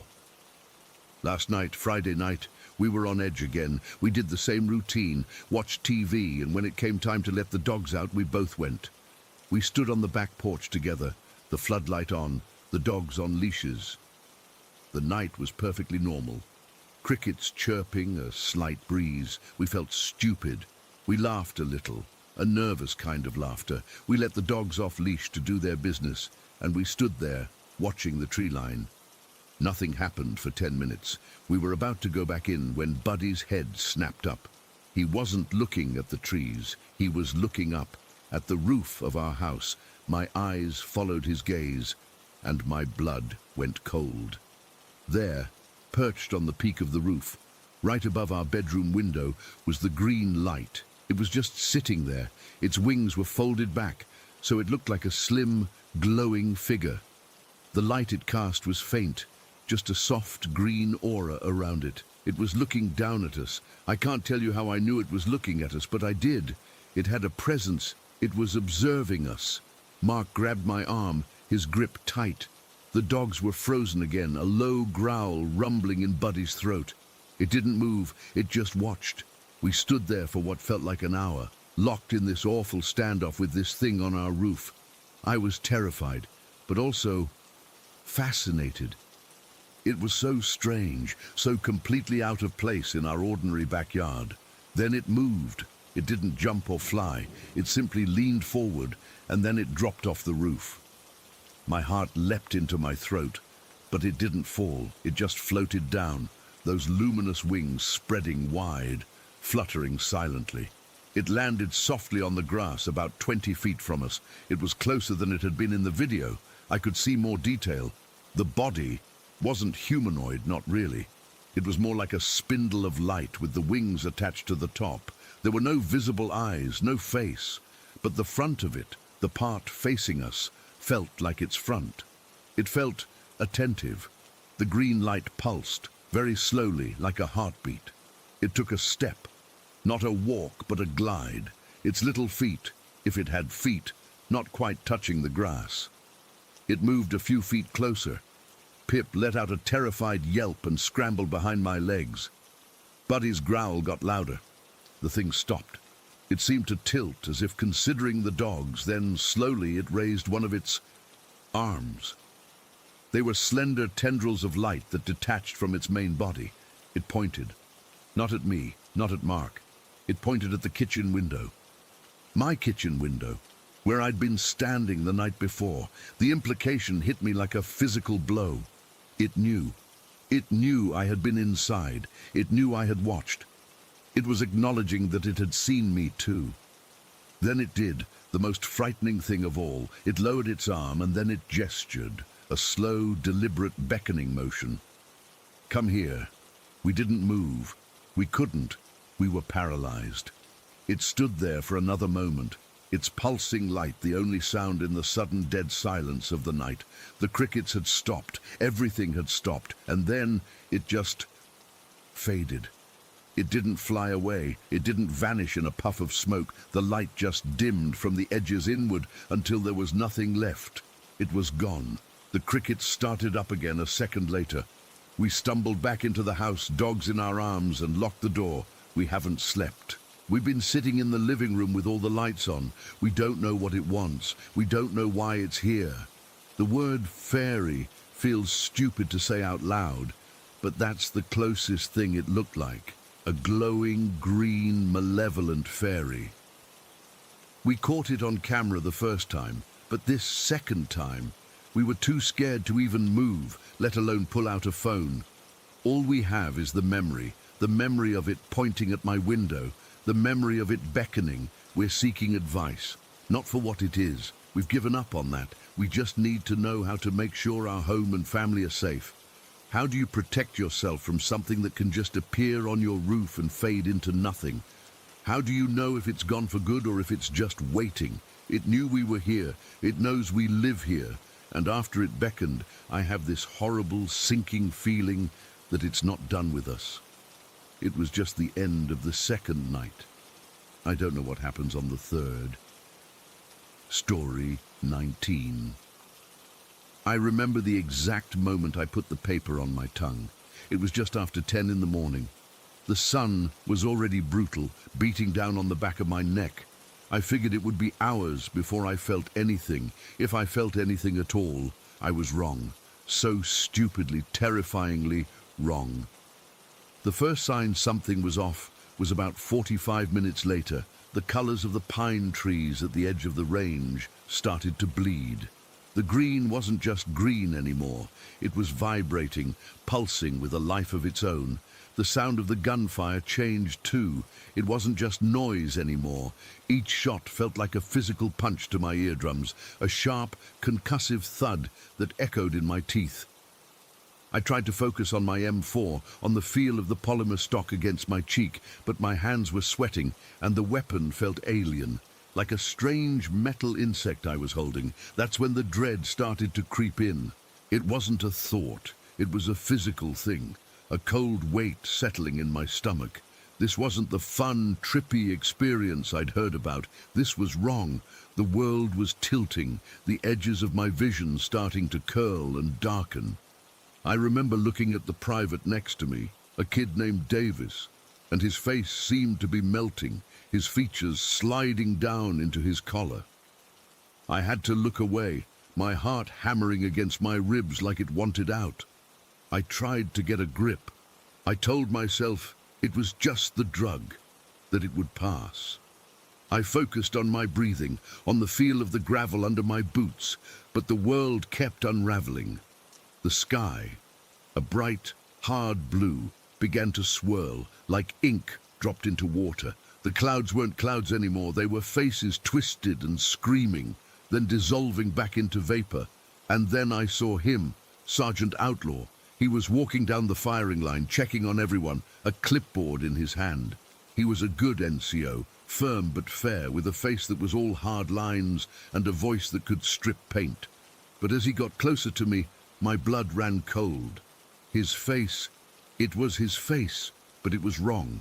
The features were stretching, the skin pulling taut over his skull. And his eyes, God, his eyes, they were gone. Where his eyes should have been were just two swirling pitch-black vortices, not just black, but a deep, endless black, like looking into a void where light went to die. They were spinning slowly, pulling at the very air around them. He stopped right in front of me, and the world seemed to freeze. The gunfire stopped. The chatter of the other soldiers vanished. It was just me and him standing in this pocket of silent, screaming horror. He leaned in close, so close I could smell the coffee on his breath, a strangely normal scent in the middle of all that madness. And he whispered. His voice wasn't his own. It was a dry, rustling sound, like dead leaves skittering across concrete. "Don't you want to know, Ben?" he whispered. "Don't you want to see what's behind the curtain? All you have to do is look, just look to your left." My whole body went rigid. A primal fear, the kind you're born with, locked every muscle in place. I didn't want to look. I knew, with a certainty that was bone deep, that if I looked to my left, I would see something I could never unsee. It was a physical pressure, a command that wasn't spoken, but was injected directly into my brain. Look left. I squeezed my eyes shut, but it was worse. In the darkness behind my eyelids, I could still see those black swirls, spinning faster now, beckoning me. I could feel a presence from my left side, a coldness that had nothing to do with the weather. It was a darkness that emanated, like a chill radiating from an open freezer door. But this was a chill that went right through my soul. It felt ancient and hungry. Terror is a word we throw around, but I didn't know what true terror was until that moment. It's not just being scared. It's your body shutting down. It's your mind screaming that you are about to cease to exist, that something is going to consume you, not just kill you, but erase you from the universe. I started to pray. It wasn't a coherent prayer, not the Our Father or anything like that. It was just a desperate, silent scream inside my head. God, please, no, please, get me out of this. Jesus, help me. Make it stop. I was begging, bargaining, anything to escape the feeling of that entity next to me and the thing wearing Sergeant Outlaw's face in front of me. The whispering started again, a constant, insidious murmur just at the edge of my hearing, promising secrets, offering knowledge, telling me that all I had to do was turn my head and I would understand everything. The price of that understanding, I knew, was my sanity, my soul, everything. I kept my eyes screwed shut, tears streaming down my face, my whole body trembling so hard I thought my bones would break. The prayer became a mantra, the only thing tethering me to a reality that was rapidly dissolving. Please, please, please! And then it happened. It felt like a hook caught behind my sternum, and I was yanked backwards. Not physically, my body was still standing there on the range, but I was pulled out of it. There was a terrible, tearing sensation, a sound like ripping canvas, and then I was flying, up, out. The world fell away beneath me in an instant. Fort Bravo became a tiny, insignificant patch of green and brown. Then North Carolina was a smudge. Then the earth itself was just a blue and white marble, hanging in an immense, silent blackness. I was in space. There was no sound, no air, just the cold vacuum and the overwhelming, crushing scale of it all. I could see stars, not as little twinkling lights, but as massive burning furnaces, so close I felt I could reach out and touch them. The silence was the loudest thing I've ever experienced. It was a pressure, a weight on my consciousness. I wasn't breathing, but I didn't need to. I was just a point of awareness, adrift in an infinite ocean. The fear was different here. It wasn't the sharp, panicked terror of the range. This was a deep, cosmic dread, the understanding of how small I was, how insignificant my entire life, my entire world was in the face of this. It was humbling in the most horrifying way possible. This lasted for what felt like an eternity and also just a single heartbeat. There was no time there. And then, just as suddenly as I was pulled out, I was moving again, not falling, but shifting. The stars blurred into streaks of light, and then there was a soft thud, a sensation of landing, of being somewhere solid. I was in a room. It wasn't a normal room. The walls were a soft, warm beige color, but they seemed to be made of light, pulsing gently. There was a shag carpet on the floor, an orange-brown color that felt familiar. In one corner was a wooden console television, the kind with the big dials, and it was playing static, but the static was a soft, gray, comforting sound. There were a couple of those padded, vinyl-covered chairs, the kind your grandparents had. The air smelled faintly of cigarette smoke and potpourri, like my grandma's house used to smell when I was a little kid.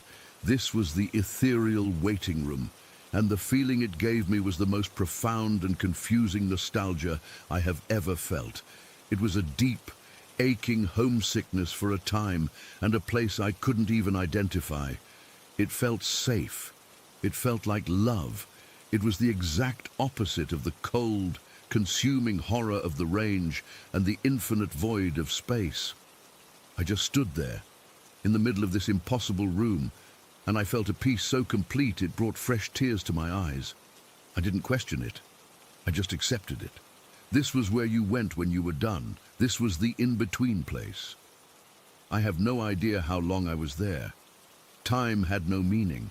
I just existed, bathed in that warm, nostalgic light, listening to the gentle hiss of the TV static. I looked at my hands, and they were solid, they were real. I was me again, and then, like a rubber band that had been stretched to its limit, I snapped back. The sensation was violent.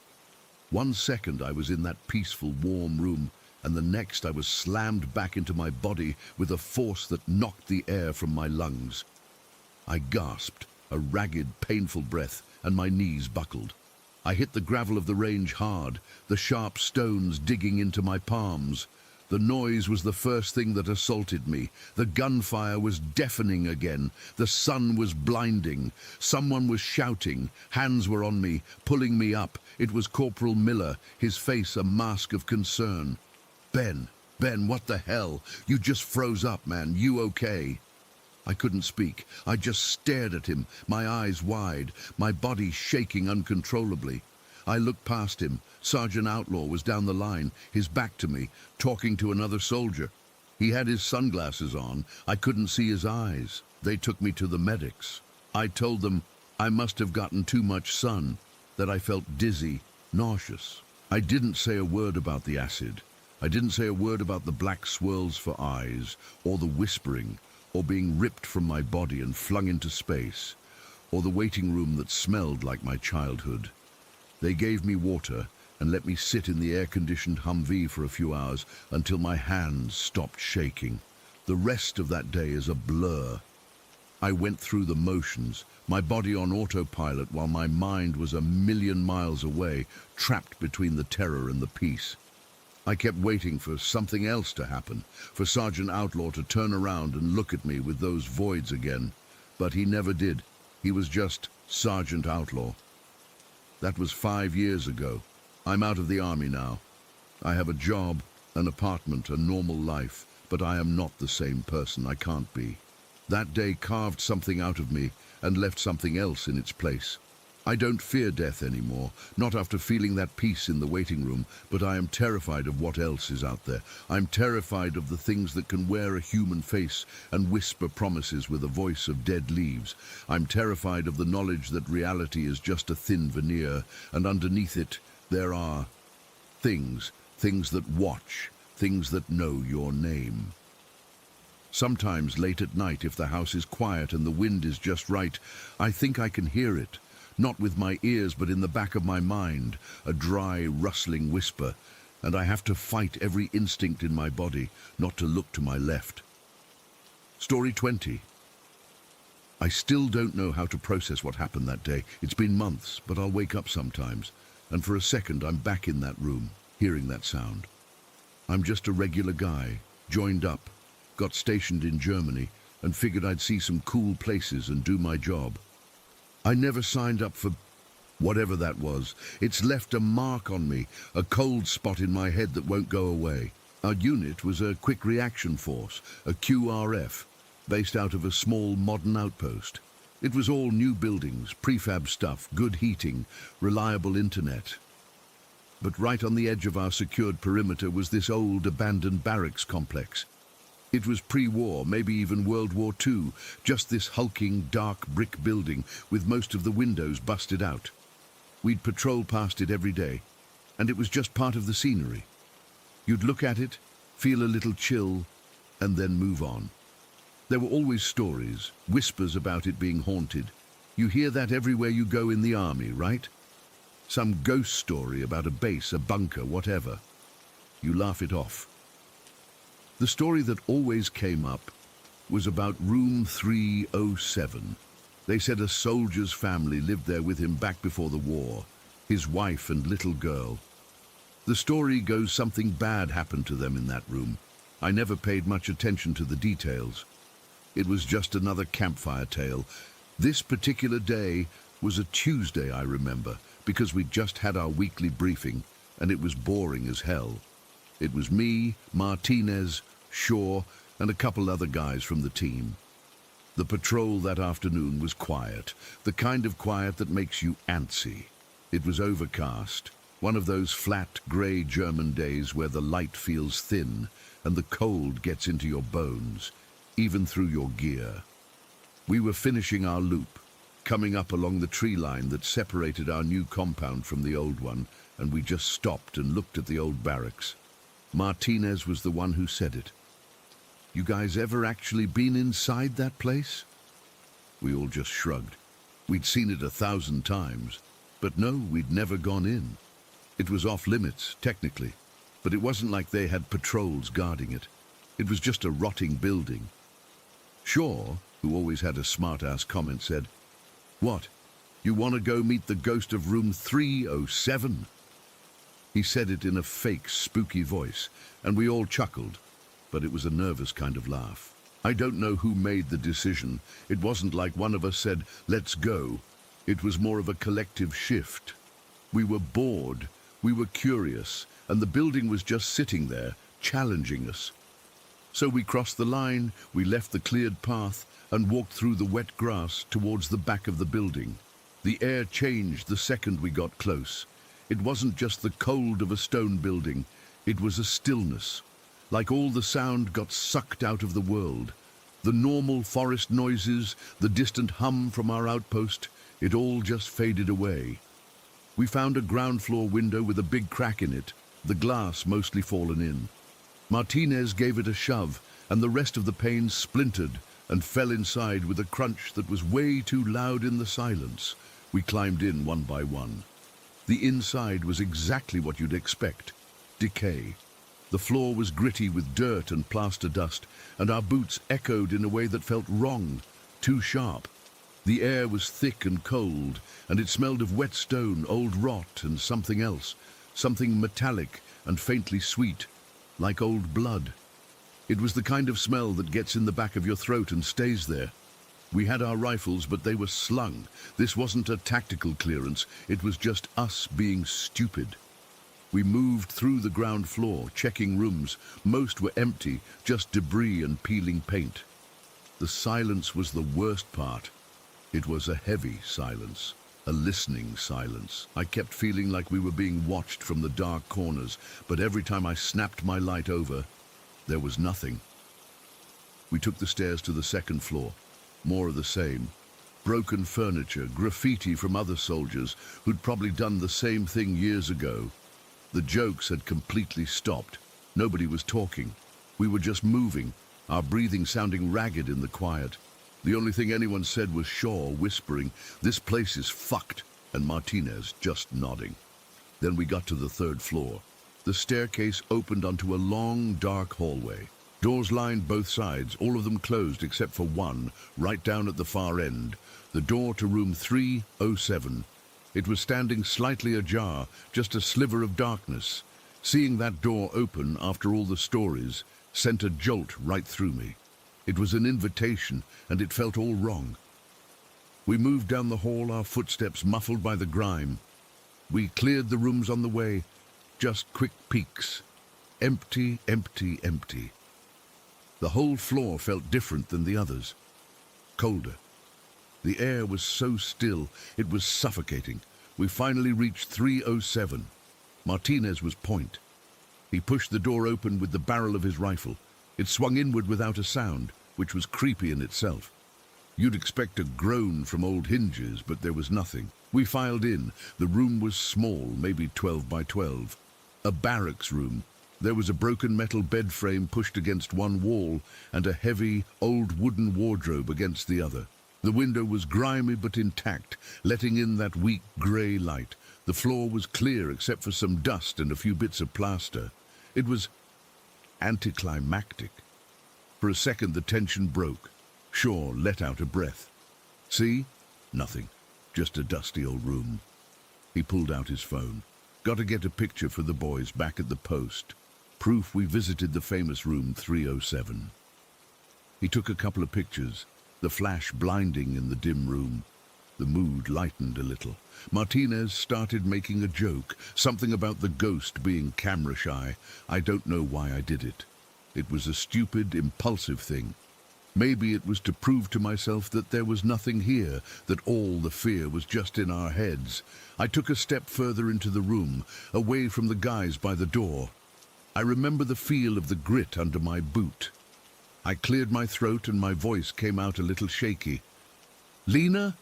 I just said the name from the story, the little girl's name. The second the word left my mouth, the temperature in the room dropped. I'm not talking about a little chill. I'm talking about a physical wave of cold that hit us, like walking into a walk-in freezer. My breath plumed in front of my face. The air felt sharp in my lungs. Then we heard it, a faint, soft thump from inside the wooden wardrobe. We all froze. The joking was gone. We were soldiers again, our training kicking in, but this wasn't an enemy we were trained for. Our rifles came up, lights pointed at the wardrobe. The door was closed. Then, a giggle. It was a child's giggle, high-pitched, clear, and utterly out of place. It didn't sound like it was coming from the wardrobe. It sounded like it was right next to my ear, so close I flinched and swatted at the air beside my head. My heart was hammering against my ribs, a frantic, painful rhythm. That's when I saw it, over by the corner, near the broken bed frame, where the shadows were deepest. A small, pale leg, from the knee down, like a child's leg. It was there for less than a second, and then it pulled back into the shadow and was gone. It wasn't a trick of the light. I saw the shape of the calf, the dirty foot. It was real. That was it. That was the breaking point. "Get out! Get out now!" Martinez yelled, and we didn't need telling twice. We ran. We didn't care about noise discipline or clearing the hall. We just ran, crashing down the staircase, our gear jangling, our boots slamming on the steps. I've never felt panic like that. It was a pure animal terror. We burst out of the ground floor window, not even climbing properly, just tumbling out into the cold, fresh air.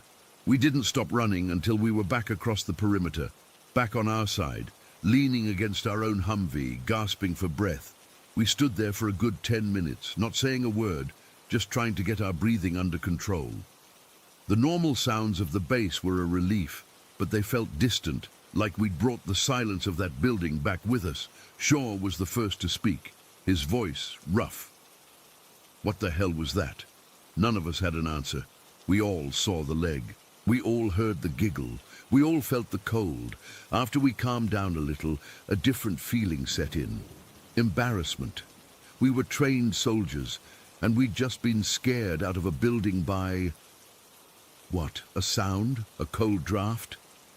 It started to feel ridiculous. We began to rationalize it. Maybe it was an animal in the walls. The giggle could have been the wind whistling through a crack. The leg, a piece of dirty cloth, a trick of the shadows. We convinced ourselves we'd spooked each other, so, like the absolute idiots we were, we decided to go back, just to prove it was nothing, just to stand outside the building and maybe look in the window. We needed to reclaim our pride. We went back as the sun was starting to go down, the sky turning a deep, bruised purple. We didn't go inside this time. We stood about 20 feet from the building, looking up at the third floor. Room 307's window was a dark square. "See?" Shaw said, his voice too loud. "Nothing. It's just a building." I wasn't convinced. The feeling of being watched was back, stronger than ever. It was like the building itself was looking at us. I had this insane, compulsive thought. I had to know. I cupped my hands around my mouth, my voice trembling despite my best effort. "Lena, are you there?" The words hung in the cold air. For a second, nothing. Just the sound of my own pulse in my ears. Then, a voice. It was small and clear, and it came directly from the dark window of room 307, a little girl's voice. Yes, it wasn't a whisper, it wasn't a gust of wind, it was a spoken word, polite and simple. Yes. We didn't run this time, we just backed away, slowly at first, then faster, never taking our eyes off that window until we were back in the safety of the outpost. The terror was different now. It was a deep, settled horror. There was no rationalizing that. Back in our common room, under the bright fluorescent lights, we were shell-shocked. We drank coffee, but our hands were shaking. Shaw pulled out his phone. "I took pictures," he said, his face pale, "in the room." We crowded around him as he brought up the gallery. The first few were just shots of the empty room, the flash making everything look stark and flat. Then he swiped to the last one he took, just before I'd said the name. It was a wider shot, showing the room and the grimy window, and in the window there was a shadow.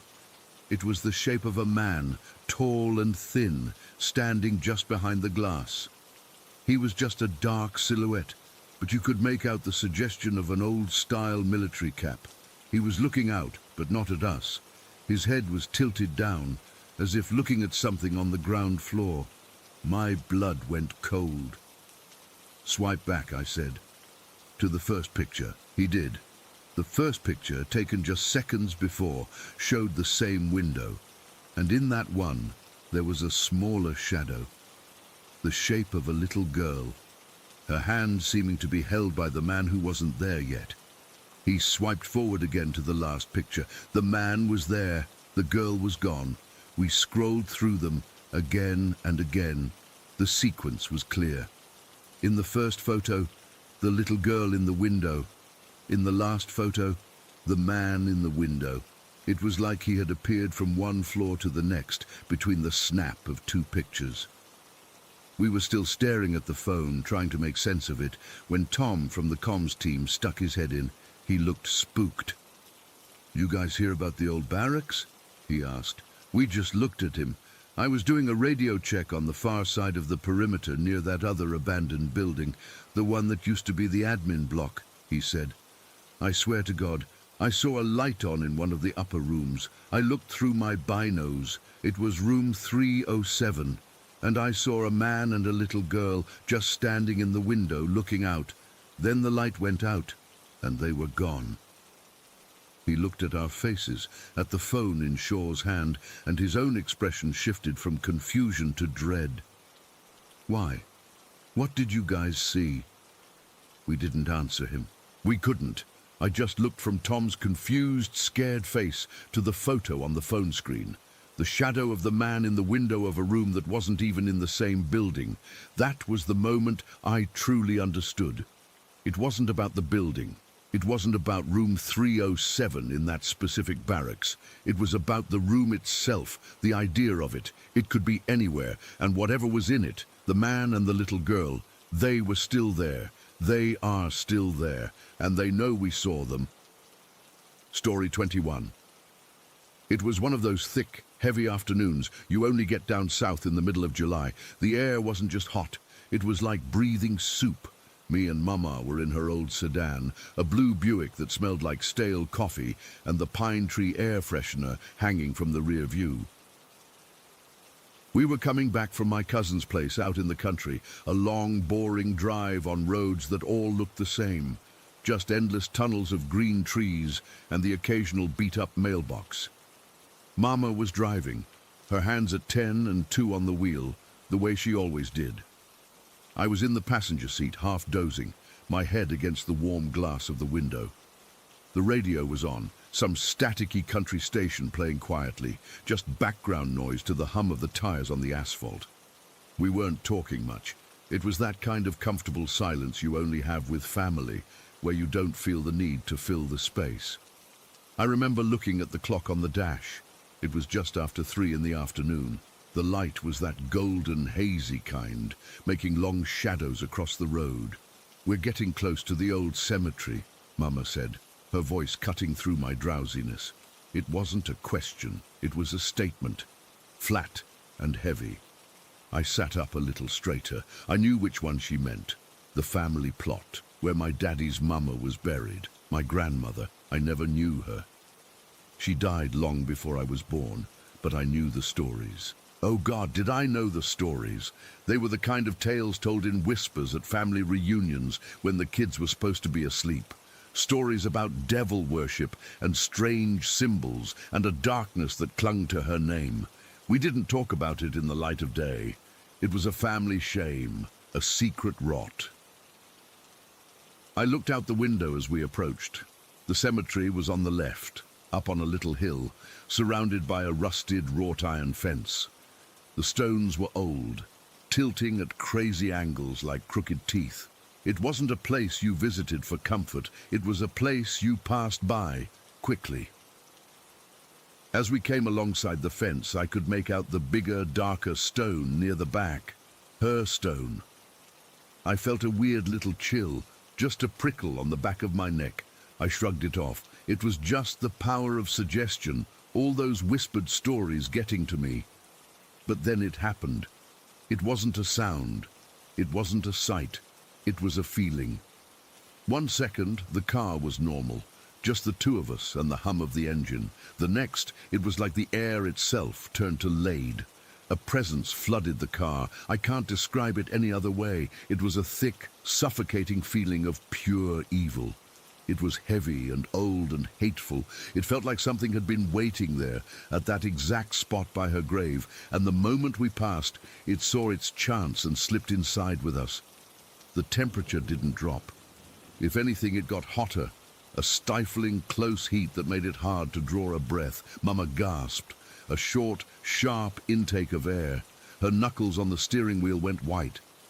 "Do you feel that?" she whispered, her voice tight with a fear I'd never heard from her before. I couldn't even answer. My own chest felt like an elephant was sitting on it. It was a physical pressure, right over my sternum, pushing down, crushing my lungs. I tried to lift my arm, to maybe roll down the window, but I couldn't. It was an immense, invisible weight pinning me to the seat. It wasn't just being scared. It was a literal, physical force holding my body down. I could only move my eyes, and they were wide, with a terror so complete it felt like my soul was freezing. My heart was hammering against that pressure, a frantic, trapped bird beating against a cage. I could feel every single thud, a painful slam against my ribs, and then the car began to accelerate. Mama's foot wasn't on the gas. I could see her leg, see her trying to move, trying to lift her foot to brake, but it was like her limbs were made of concrete. "I can't move," she choked out, the words strained. "I can't, my foot." The engine roared, a sound that was suddenly alien and aggressive. The speedometer needle was climbing. 40, 50, 60. We were on a winding back road, one that snaked through hills and around sharp, blind curves. At this speed, we were dead. We both knew it. Terror is a cold sweat that breaks out all over your body at once. It's the way your mouth goes completely dry, your tongue sticking to the roof of your mouth. It's the metallic taste of pure adrenaline. I was drenched in it. My shirt was sticking to my back. I could feel my own pulse pounding in my temples, a frantic, dizzying rhythm. The world outside the windows became a blur of green and brown. The trees weren't individual trees anymore. They were just a solid wall we were hurtling towards. The car took a curve, and the tires squealed, a high-pitched scream of protest. We were going too fast. The laws of physics were begging us to slow down, but whatever was in the car with us didn't care. I was pressed back into my seat by the G-force, the weight on my chest doubling, tripling. It was getting hard to see. Black spots danced at the edges of my vision. I was suffocating. Each breath was a shallow, desperate gasp that didn't bring enough air. I tried to scream, but all that came out was a weak, strangled sound, lost in the roar of the engine and the wind screaming past the windows. I looked at Mama. Her face was a mask of pure horror. Her eyes were bulging, fixed on the road ahead, tears streaming down her cheeks, but she was utterly paralyzed. This was my mother, the strongest person I knew, reduced to a terrified, trapped animal. That sight, her complete and total helplessness, was almost more frightening than the loss of control itself. This was it. This was how we were going to die. Not in an accident, but cursed, taken by the ghost or the demon or whatever foul thing my grandmother had consorted with. The family stories weren't just stories. They were a warning we had been too stupid to heed. I felt a profound, soul-crushing regret. We shouldn't have come this way. We should have taken the highway. The car flew over a small hill, and for a second we were airborne. My stomach lurched into my throat. In that moment of weightlessness, the pressure on my chest lessened just a fraction, just enough for me to suck in a ragged, burning breath. Then we slammed back onto the pavement with a jarring crash that rattled my teeth. The force of it seemed to jolt the thing holding us. The wheel jerked in Mama's hands. She wasn't steering it. It was moving on its own, fighting her.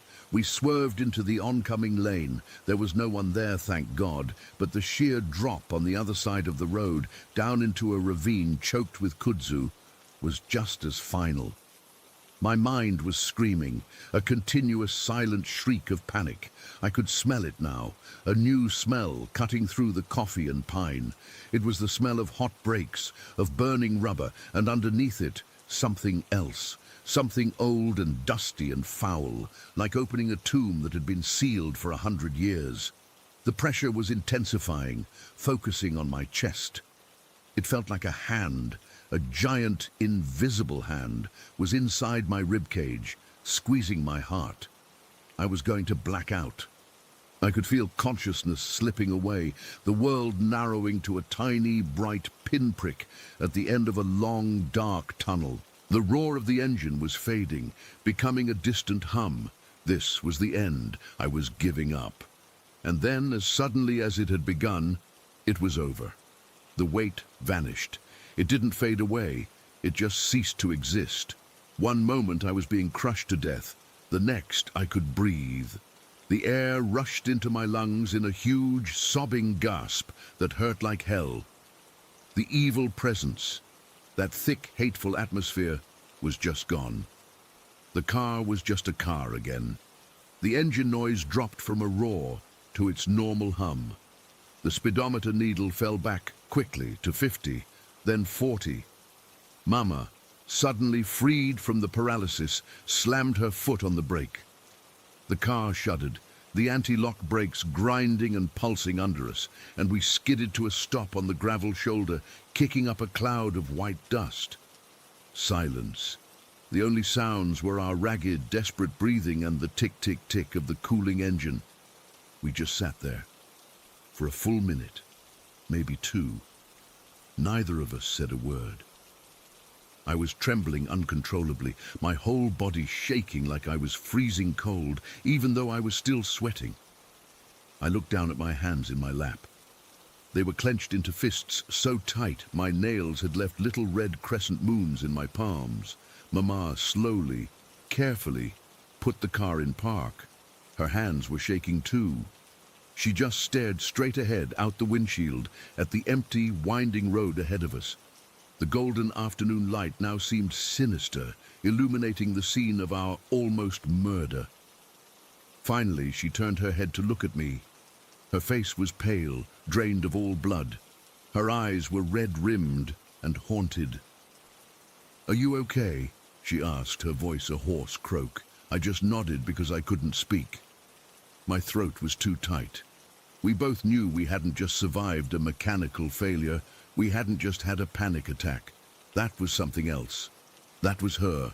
That was my grandmother's curse, reaching out from her grave to try and drag us into the dirt with her.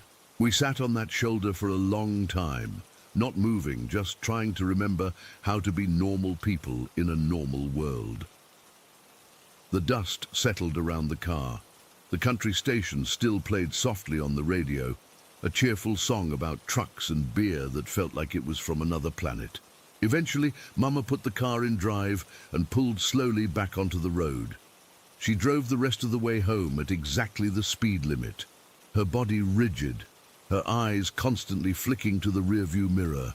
I kept my eyes glued to the side of the road, terrified that I would see something, a shadow, a figure standing among the trees watching us go. We never talked about it again, not once. It was too big, too real, too terrifying. It was a knowledge that lived in the space between us, in the shared, silent understanding in our eyes whenever the subject of family came up. To this day, more than 20 years later, I still can't drive down that road. I take the long way around, every single time, and sometimes, when I'm lying in bed at night and the house is quiet, I can still feel it. Not the memory, but the ghost of that pressure on my chest. A cold, heavy reminder that some graves are not as peaceful as they look, and some family secrets are hungry.